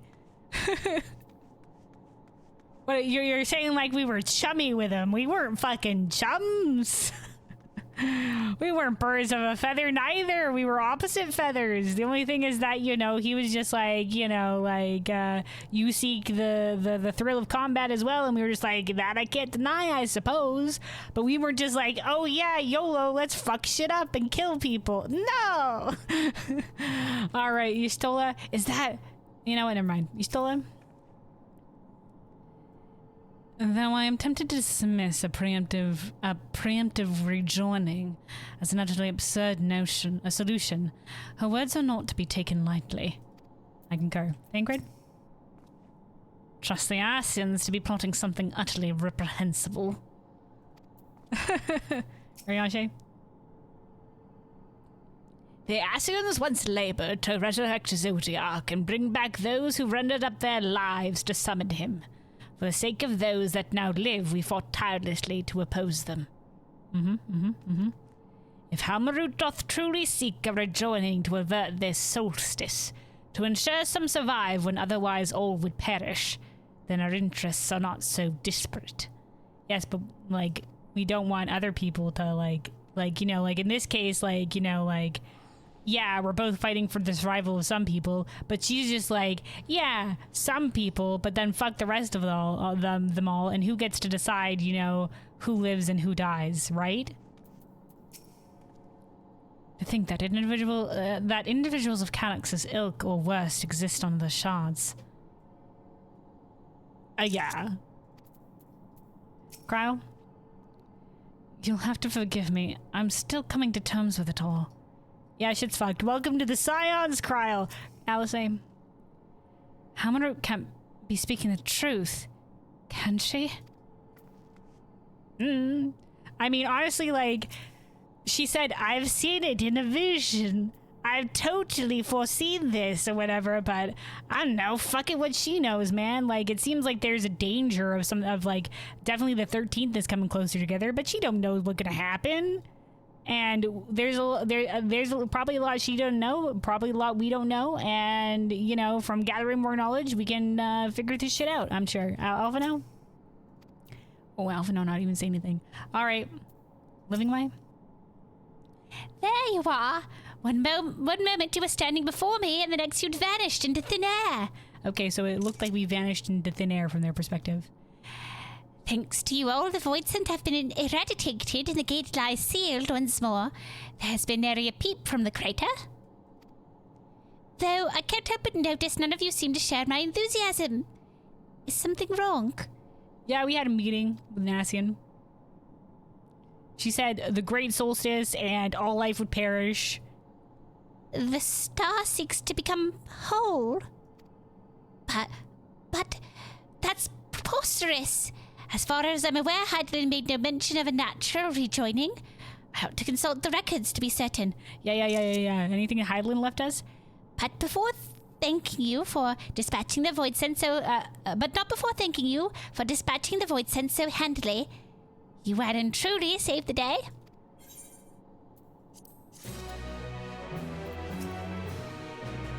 I realize present circumstances are hardly conducive to doing so, but please try to get some rest while you can. I know I would be exhausted after your trials in the void. Yeah. All right, Alphino. Trail to the heavens, patch title drop. Alphino continues to grapple with Halmarut's disclosure. The implication of the solstice and the winter schemes, as well as our approach moving forward, will take some time to consider. To that end, I believe we should gather and speak in person. And by we, I mean all our fellow Scions. It's time to get the band back together! For a change of pace, why don't we convene at the Rising Stones? I'm sure Tataru and the others will be happy to meet us there. A fine idea. In many ways, our return is long overdue.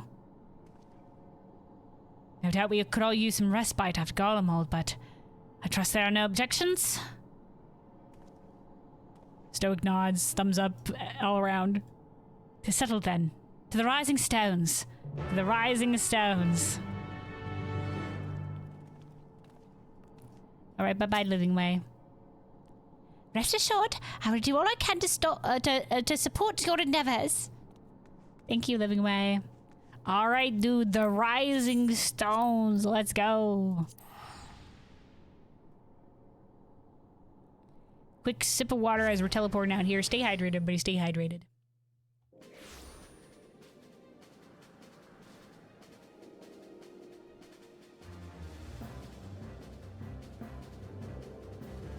All right.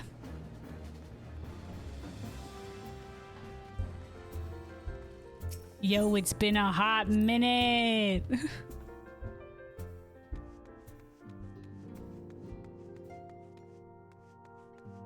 Ah, nostalgic.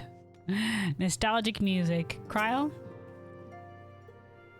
There was much more to take care of in Garlemald, even after tending to the wounded. I shall be sure to share a full report with Ojika. Graha? It feels like a lifetime ago I first set foot within these walls. Though given we've all experienced a lifetime's worth of triumphs and tribulations, you more so than any other Graha, in the interim, perhaps that is only natural. You still on? Well, I guess like he's saying like in the interim of when he first came here, like I guess like as like when he became a Scion. Anticipating my stay in Tyrol came to such an abrupt end. Yeah, I thought you were gonna stay there, but I guess you were just like, time to go get the Warrior of Light the key real quick. I should like to make arrangements to remain in touch with Shale. Thancred, good seeing you again, my friend. Since leaving for Tyrol, we've been almost constantly on the move. It feels good to put my feet up in familiar stamping grounds. Ariage? In spite of time's vicissitudes, some things endure. Oh boy, another vocabulary word of the day. Vicissitudes. A change of circumstance or fortune, typically one that is unwelcome or unpleasant. Okay. The sanctuary is surely among them. Some things enduring. Hell yeah. I'll say. At times like this, the company of friends is all the more precious. Hell yeah. Alpha now. Everything has changed since we last gathered here.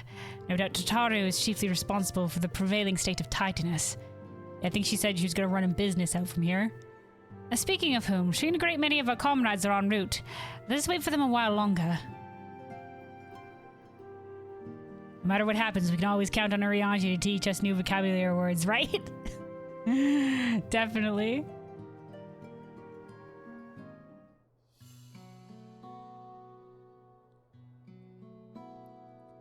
Oh, it's been a hot minute. The Rising Stones music.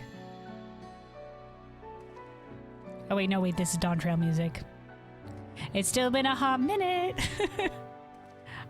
Wait, I heard the music change. Never good. Long it has been since last we gathered here. Yeah. Since the signs were disbanded, quote unquote. Though our order's dissolution was indeed in name only. Thereafter, we did largely operate independent of one another. Are you giving us a recap of where our friendos have gone, Ariange? Because as it stands, the lady and the granddad are should be off in Ningxia. I think you can still talk with them. They're in the hot springs in Kugane, but their plan was to go to Ningxia. I think Riol, he said he was either going to go to the New World or he was going to go to Miracidia. And considering we didn't encounter him in the New World, he's probably gone to Miracidia. A couple of the Rogadin scions, not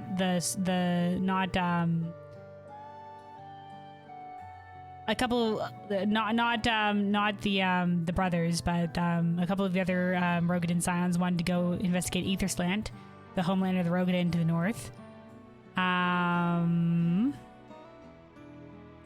There's like two of them that are learning like some stuff in Gridania. You can see them there. The couple ones that are going to investigate Aetherslant you can find in Limsa in like the main tavern area.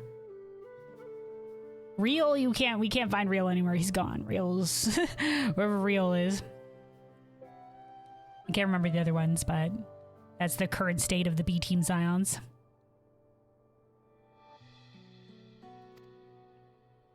All of which is to say, full glad am I to stand in such esteemed company once more.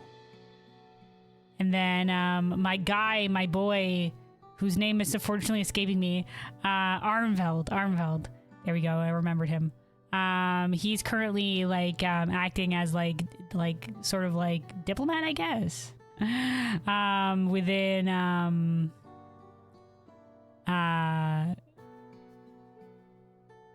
Alamigo. With Fordo legs, boom. Armveld's name escapes me all the time too, yeah. I mean, there's a lot of names to remember in this game, so for some reason my mind was drawing a blank on Nero earlier. But I was like, oh yeah, Nero went to go, had a bunch of fellows that he took to the moon.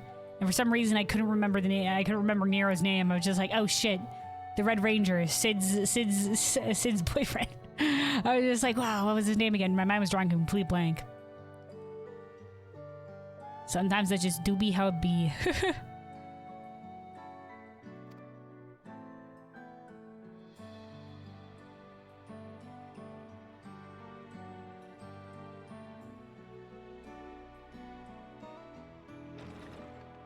Apologies for our delay. Hey, Hori Bowler! So are the B Team Scions. Welcome on in. We got Tataru, the brother, the Thurston lady, as bid. Flamine, this guy who's usually with Hori Boulder, this girl who I believe is also a healer. She's in like Ishgardian robes though now. Is she learning stuff in Ishgard? And then this lass who... I don't know where she was going to investigate though. This is everyone that we could round up on short notice. The others are still en route. Okay, so they are joining. Estinian alone we weren't able to make contact with. But we're working on it. Oh, Estinian, you crazy bastard, wherever you are. No doubt his link pearl is buried at the bottom of his bag. Ha! Knowing him, he'll turn up when we least expect it. That's our boy, Estinian!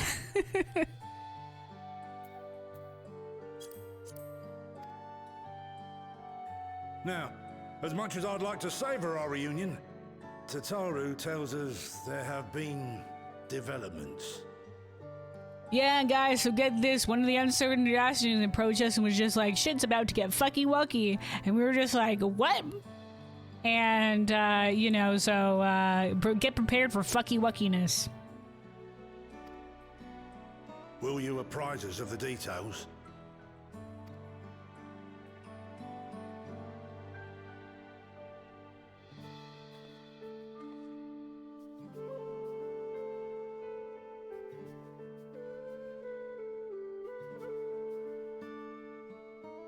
Also, of course, they got Hori Boulder in here to be the voice of the B Team Scions, because he's like probably like the major B Team Scion. I think Real also, but Real's not here.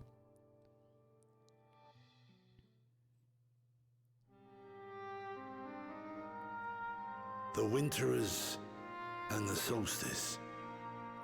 Yeah, I know a lot of proper nouns.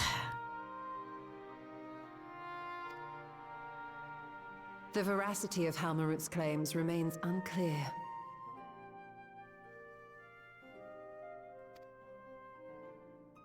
Yet it cannot be denied that, in his bid to convert the living into endless, Calyx was privy to knowledge of the reflections and more.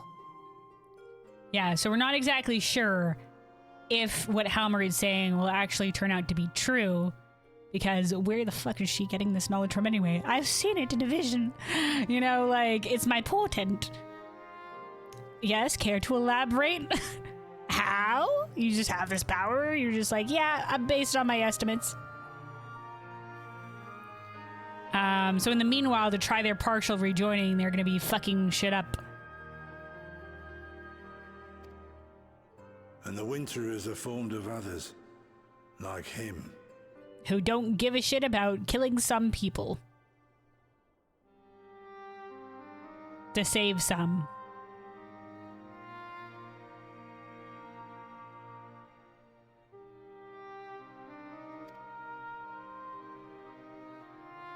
In light of the recent Void Sense incursions, I believe it would be wise to treat the solstice as a genuine threat.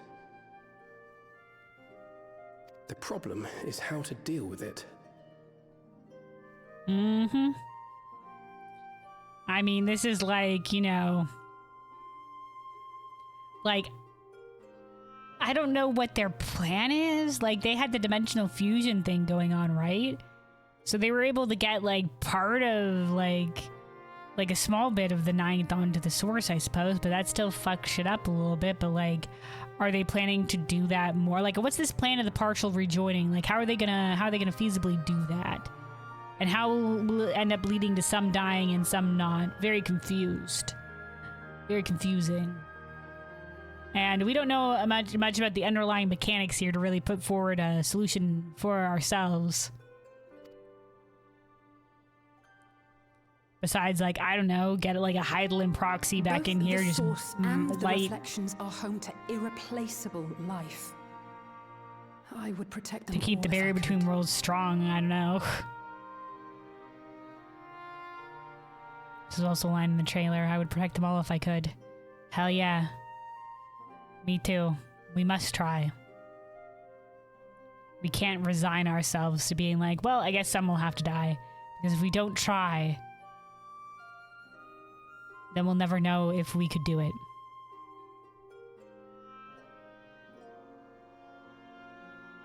We can't just give up on them.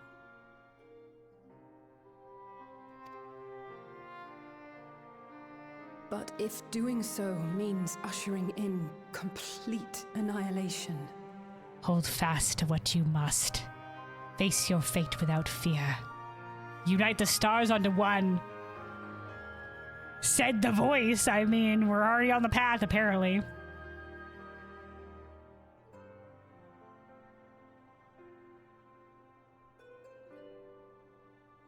Yeah, so we're saying here, like, if we were to protect the shards and stop this partial rejoining, then everybody would die. But there has to be another way.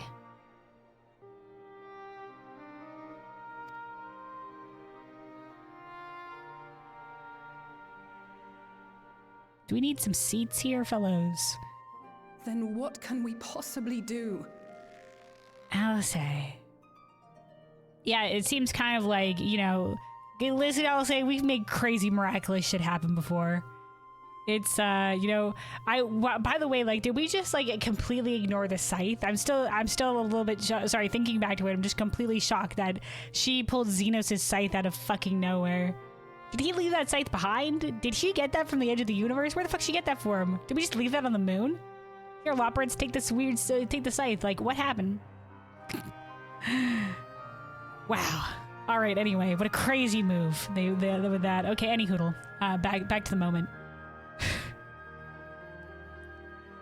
We made miraculous shit happen before, Alice.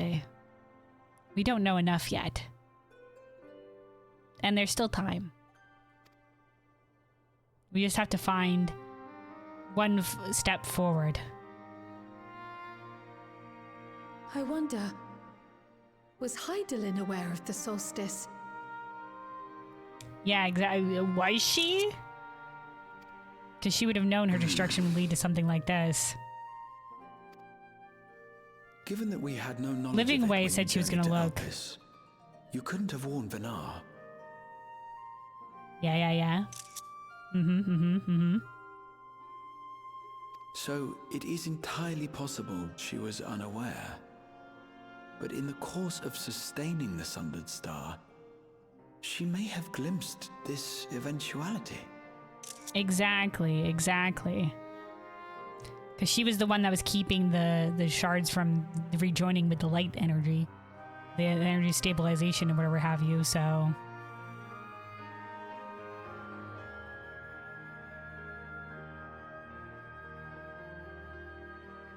And she also put the 12 in place as, like, you know, forces of stability when the sundering happened, because, you know, because of what we told her. Anyway. She was a smart cookie. I don't think she had any way of knowing, or I think she knew and chose to trust in us. We'll find our way, Vinar. But it's interesting you can choose either or here. Listen, Heidelin was a smart cookie. She had a lot of... Vinar had a lot of things in place. A lot of contingencies. I have no doubt she saw this. But you can say either. I don't think she had any way of knowing, or I think she knew and chose to trust in us.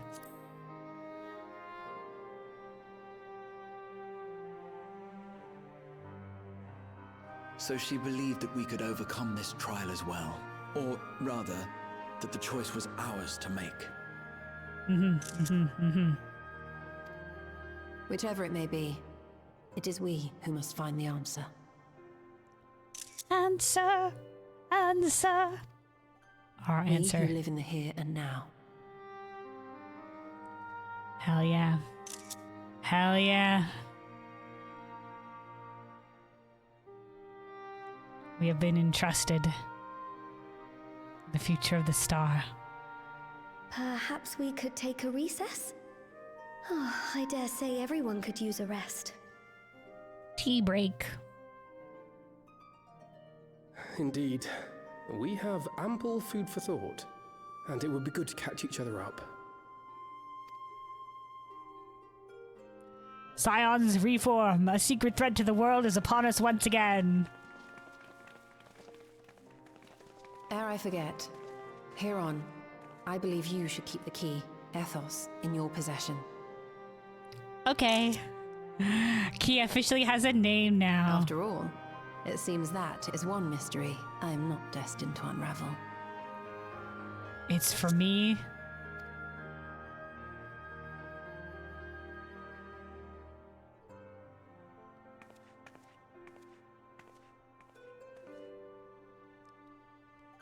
Awesome. Hype. Oh boy, are we catching up? We are. Hi, friends. I'm sorry, I don't remember all of your names, and I don't remember where some of you went. Clements. Oh, Aenor. I hoped you would come to your senses, but... Oh, right, she's Aenor's sister. I'm sorry, it's been so long. But I see you're still in the throes of withdrawal. The brothers are reunited, yet a distance between them persists. How cruel fate is to force me to choose. Oh yeah, I think I remembered. They went their separate ways to learn stuff, and she was very thirsty for the Boulder brothers. All right, Tataru. It seems our colleagues have much to catch up on. I shall have to brew some tea. I knew you were gonna have some tea, Tataru. Thank you. Coltonet, my guy, my dude, yo. This latest development is indeed in shock, but I'm hard to see not a single face clouded with despair. Well, we fought beyond that the final days. Ephemi, I forgot your name. I thought it ended with an E sound. Helped repel a void sent incursion and Lapis from Malinalis. Oh, right. Well, she was with the Ilthibard contingent. Fighting off fiend-controlled Galate is something I won't rush to relive. Fiend-controlled Galate. Oh, the dolls. Oh, okay. Interesting. It was nonetheless good training. That was nonetheless good training. I think she has an accent. I'm gonna give her one. She's on an accent now. All right. Okay, we're talking to everybody then. Boulder, yo, Hoary Boulder, how been? Cultivate and I had remained in Corvos to monitor the situation amongst the Garleans and the Corvosi. Right! Thank you, my guy. Yeah. I hadn't remembered where all of them had gone to. Though seldom smooth sailing, in time the region settled and we were able to return. Cool.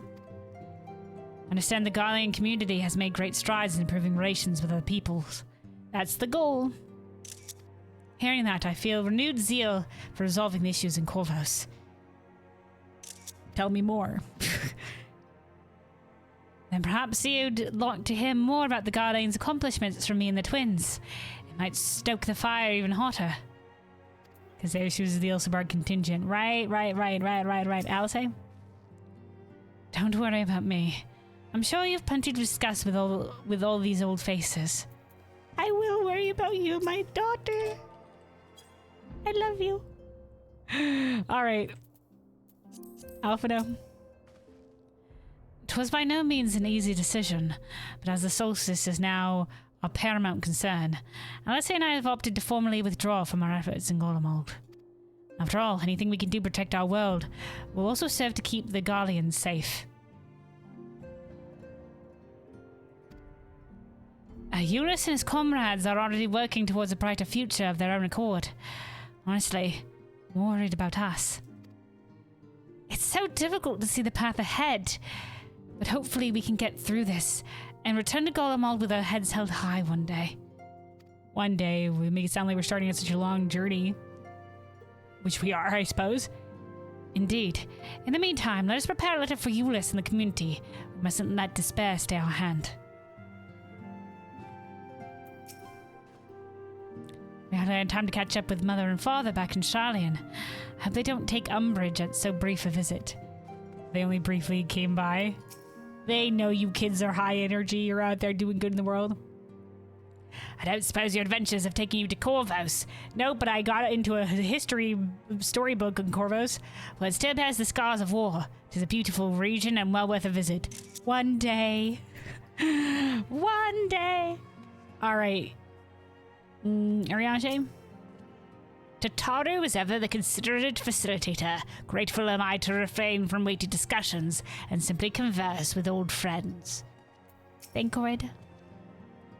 After Ariane and I went off on our own, we decided to spend some time exploring Shaktarol, the northern part. Tell me more. We never had the chance to visit during the Rite of Succession, you see. Yeah, tell me more.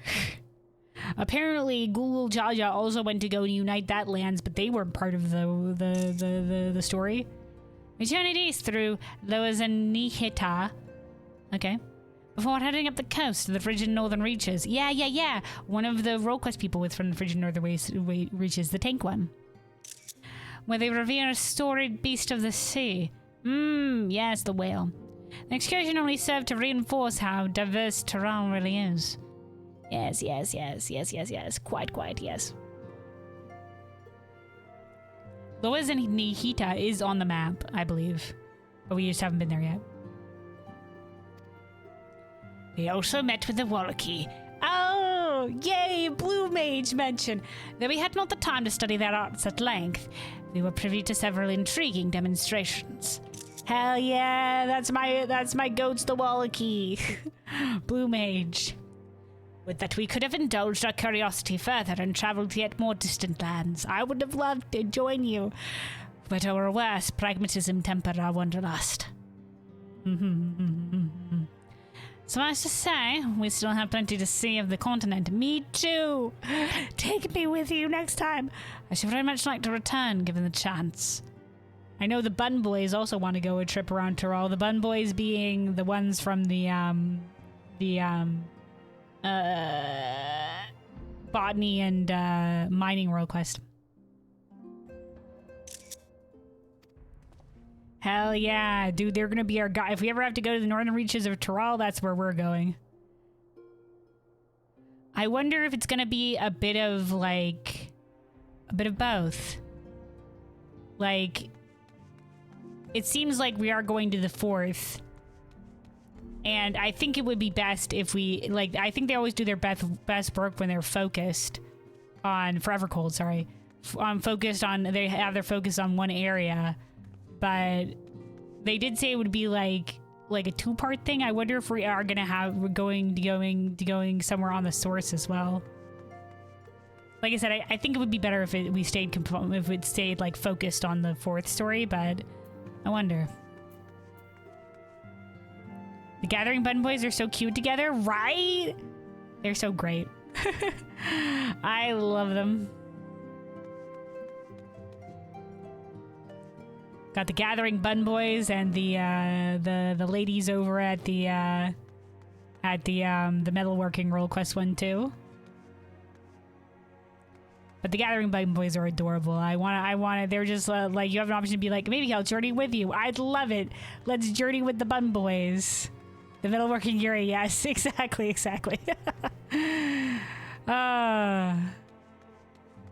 I love the crafting gathering role quest for Endwalker with great time.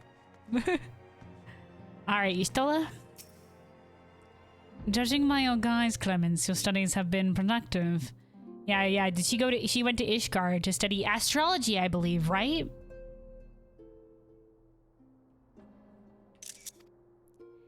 Indeed. I have more or less mastered the fundamental principles of Charlayan astrology. Yeah. At one point, you could find her in the Astrologian Guild place, I think.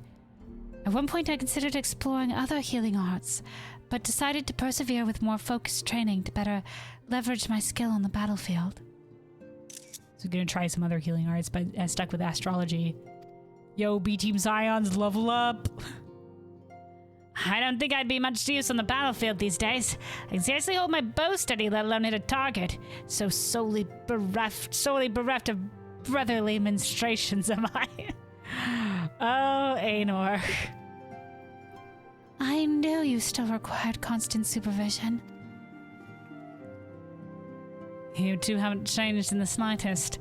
It makes me wonder how our colleagues that couldn't join us today are faring. Please, tell me more about them. Riol's in Mare City, ain't he? And then there's the guy and her granddad who's off in Ningxia. God damn it, tell me more. Seeing the two siblings together made me think of my sisters and half-sisters. Well, 12 of us actually had the opportunity to gather not so long ago. Yeah, when their father died, rest in peace.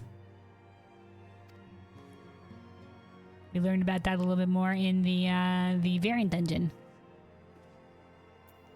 Kryle? Hearing our comrades' tales remind me of my efforts to master pictomancy. We've all come so far, striven so hard. Oh yeah, Graha? Even after discussing the revelations concerning Calyx, there is a great deal to share. It is difficult to know where to begin. Oh yeah, big journey. It seems like the other, maybe the other Scions are on the way, so maybe in the next, if we're not getting them, if they're not gonna be like, hi guys, sorry we're late and roll in fashionably late here, maybe we'll be getting them in the second main story. It's nice, getting to hear from them. Like, I thought they were gonna be like, whenever we go to these places, they're gonna be like, we're gonna encounter them and maybe they'll be made a more major character. Whenever we would go to the places that they went off to, like if we ever went to Corvos. But that could still happen. Maybe they're just reminding us of all these other places they've been. Because this was supposed to be a tale of, this new saga was supposed to be a tale of discovery, right? Discover, said the voice as well. Anyway, Ochre.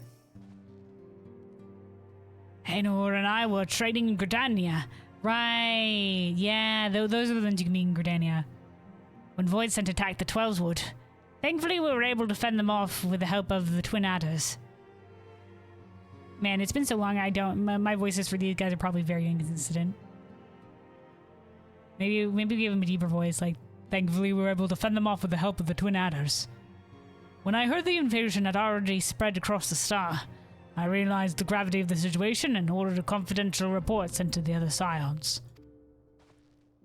That's why Tataru was so quickly apprised. Thanks to you, we were able to make haste for Garlemald.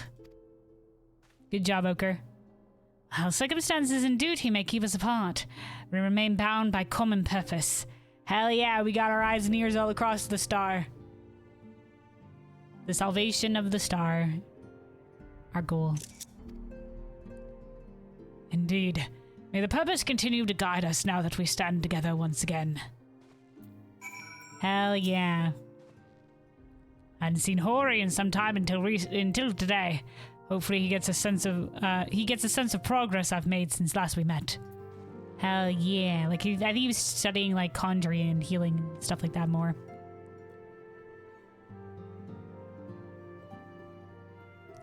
I guess caster. I don't know what class she is. Oh, she's pugilist? Probably? Tank. We have a bit of a lack of tanks on the B team Scions. Riol is a rogue. 2 healers, though. Anyway. I'm just saying they need to be able to form their own 8-man of B team Scions. Okay. Okay, let me see. Before we continue here, I'm not sure how much is left. Give me just a moment. Oh, god damn it. Okay, sorry, those computer sounds are mine. That was me turning, luckily it wasn't giving us too much problem during the cutscene, but yeah, the charging cable for my headset has been a bit finicky. Sometimes it just makes the disconnection noise. But I think we got enough charge on it. But yeah, give me just a second here to stand up a little bit and refill my water, and then we will continue here. You're about to turn in the last quest? Oh, really? Okay, in which case, never mind. Let's go. Never mind. I was like, man, I should probably take a second to take a break for there's going to be a lot more. But then again, there's also going to be, we have to unlock the other thing, and there's going to be like the meanwhile probably. Okay, yeah, hold on. I will go refill my water real quick. I will go refill my water real quick. Just give me a quick moment, and I will be back here in a second, and we'll finish up the story. Yeah, be right back, be right back. Do I have... Hold on.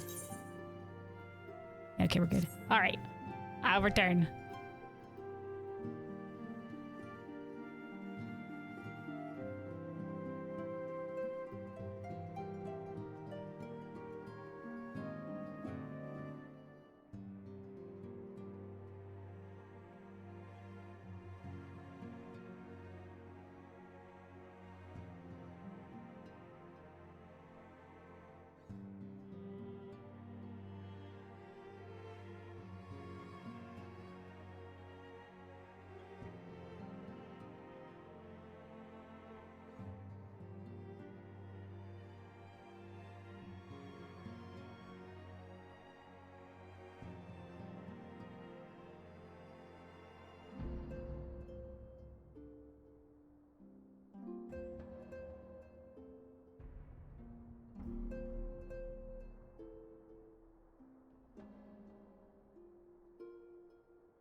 Alright, I'm back. I returned. Slaffy said there's still so few melee and fizz range, right? Even amongst the P-Team Scions. I mean, we have Anor at least, who's a bowman. A fizz range at the very least. And Ephemy, who might be a pugilist or a monk. I'm not entirely sure. I can't remember. But yeah, we definitely need, like, considering there's so many melee in the game.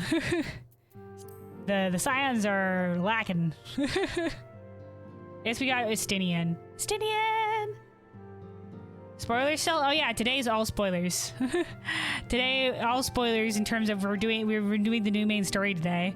And tomorrow we're going to be doing the final wing of the Alliance Raid. So, I mean, if you're concerned about the Alliance Raid story, then it'll be spoilers. But, I mean, if you're not concerned with the Alliance Raid spoilers, then that'll be what we'll be doing tomorrow.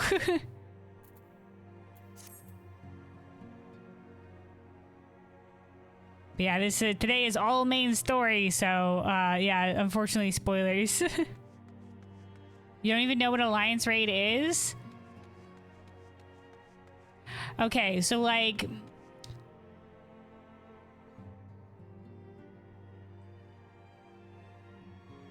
It's basically like a 24-man raid. So each expansion has a raid series, and raids are like 8-man. In Final Fantasy XIV, and so there'll be 3 wings of a raid that all sort of form like a story in a raid story in an expansion, so like a little side story that's involving whatever's happening with the raid. And then there's the 3 wings of the Alliance Raid, which is a 24-man thing, and this is it's easy mode content, so you know it's just like you know, it's basically it's big spectacle and like fun fights and stuff like that, but you queue into it with randos usually to do it. Obviously you can queue with friends as well, but for the most part, you know, it's something you can just queue into and do. And yeah, that involves the 24 people and all together. And this current expansion's Alliance Raid is a sort of like Final Fantasy XI crossover raid. There have been a couple of like one other crossover raid in the past, which means like the Alliance Raid usually it's tied to like the lore of the world, but there's been a couple of crossovers, like in Stormblood, the Alliance Raid featured like Final Fantasy XIV tactics story stuff, which like was involved with like they did a lot of world building with that in the actual world itself. But the Shadowbringers Alliance Raid is actually a crossover with Nier. And that one is like there's like really no lore that pertains, like that's actual like Final Fantasy XIV. It's all just like this is a wild Nier crossover shenanigans. And we learned recently that was the next expansion that's coming up. Then it's gonna be a crossover with Evangelion. So that one's also gonna be a crazy one. But then there's a couple of other Alliance Raids that actually pertain to actual like the lore and the world of Final Fantasy XIV. But the Alliance Raids are a lot of like, you know, spectacle and big fights, and you fight like 4 bosses in each wing. They can be a bit longer. In A Realm Reborn, you'll have one that's required to do for the story, which is the Crystal Tower raid series. All of the rest aren't required for story. But you know, you can go unlock and do them at your convenience. But the Crystal Tower raid in A Realm Reborn, you'll eventually be forced to do it to continue the story. So that one is the only required Alliance Raid for story purposes. You're very curious how Evangelion is going to get explained to me in order to sort of understand the references. Yeah, I'm sure they'll do okay. Like, you know, like I didn't know anything about Nier, and you know, like we had like sort of the proxy of the dwarves to sort of understand, like get like kind of a story of what's going on. Like the people showed up and were just like, yeah, guys, those black outfit people's fucking men, right? And I'm just like, sure thing. But I didn't know what was going on. You know, it was just like a crazy ride. So I'm sure they're going to be like, hi guys, I'm a character reference, but here is the proxy of somebody in this world that's going to make it easier for you to understand. All right, righteous. I don't know.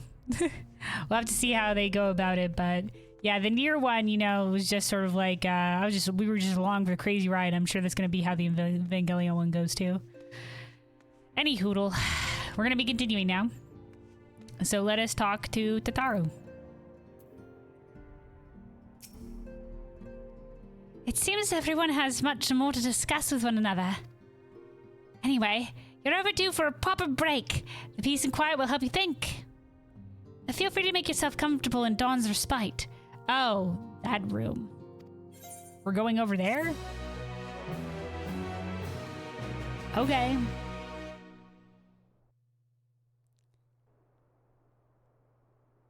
Huh. The moon.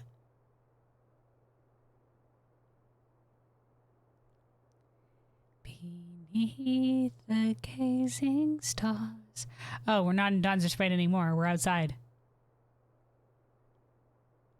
If I had a nickel for every time we looked at the moon. Of course, should it serve to satisfy your ambition, you are welcome to deal with the reflections as you deem fit. Saving them all, bitch. Like the pariah and wanderer who satisfied his own when he brought the star to the brink of ruin to face you. How'd you get this fucking scythe, bitch? If I also had a nickel for the amount of times we looked at the moon and thought of Xenos, I'd have 2 nickels. It's kind of strange to have them twice. Looking at you, Endwalker post patches. I detest evenings such as this. Oh my god, Calyx! Too bright, too stimulating. The mind distracted by the inconsequential.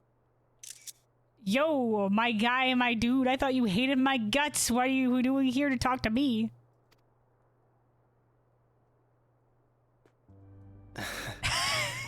It's you so needn't be so wary. I merely come to offer information before my departure. Here I am to honestly talk to you. Squeak, squeak, squeak. It's just so silly. The fact that they put him in a little squirrel plushie, dude. Oh my goodness. Peak.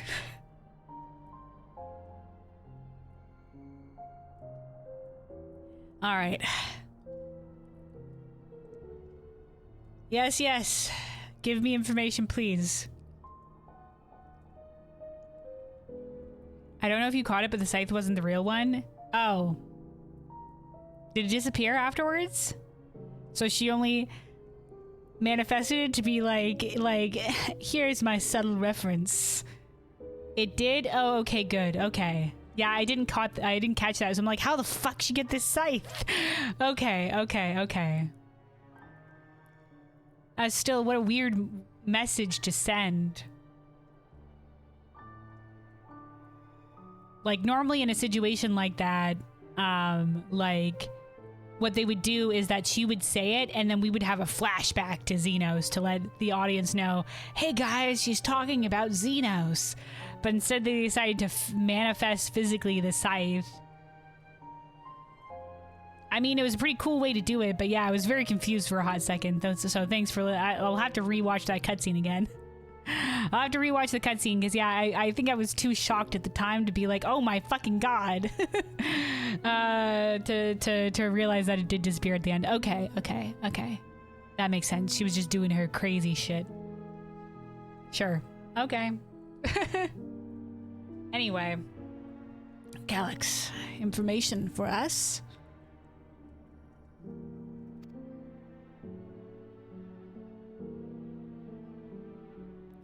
Halmarut and I will soon cross the rift to observe the enactment of another Winter's plan. Alright. So we're gonna be foiling it on the 4th, eh?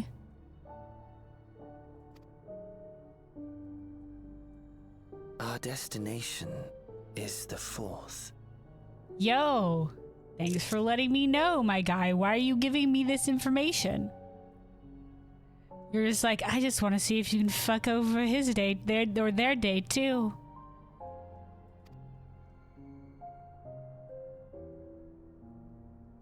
A world locked in ice, whose lands are blanketed in thick clouds.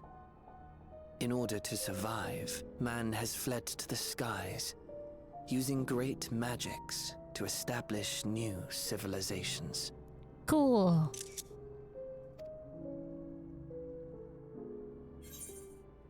That sounds exciting. Or why tell me where you're going? Yeah, definitely this one.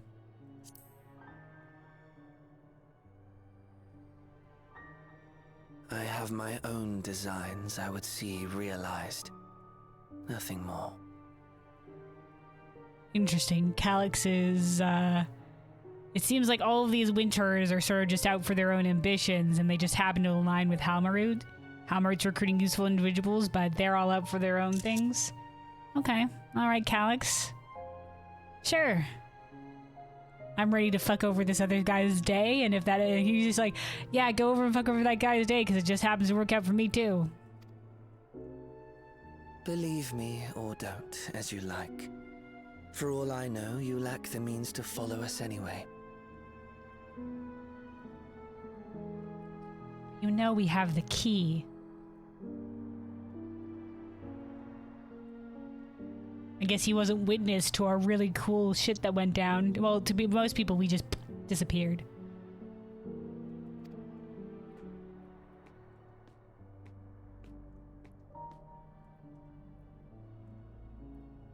What Halmarut said to you earlier? What specifically? She said to us a lot of things. Ooh, all these power shots of us. Okay, alright, yeah. She suggested that dealing with the reflections might satisfy your ambition. But is that truly so? Honestly, I have no idea what she meant, my guy. Like, ambition is such a weird word to use. Dealing with the reflections in whatever way you see fit to satisfy your ambition. Ambition? Like, ambition is a weird word to use. Like, we want to save all life. All life. Because who gets to decide who lives, who dies? You know, like... And I also don't know why she brought up Xenos. I'm gonna have to rewatch that cutscene. But like...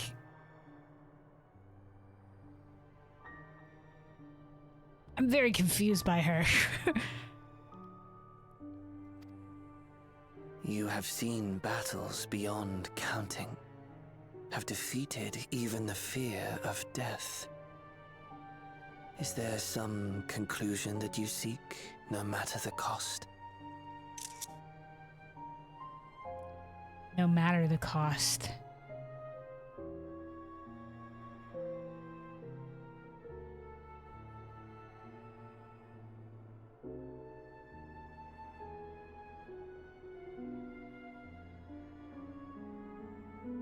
I feel like there's been some lines that have mentioned like no matter the cost.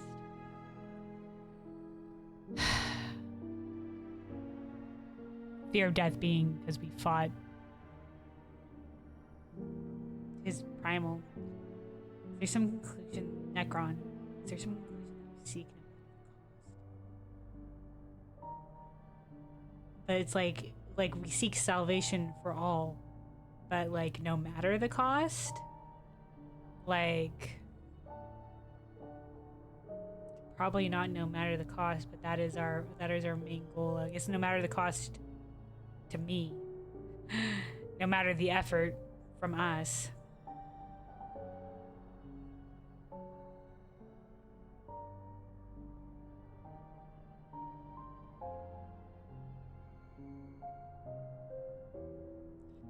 Salvation without sacrifice.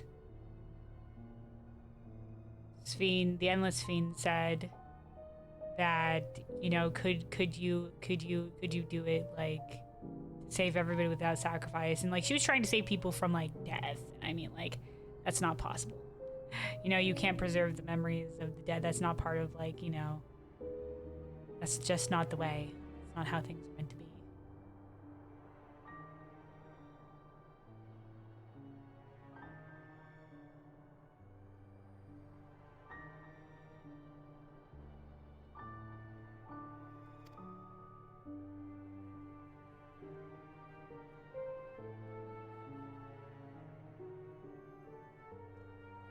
are we just gonna stand there stoically, or?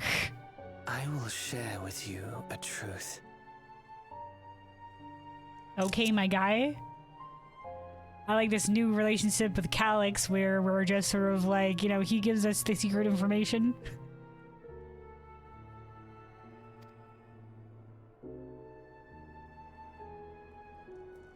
We Winterers each have an ambition that we wish to fulfill.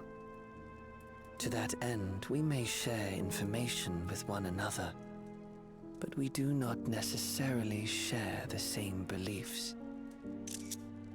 Okay, so y'all are real easy to fracture. Which is actually, this is kind of the opposite. Like, we just established with the Scions, like, you know, like, even though, like, we are united in purpose, these guys are not united in purpose. They have their own ambition. I guess Calyx just wanted to, like, elevate mankind beyond the flesh, I suppose. As the evolution of mankind or whatever, and he was going to impose that upon everybody while using ether from other shards, like fucking over all the other shards so that he could do it. He's just like, oh, just a small amount of ether for so much whatever, dude. Okay. Just as you and yours decried my actions, I find those of my fellows objectionable. All right. So that's why you're just like, hey, if you can make it to the 4th, I don't mind if you fuck over the other person's day. Okay, all right.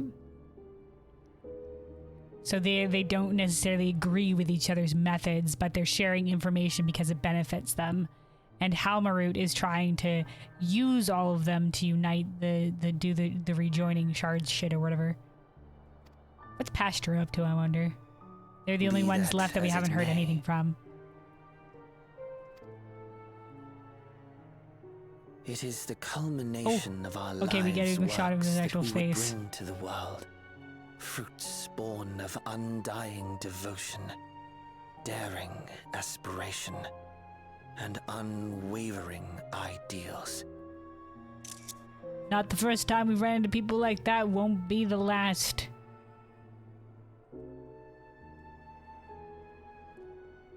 If you will not yield your beliefs, if you will stand by them to the end, then so be it. We will be at odds.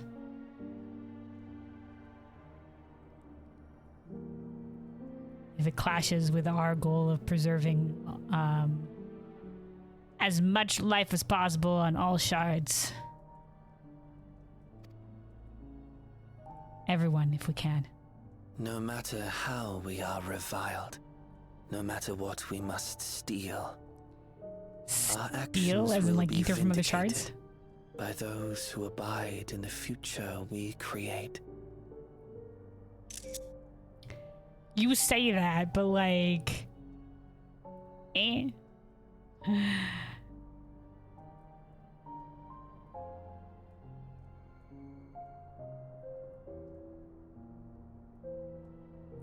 You're saying that even though you have to do terrible shit, if it means a great future for those that remain or those that you hope to help with, then it'll be worth it. I mean, like, look at the history of the star.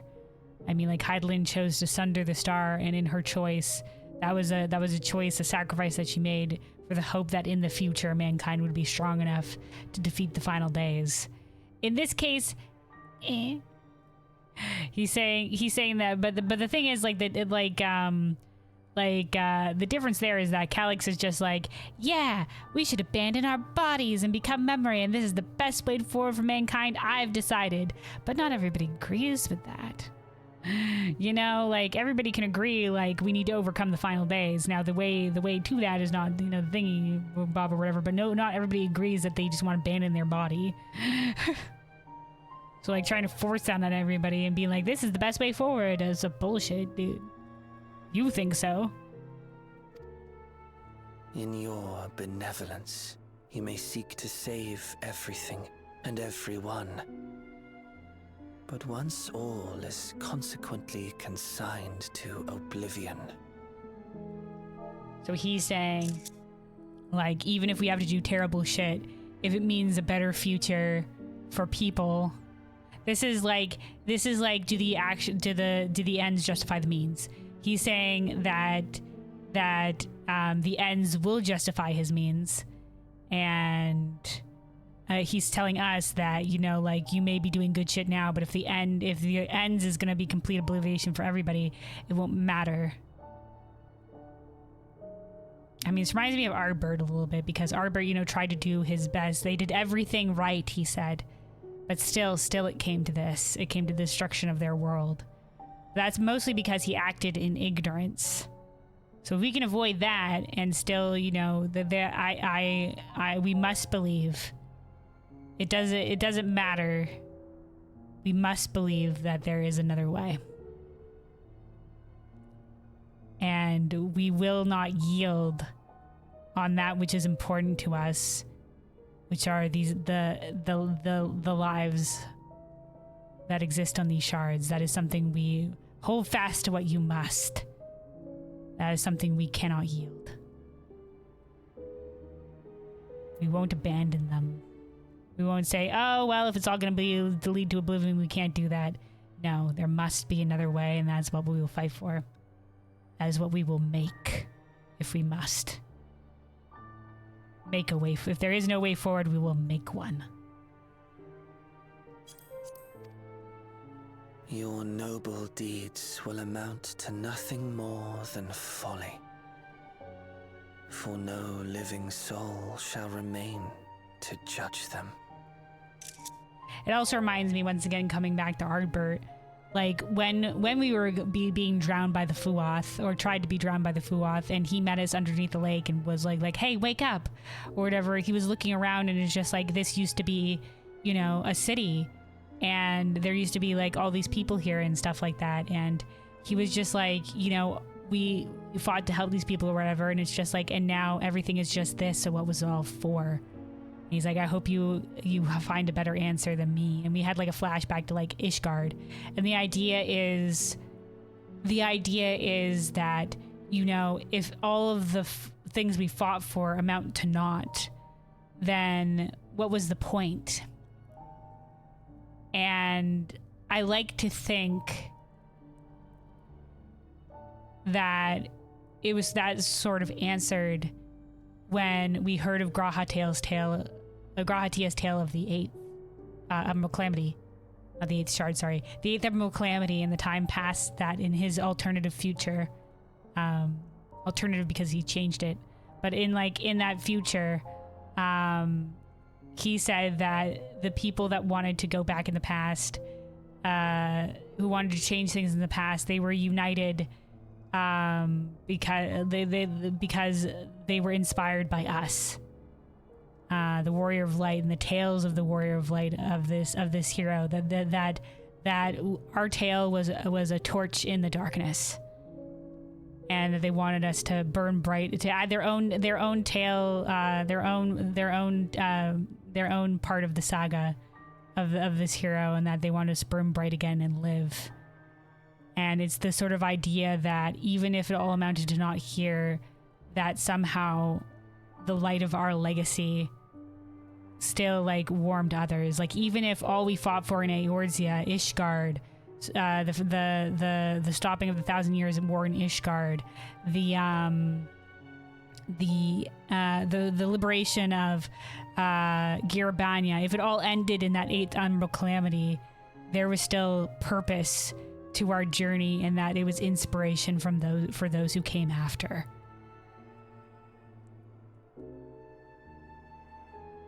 That we still had a legacy.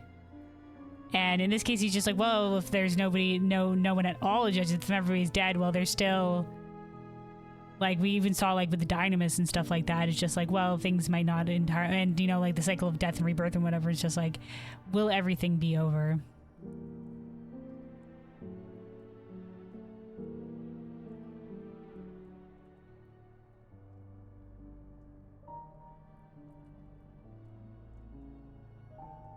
No. We can't abandon this. It's kind of like Ardbert said as well when he was talking about how how when he was after we almost became like after we collapsed at Mount Gulg, and we spoke to Arbrit afterward, he said that, you know, like them creating the giant like Talos that gripped onto Mount Gulg. He said about that, you know, like the people coming together and stuff like that. And he said to think they would be so eager to live that they would like basically like, I think the words was like climb on top of one another until they formed like sort of bridge, whatever, to reach the stars or something like that. That they were that eager to live that they banded together in such a way, basically. And he's just like, no, we made the right decision in doing what we did in trying to save the star. That if these people are so eager to live, we cannot abandon them. We'll have to find a way, and there will be a way to survive. Their hopes, their dreams.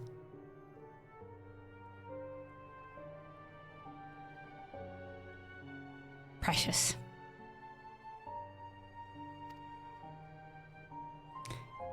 All right, there he goes.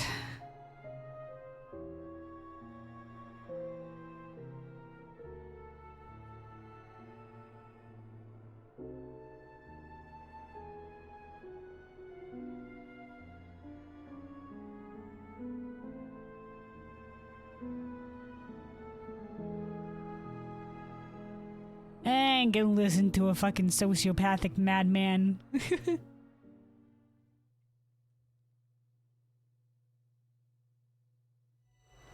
If shattered stars are doomed to mend, how turns the key to winter's end? Okay. Was that it? That was our meanwhile? Ooh, part 2, man. Part 2, we're gonna find our... That sort of ended on like what are we to do? Part 2? Ooh boy, are we gonna find our conviction. Everybody's here! Alright, Hoary Boulder. Sounds like you faced a tough fight in the void. I know your instinct is to charge into the fray, but even heroes need rest. Thanks, Hoary Boulder.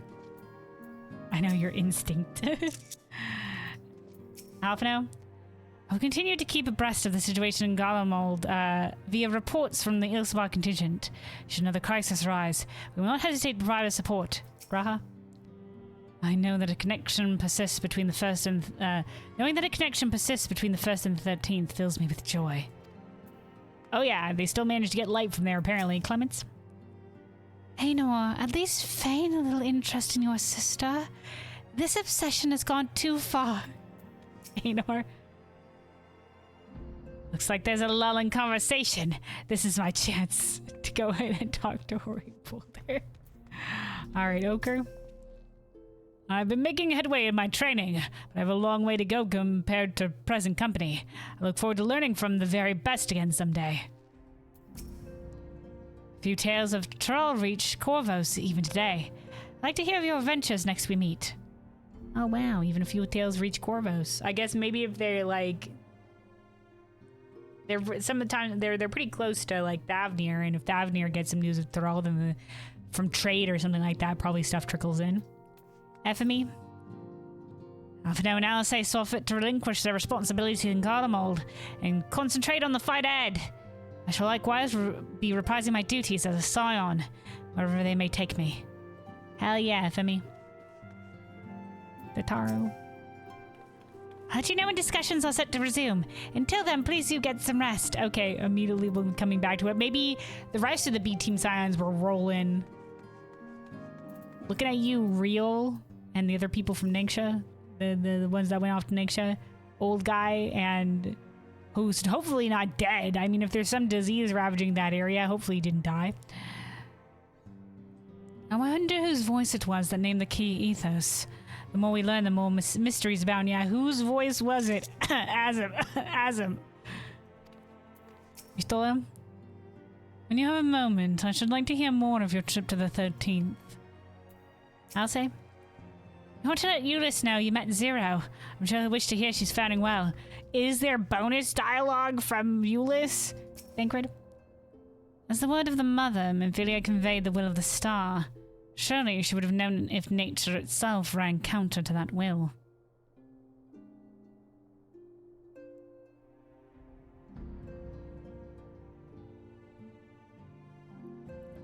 I don't think so. Like, nature itself wouldn't run counter to that will. I don't think, like, this thing that's gonna happen, I don't think, like, the star is just seeking to mend itself. You know, like, I don't think it's just, like, and every, like, you know, like, it doesn't have that kind of, like, malicious intent. I don't know. Mariage? Must needs ascertain the veracity of Helmroot's claims. I shall send word to my colleagues in Charlayan. They may be able to offer us valuable insights. Alright, okay, alright. Just to make sure that there's nothing else in these other rooms.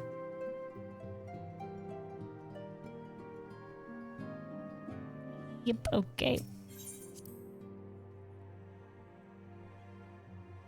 Why would it be anyone but Azim unless, I mean, who could else, it most likely is Azim, but I mean, like, who knows? I mean,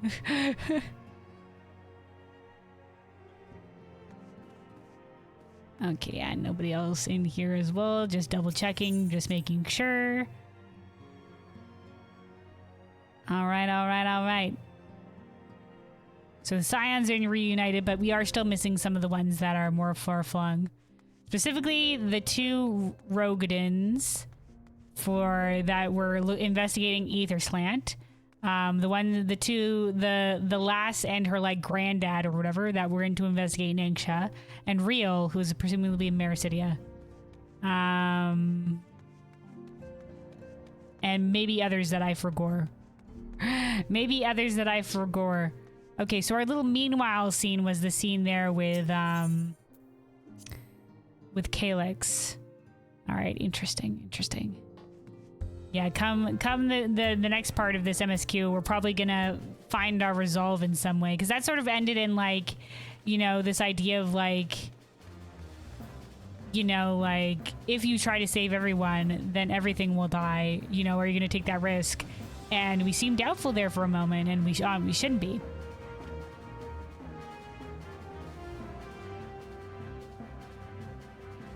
Also, Euless, Memphilia's adopted mom, and the Watcher have new dialogue. And the Watcher? Wait, where the fuck is... Oh, wait, Flammy's up here, isn't she?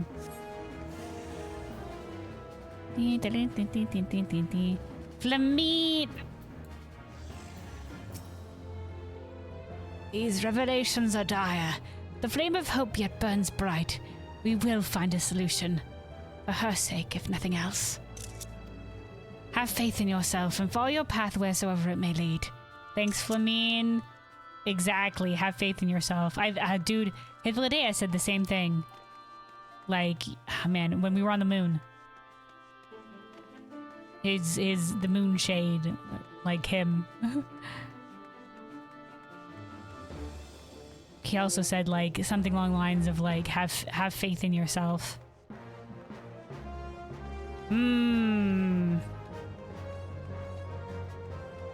All right, to the moon. Actually, to Garlemald. Actually, to Gearbania. Sorry, hold on. To Gearbania, because we're gonna get to Garlemald from there.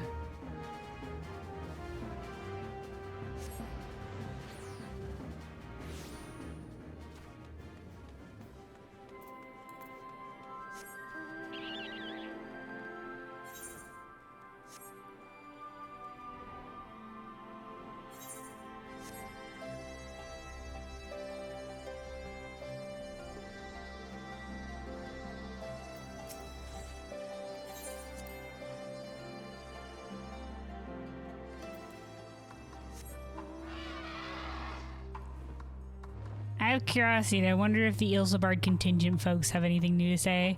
If people are backlog? Dude, backlog has something new to say? Dude, kudos to the people that ran around fucking all over the place to try to find new dialogue from folks. My goodness. Hi, Lucia. Understand that Clytium, oh, her dialogue got updated too, has been purged of void scent. You'll have to forgive the meager hospitality, but know that we will all deeply appreciate your efforts. Maxima?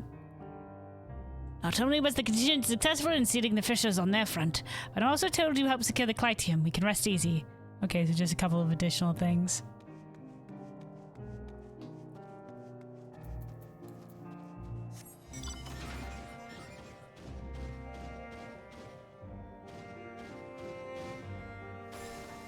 Ooh, you know who we have to check? Yeah. You know who we have to check? Cryptic Grandma. I always check Cryptic Grandma for new dialogue. Cryptic Grandma being Temaloon Hatun in the steppes. We'll have to check to see if she's got new dialogue.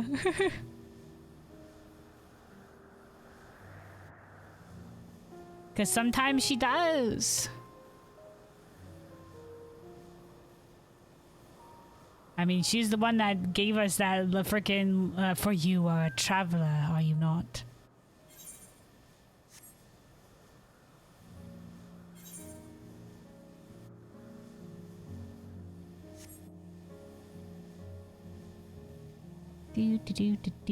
Do.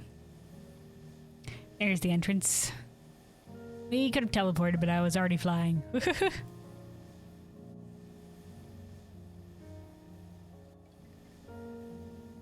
Somebody just rolling along the road in the car.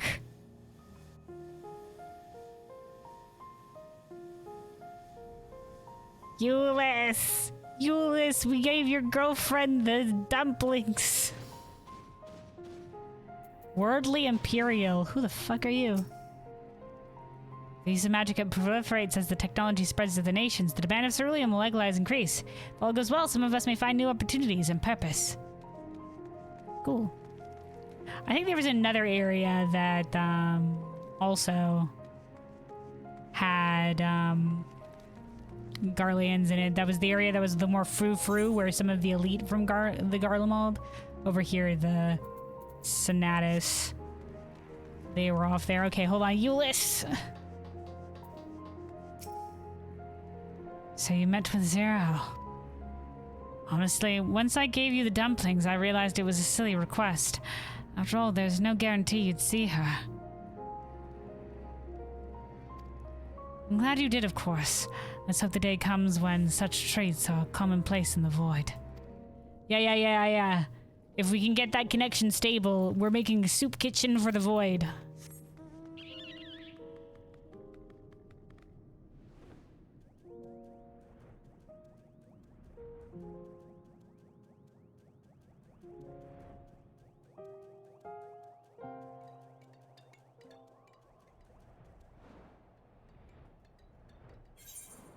Dun, dun, dun, dun, dun, dun, dun, dun, dun.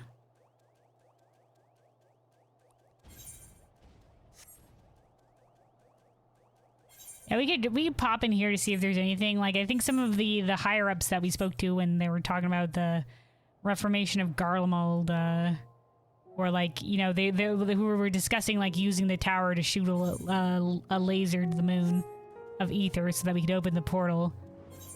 Those guys were in here.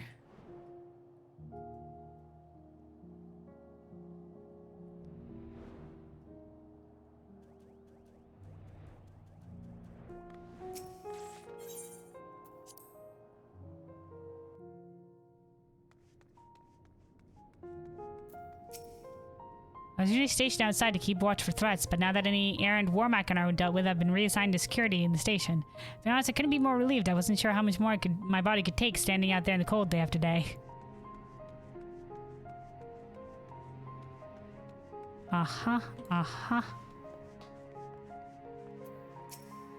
Oh, it's you. I must thank you for intervening in my altercation with the contingent's envoy earlier. I realized I was unduly stubborn, concerned with only obeying orders. As it turns out, the magistrates have reconsidered the contingent's request and authorized the elimination of any Warmack to pose danger. Okay, yeah, I don't think they've updated the dialogue of any of these side guys. So let's just see if main guy's here. There he is, Medius and Ignaeus. These are the two guys that we spoke to. Come to see how we fare, have you? We need to have trouble to do so. As young Ulysses reminded me, we are the chain that connects generations past and future. Rather than clinging to our nation's past triumphs, I'm determined to do only what is best for the people here and now. Excellent. So yeah, these guys' dialogue don't seem to have been updated.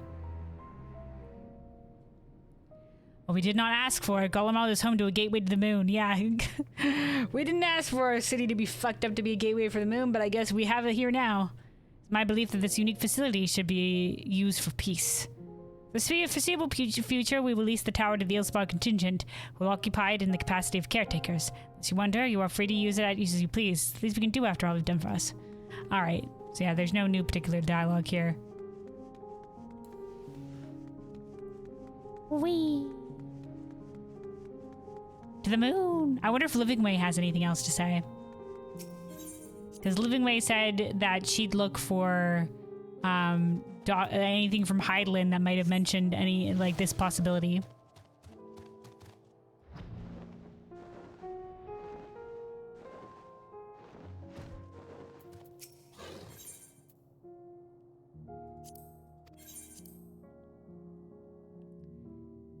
Do do do do do do do do do.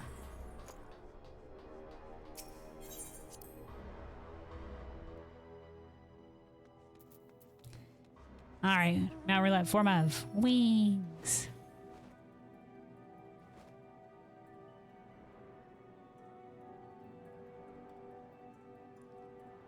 All right, Watcher, my guy. You have new dialogue? I was told of your encounter with Halmarut. I confess, I have no knowledge of this natural rejoining. Okay, alright, okay. Nor do I know whether Heidelin was aware of such a phenomena. Okay, alright, okay. Regardless, it was her unshakable faith in mankind that led her to entrust the future to you. That faith was not misplaced, was it? Thanks, Watcher. Exactly. We can't let Heidelin down. We'll find our way for that.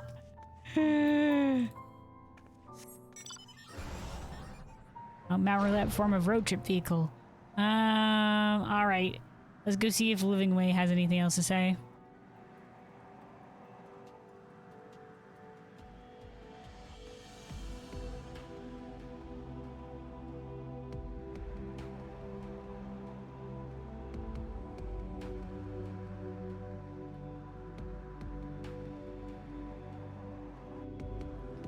I guess he also said most of the people in Tertium had the updated dialogue. I maybe should have checked, but I can always go back there off stream and yap to all the side people. Maybe some of them were just like, "Yay, we're going to use the power of friendship now."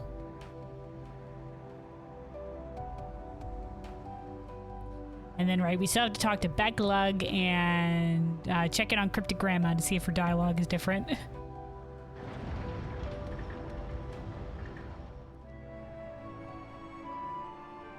Is Living Way even here in Speakable? Probably, right? Living Way? Okay, Living Way might not be even here in Speakable. Hold on. Wobbling Way. Is Living Way usually here by default anywhere? You know what? I don't think she is, because that's where everybody's cutscening over by where Living Way was before. And I don't know if she has a spot where we can find her otherwise. So maybe she will find something on Heidelin. Maybe she won't. But apparently we won't know here. Okay. Yeah, she's not here. I don't think she has, like, I don't think she stands anywhere specifically. Okay. In which case, next up, let's take a brief trip to the Asm Steppes. Because we must. Inquiry Main's got to know. Gosh darn. Okay, here we go. Reunion.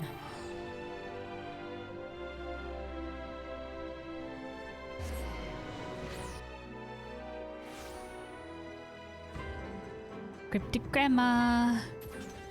Do you have more to say?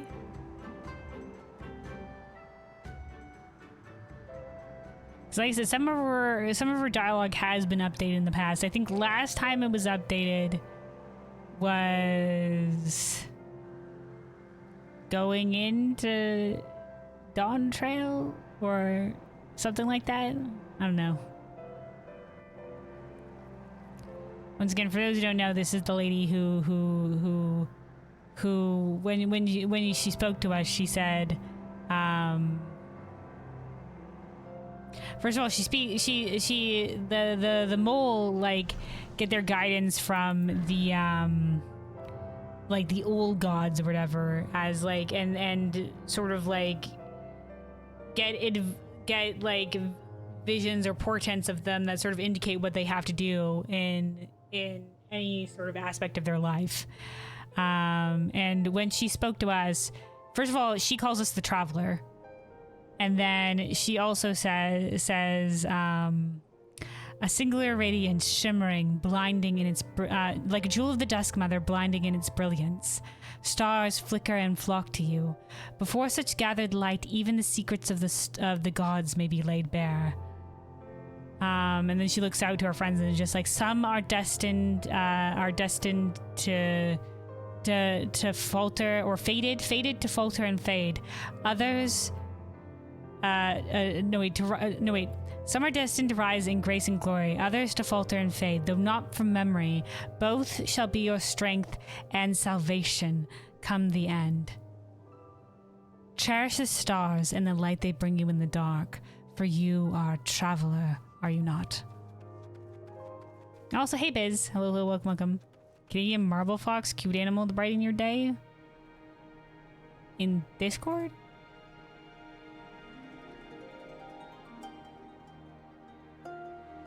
Or what? Anyway. Serena. Okay, this is just talking about the relics gathered for the Endwalker stuff.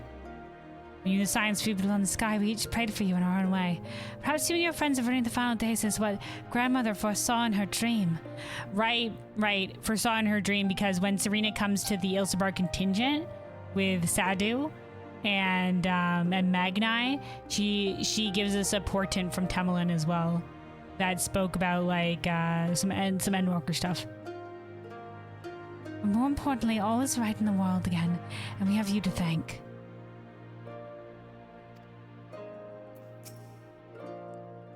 The path laid by... Nope, it's the same line. The path laid by the gods is at an end, but there is yet another to be walked by light radiant, born of a traveler's bonds. Seek and you will find. Go in hope and grace. Okay, so yeah, this is the last time it was updated, which I think was at the end of Endwalker, and hasn't been updated since. So no additional lines from Cryptic Grandma, but we'll be keeping our eye out. And then let's see, Beck Lug apparently.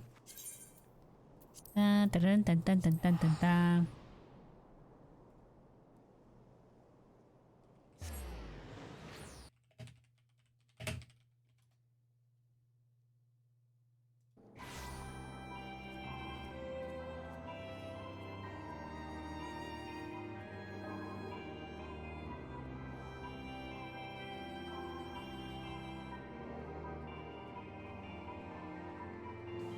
I mean, it's cool coloring. A lot of this Canadian marble fox stuff is coming up with like plushies or other things. Let's see what the all mode is.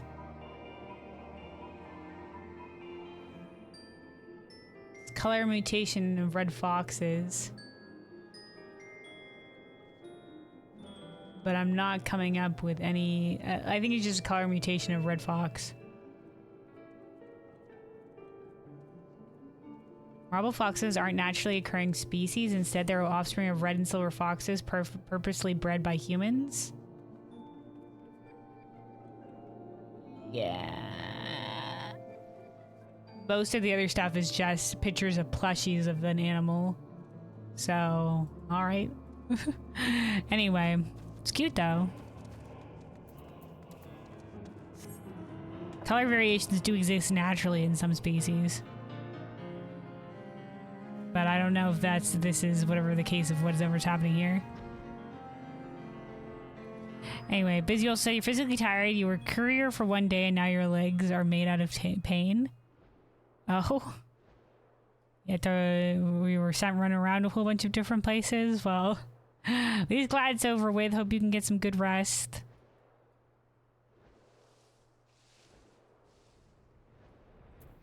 All right, let's go check in with Backlug then. Oh, I wonder if other lady has a dialogue as well. The saving the 13th squad. Once again, like, shout outs to the people that go looking for updated dialogue from, like, sometimes they'll update the dialogue of like related NPCs or NPCs that were just affected in an area. Like at the end of the 7.3, a lot of the dialogue was updated around like Heritage Found and Solution 9 or whatever have you. Yeah, Sayela. Yeah, I was gonna check in with them.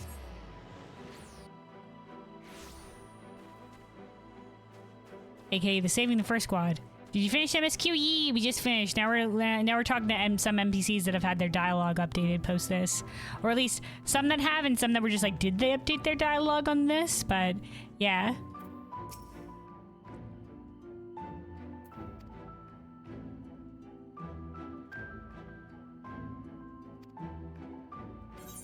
All right. I went to the 13th. Is this new?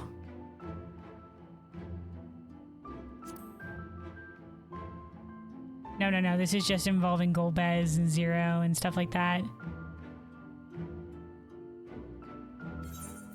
They do say at the end of it might be time to put their plans in motion to return to the 13th. It's Romus. He was a great hero of beloved by all. Never did I imagine his name would live again after 10,000 years.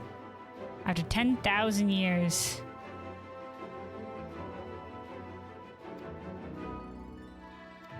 Yeah, so this is still just Endwalker dialogue.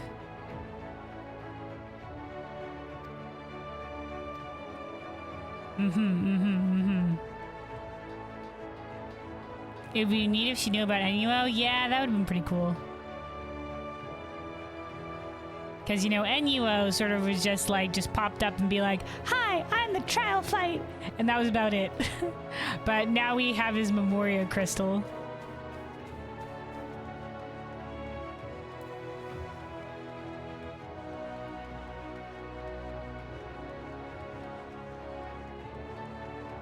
You know what would be fun?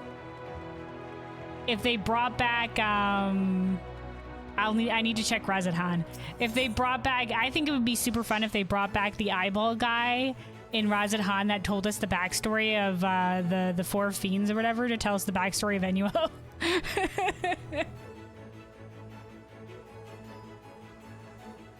But it's probably, they probably haven't done that, but it'd be fun though. It would have been fun if they did. All right, Becklug is in the library.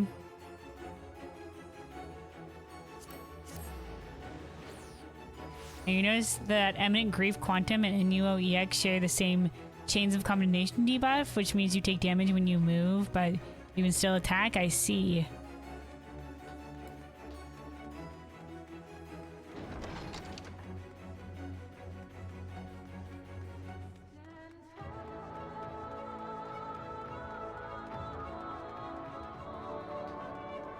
Morin High.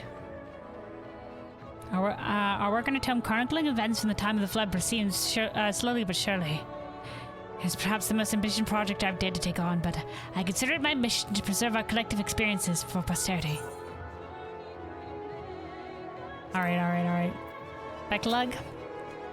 It appears the transfer of light through the void was successful. Knowing that Zero is able to make use of our surplus is no small comfort. If there is a weakening in the barriers between worlds, the effects will be felt in the first sooner than later. We shall have to remain vigilant.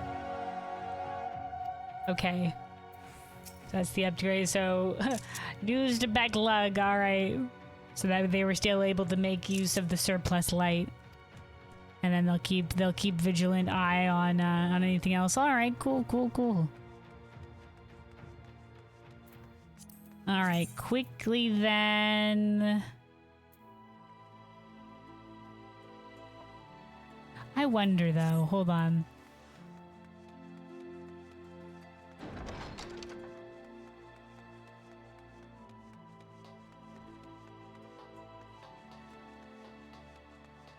Does Lena have somewhere where she's at? Like, I remember we spoken to her in the Lakeland, like Lakeland right outside of this area before. But I don't know if she actually has just like, out of curiosity, I was just like, who else do we have to talk to? I don't know if Reen has anywhere that she's just stationed as well that we can just talk to her. Okay, yeah, here's Lena. To see the whole Novrat come together for a singular purpose was heartening to say the least. I've no doubt the self-same camaraderie will serve us well in the continued rebuild. Nope. Just generic. She has been updated. Yeah, so Lena is still there, but I don't know if Reen has. Yeah, Reen and Gaia not out in the world. Yeah. I like when they just leave the NPCs out so that their dialogue can be updated in situations like this. Like Vitra and Ashdaya, little Ashdaya, used to be outside the Razadhan Palace, but I don't think they're there anymore. And I'm just like, ah, shame. The same thing with, I think, Wuklamat. Like, I think Kona is still at the palace, but I don't know if Wuklamat's there either. Alright, hold on. Brief teleport over to Razadhan.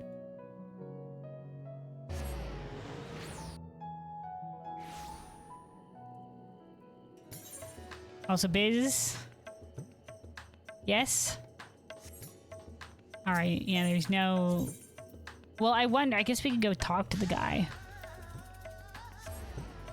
He should be there, right? Well, I think we left him here.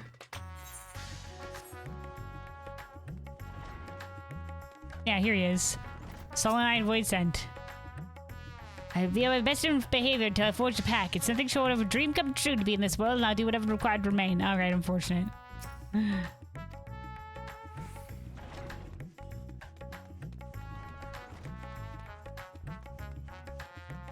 Maybe try the Radiant Host outpost near where the Tower of Zot was. Yeah, like that one Aura lad with that people made fun of because he looked like very low resolution. He's out there, but I didn't think Vitra and Ashdaya were. Yeah, little Vitra and little Ashdaya not here, and we can't. I don't think this. Yeah, this we can go inside a little bit, but I don't think we can go further than like these opening doorways. Yeah, I don't know why they gave us just this room, but yeah, I know Vitra, little Ashdaya.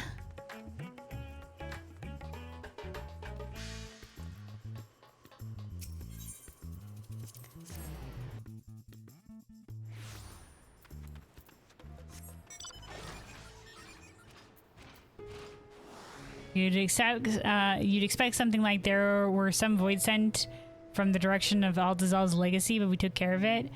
I mean that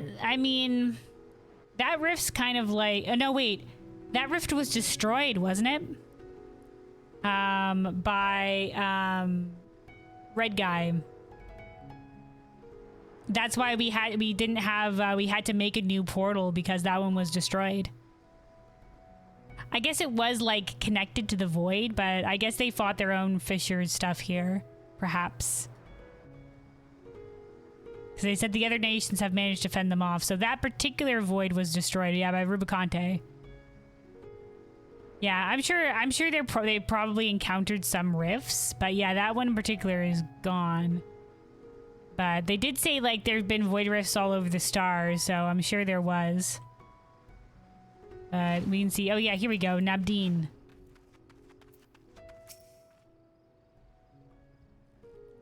Made me deeply think we might have lost the star trap, but it was only then that I began to know the heartache that he bore from his sister's absence. By the same token, a better understanding of his joy at their reunion. Indeed, my heart was full to bursting at their safe return. Okay, nope, no news of like current events. Anyway.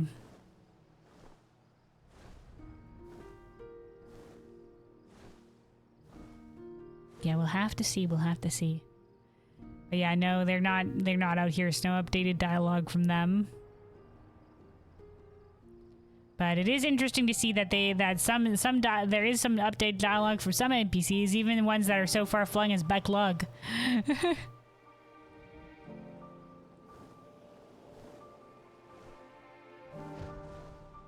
Donna's here. I figured we were nearby. Might as well check in on Donna. Though the mission is complete, there is still much I wish to learn of the Void. Naturally, I thought to seek out Tashdaya. Then I remembered how, when speaking with the Stola of the First, my enthusiasm carried us well into the early hours of the morning. I hope not to make the same mistake again. If only we could also speak with Tashdaya, little Tashdaya. Anyway, I suppose that is gonna be it. That is gonna be it for us and the main story today. An interesting note to end on, a little bit of a somber note at the end. Hold on, let's get away from the Tulio jazz. Yeah, a little bit of a somber note at the end.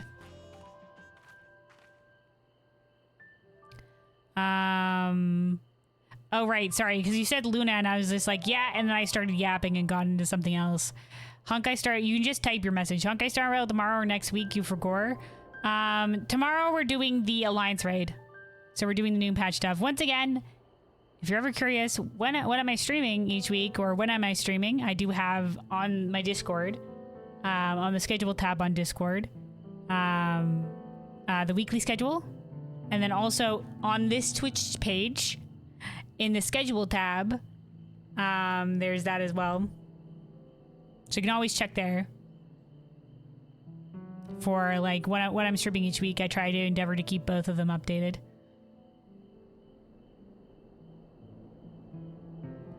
But yeah. Well, I don't know where you update it. Like I said, like on the Twitch, on this Twitch page, I update it usually on like Monday each week. So, because the start of the streaming week I consider to be Tuesday, so...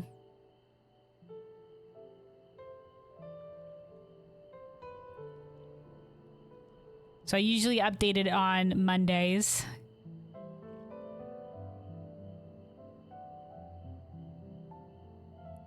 But like, also if you look on my Discord, in the stream schedule tab, I say the dates that the week goes to.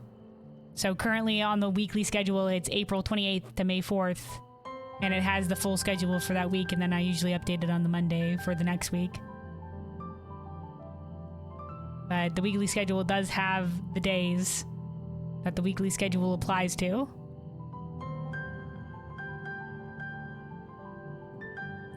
Anyway, I'm just saying, if you like, I don't mind you popping in and asking the question. But like, in case you're ever wondering, and I'm not currently streaming, or the resources are at your disposal. If you're ever curious. So yeah, I won't be this week, but next week that we're gonna be starting on the new variety game, which is gonna be Honkai Star Rail. On the usual variety day on Sunday. Today, this week, we're requisitioning the Sunday to do, because it's patch week in Final Fantasy XIV, we're requisitioning it to do more story stuff. So that'll be tomorrow, where we'll be doing the Alliance raid story for the final wing of the Dawntrail Alliance raid.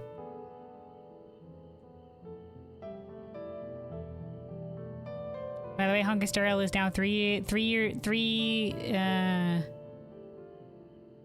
its 3rd year, and they made an event about it and made you emotional. Cool. Hell yeah.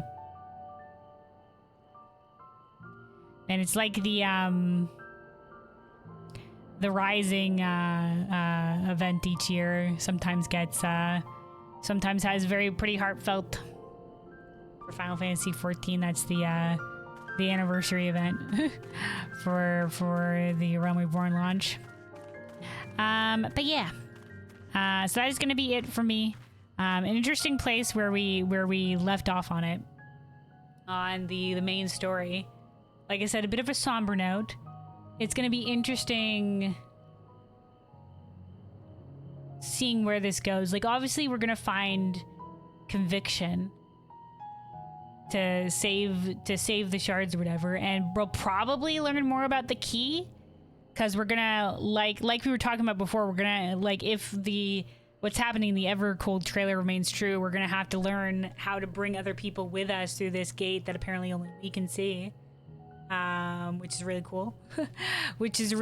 But we do have means for at least us to get to the other shards, though. But, like, in that moment, it was sort of like we were thinking of the 13th, and there was, like, that reaction between the Asm crystal and the key, or now we're calling it ethos.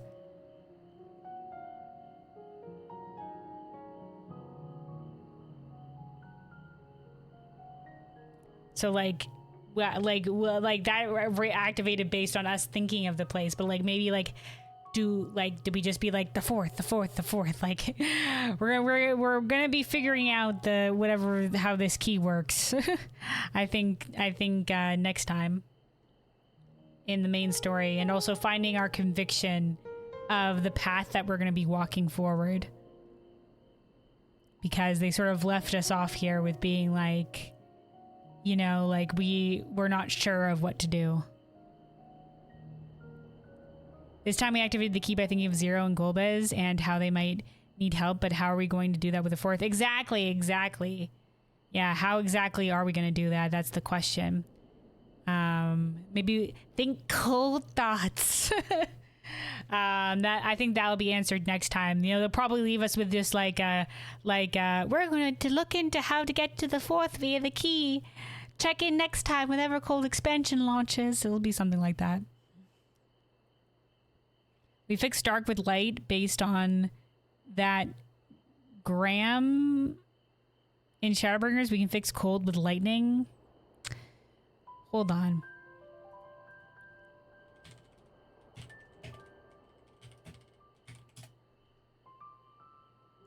That is true. They are on the opposed spectrums of the elements.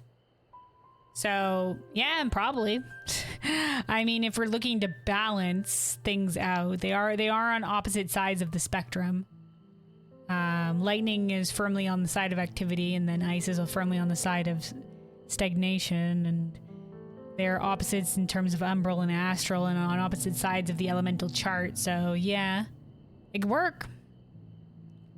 I mean, but like that's how we could help save the shards. But right now, our problem isn't like how do we save the shards from their elemental imbalance. Right now is like how are we stopping this natural rejoining, the solstice, as Halmaru said. Yeah, the one in the bookman shelves. Yeah. Which, for those who don't know, that's Uriange's house. You can also get it as a housing item. Or Uriange's house, like with the fairy in the Fairylands, where he was hanging out in Ilmag. Yeah, some interesting questions. Some resolve to be gained from us and the Scions. That'll be happening next time. I'll be super interested to see what the patch trailer is going to be for the next. Will we get a patch trailer for that? I guess it'll be the part 2. The part 2, the more MSQ that's going to be coming in whatever patch. I can't remember. I don't think there will be.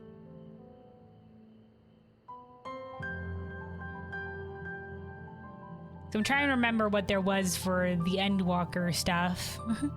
Because, like, Endwalker stuff, I remember we had that patch that was just sort of like Wukelmat. And sort of our introduction to her as a character. But yeah, like, that's hoping we'll find our conviction. I'll be excited to see if we get more of the BT Scions that we haven't seen here. Like Real and some of the other ones that we're missing. And get an update from them on how their adventure was going. And obviously looking forward to learning more about the next expansion, Evercold, which we'll be learning more about in July, I think it was, for the European Fan Fest. Hold on.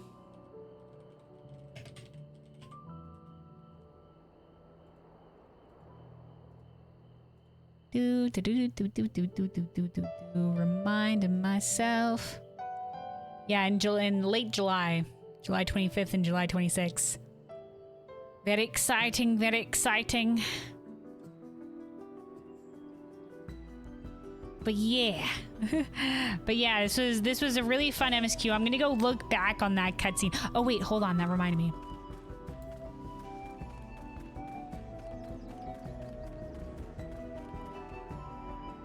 I guess we can look back on the cutscene now. We can look back at the cutscene now, but it reminded me that there was also like the dialogue line that I wanted to see what the other one was, but I can't remember what dialogue line that was. I think it was earlier on in the main story. I was just like, I wonder what the other dialogue line does.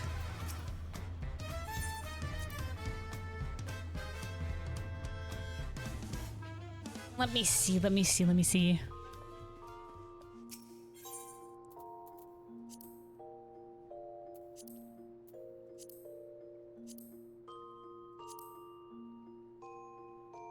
Zero has something to discuss with us. In Fate's footsteps. Oh, right. It was when we were talking about the Asm crystal. And we had the option of being like, it glows with the dawn's light. Or being like, it reminds me of the Asm crystal. Okay, it wasn't this one. So it must have been this one.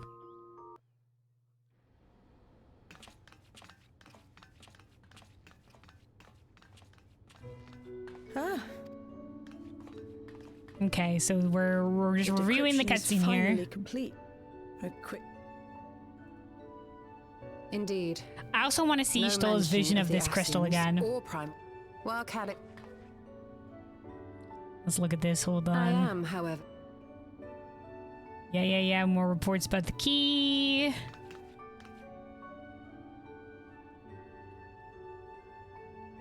We know that.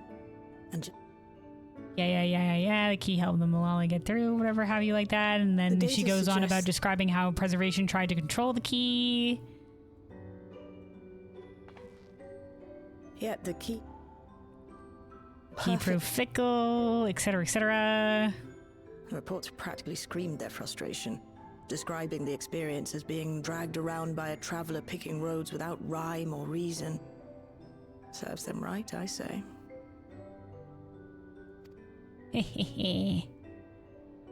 After much trial and error, Preservation began to experiment with external, striving to maintain a stable.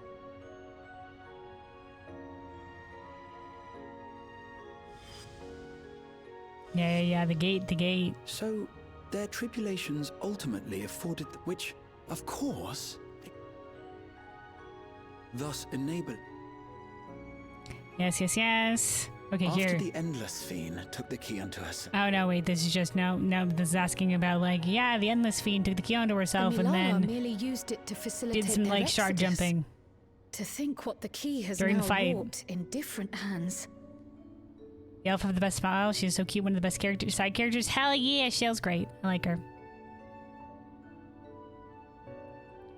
An excellent character. for Dawntrail. Hopefully we'll get to see her again sometime. For all we know, were your goal to...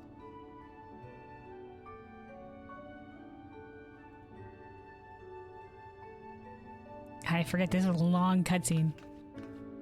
Shale, I don't suppose you would be able... The machine made for the... Did this happen? Did the question get asked? Did the question get asked after she saw the crystal? Or after the crystal was removed? It might have been after the crystal was removed.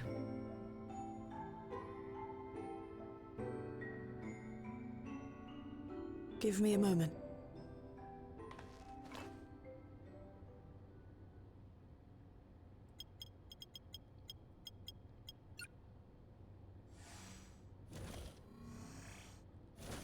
Fate, I thought I said there was spoilers here. I'm reviewing cutscenes that were part of the story. This is still spoilers. Go away. I'm sorry. I just finished the main story and I'm just like, let me go back and watch some of the cutscenes. Hydra check, thank you. So it was gonna be all main story stuff today, so obviously spoilers. Okay, this was the vision part.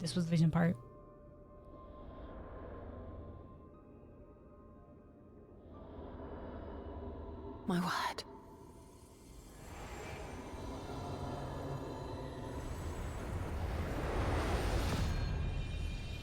Ooh la la. Like the golden light. Ishtola? Like dawn on the horizon. This is the first... The sheer density is extraordinary.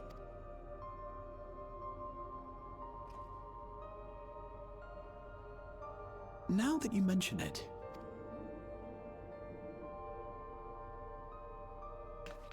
Have you all right. This is notice anything about the key.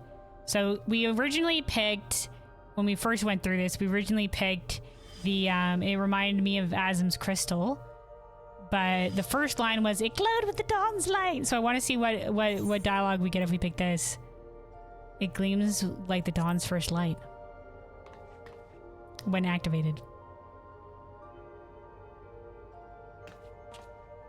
Okay, same surprise reaction. You're suggesting the key has some connection with Azim. All right, it leads to the exact same dialogue. It's both A jump with plausible Azim. theory, although one we are yet unequipped to prove. All right, okay. I just wanted to see from that one. Okay, let's do the other cutscene that I wanted to review, which was, you know... Oh, no. Reflect quest progression. What part reflects quest progression? This first cutscene?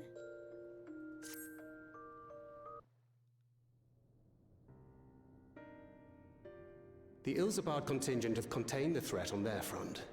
Things appear to be under control. Oh, maybe it's the additional dialogue of being like some of the people has gone to the moon is only if we've done the role quest for Endwalker?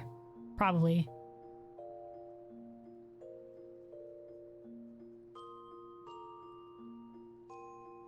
Okay.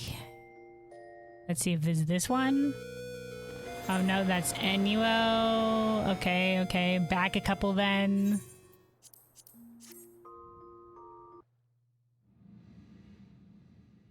Okay, this is when we save Living Way. I'm saved! I'm saved! To think what would have befallen me if you hadn't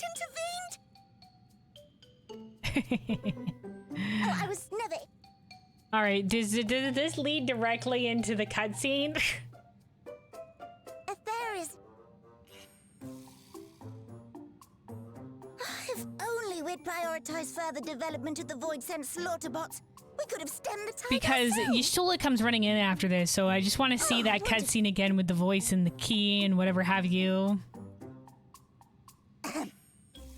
We must see it again. Unless...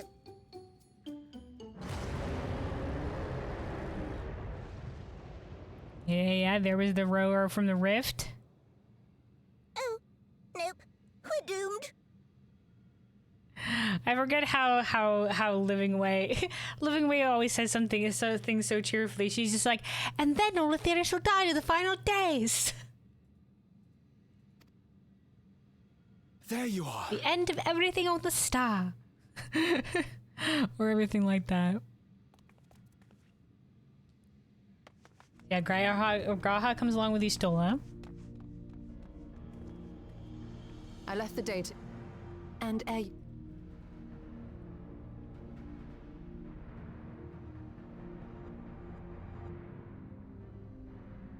Then the real threat yet awaits us. 'Tis Golbez's domain. Golbez's domain von the Gorgate. And then he says, I wonder how he and Zero are faring. You enjoyed the MSQ? Hell yeah! I'm just going back to review some cutscenes. I'm going back to review some of the cutscenes, but I mean, this next part was the really good moment. I wanted to see this part again. And obviously there was the dialogue, the voice. Presumably Azim.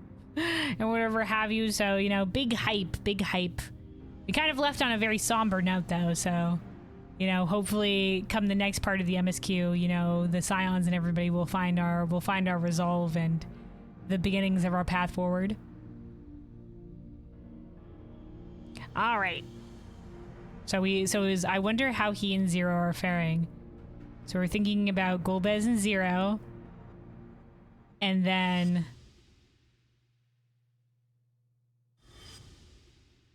Specifically our memories of Golbez and Zero.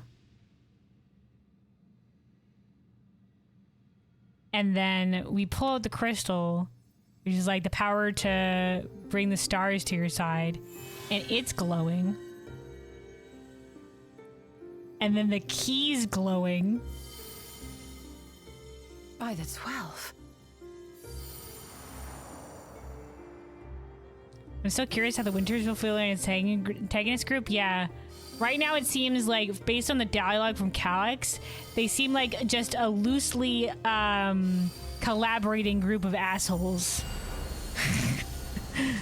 All right, and then they both glowed in like in sequence, like reacting to each other. Behold the gift of ethos. The gift of ethos, of community belief. Yours is a journey without end, conceived and guided by principle. I mean, this is our answer right here. Our journey conceived and guided by principle. Our journey without end. Hold fast to what you must and meet your fate without fear.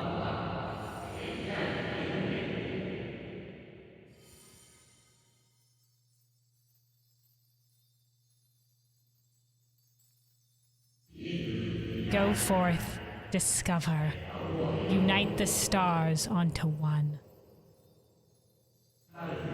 Let none bar your path.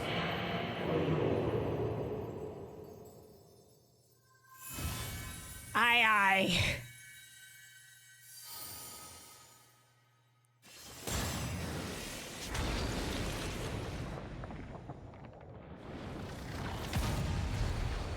Oof.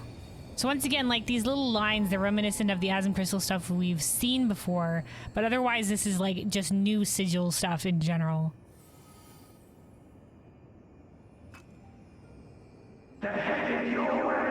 And this is where we hear Golbez and Zero across the gate.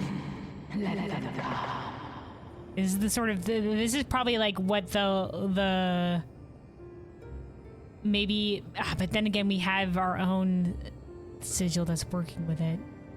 But this sort of like path in Golden Light, probably something similar to the Malala scene, but the fact that we could go back through the gate meant that is not quite the same.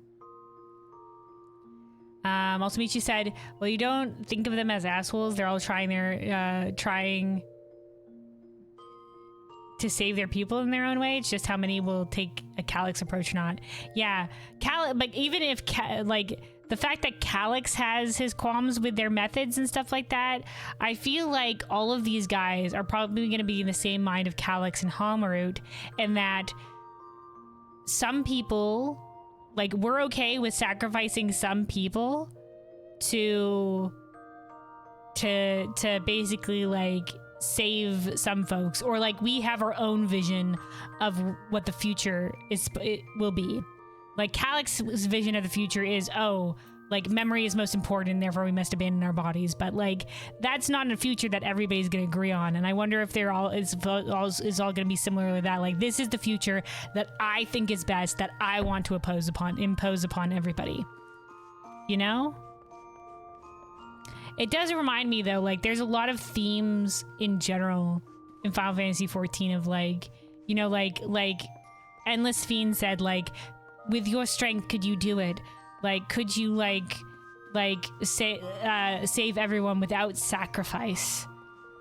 And, you know, like the idea of like in the final days when they created Zodiark, like Asm stood opposed to the convocation of 14 because they believed that that the sacrifice of half of the star's population to make Zodiark wasn't worth it. They were opposed to that idea. So I think like this idea of you know, like we like sacrificing some to save everybody else is something that we're going to be opposed to in the end. You know, I almost think Calyx not liking them as a good thing. Yeah, I agree. It's interesting to see Calyx on the same side. Like, I think like, you know, like, he probably also doesn't like their vision of whatever the future they want to create is.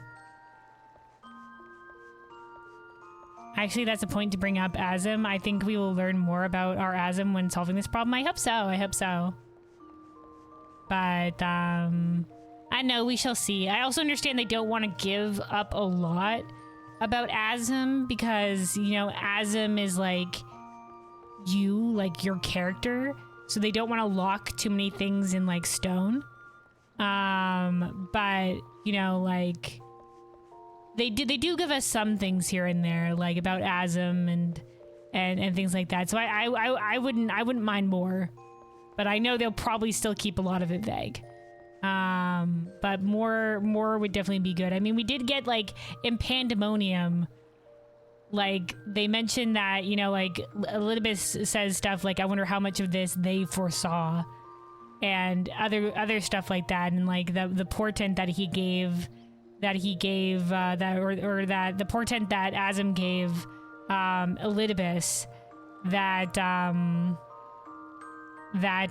you know, the portent of the falling star, like in my absence you'll encounter a falling star. So it seems like Azim in some capacity has like the ability of foresight, but we don't know exactly how. We don't know exactly how. So they've given it like a little bit of additional information like that. And, you know, yeah, I wouldn't mind learning more. I wouldn't mind learning more about all of that. But I think this shit is very cool. Like, I love all the stuff with like Azim and things like that. So the fact that this key ethos, as we decided to call it, could be tied to them. And we're gonna be using its power or whatever, I guess, to unite the stars on the one, or whatever the heck we're gonna be doing, is a really cool story thread. And yeah, I guess our journey is gonna be taking us to the shards. It seems like is gonna be the idea of it. Well, we are reincarnation, but that doesn't mean we are them. Yeah. But like, you know, the point is like, because they've given the Azim the same pronouns as the Warrior of Light, and a lot of the characters say, "Oh, you're the spitting image of," or "You're so similar to Azim," in general, like in the way that we act and stuff like that. Like, you know, they can give us some stuff, but if they get too specific, you know, they don't want to, like, because like the idea is that it's our same soul, so it's still like we share a lot of similarities. But yeah, we are our own person though. Yeah. So that's why they can develop the character of Azim a little bit, but I think they'll want to keep it vague in general. But like knowing what actions Azim took is probably something that they can do. Like what was Azim doing, like after Azim left the convocation, in the final days, like not agreeing with Zodiark, like what actions did they do? You know, that's something we could learn.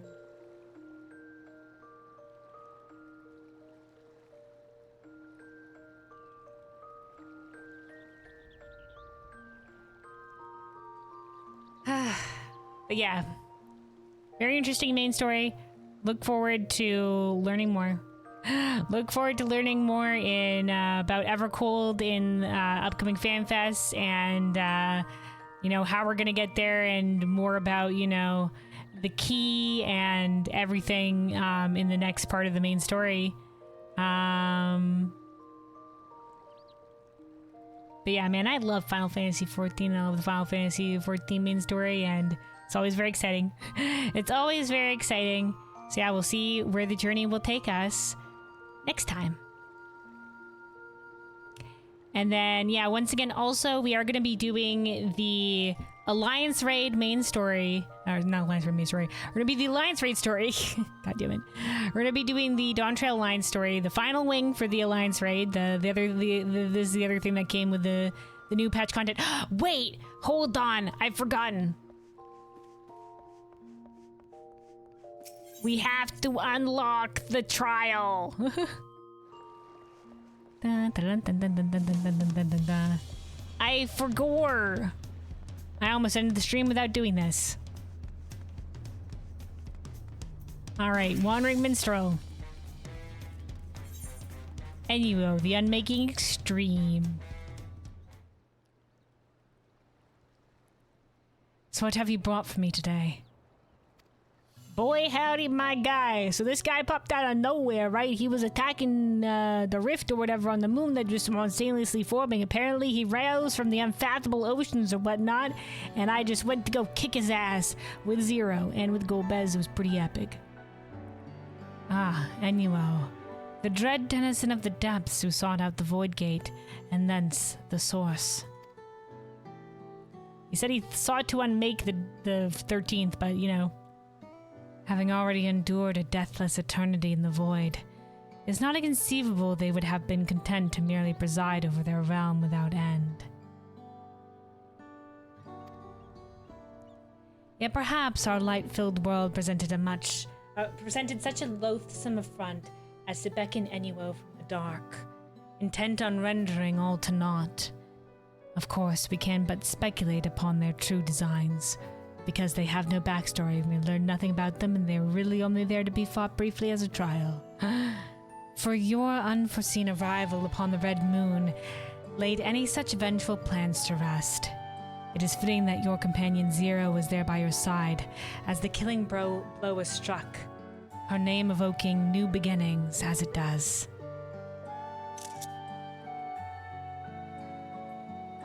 Her name, because things begin with Zero. Y'shtola gave her that name. Were not for the fateful reunion, mayhaps all light would be enveloped in darkness, all life trapped within the ceaseless void. A world unmade. 'Tis a paradoxical notion, but one I nonetheless feel compelled to put to song.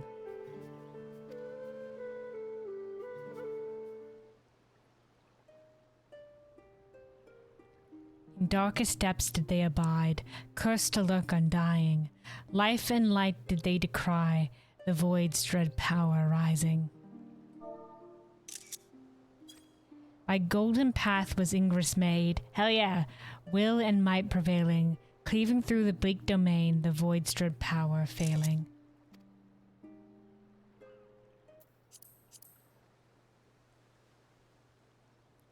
Have you ever pondered how your life might have unfolded had you been born onto the endless dark expanse? I wonder, I presumably have a shard out there. It was sort of implied that it might be, you know, the original Golbez, based on the cutscene angles that we got. And then, or, like, there is some in the Aor's Encyclopedia, they say that maybe, like, your Voidsent companion as a Reaper would be your shard, but like they really made it look like it was the Golbez, the original Golbez, because they specifically did not give them a voice, and a lot of our perspectives of seeing them as first-person perspectives in Echo Visions and stuff. Anyway, though,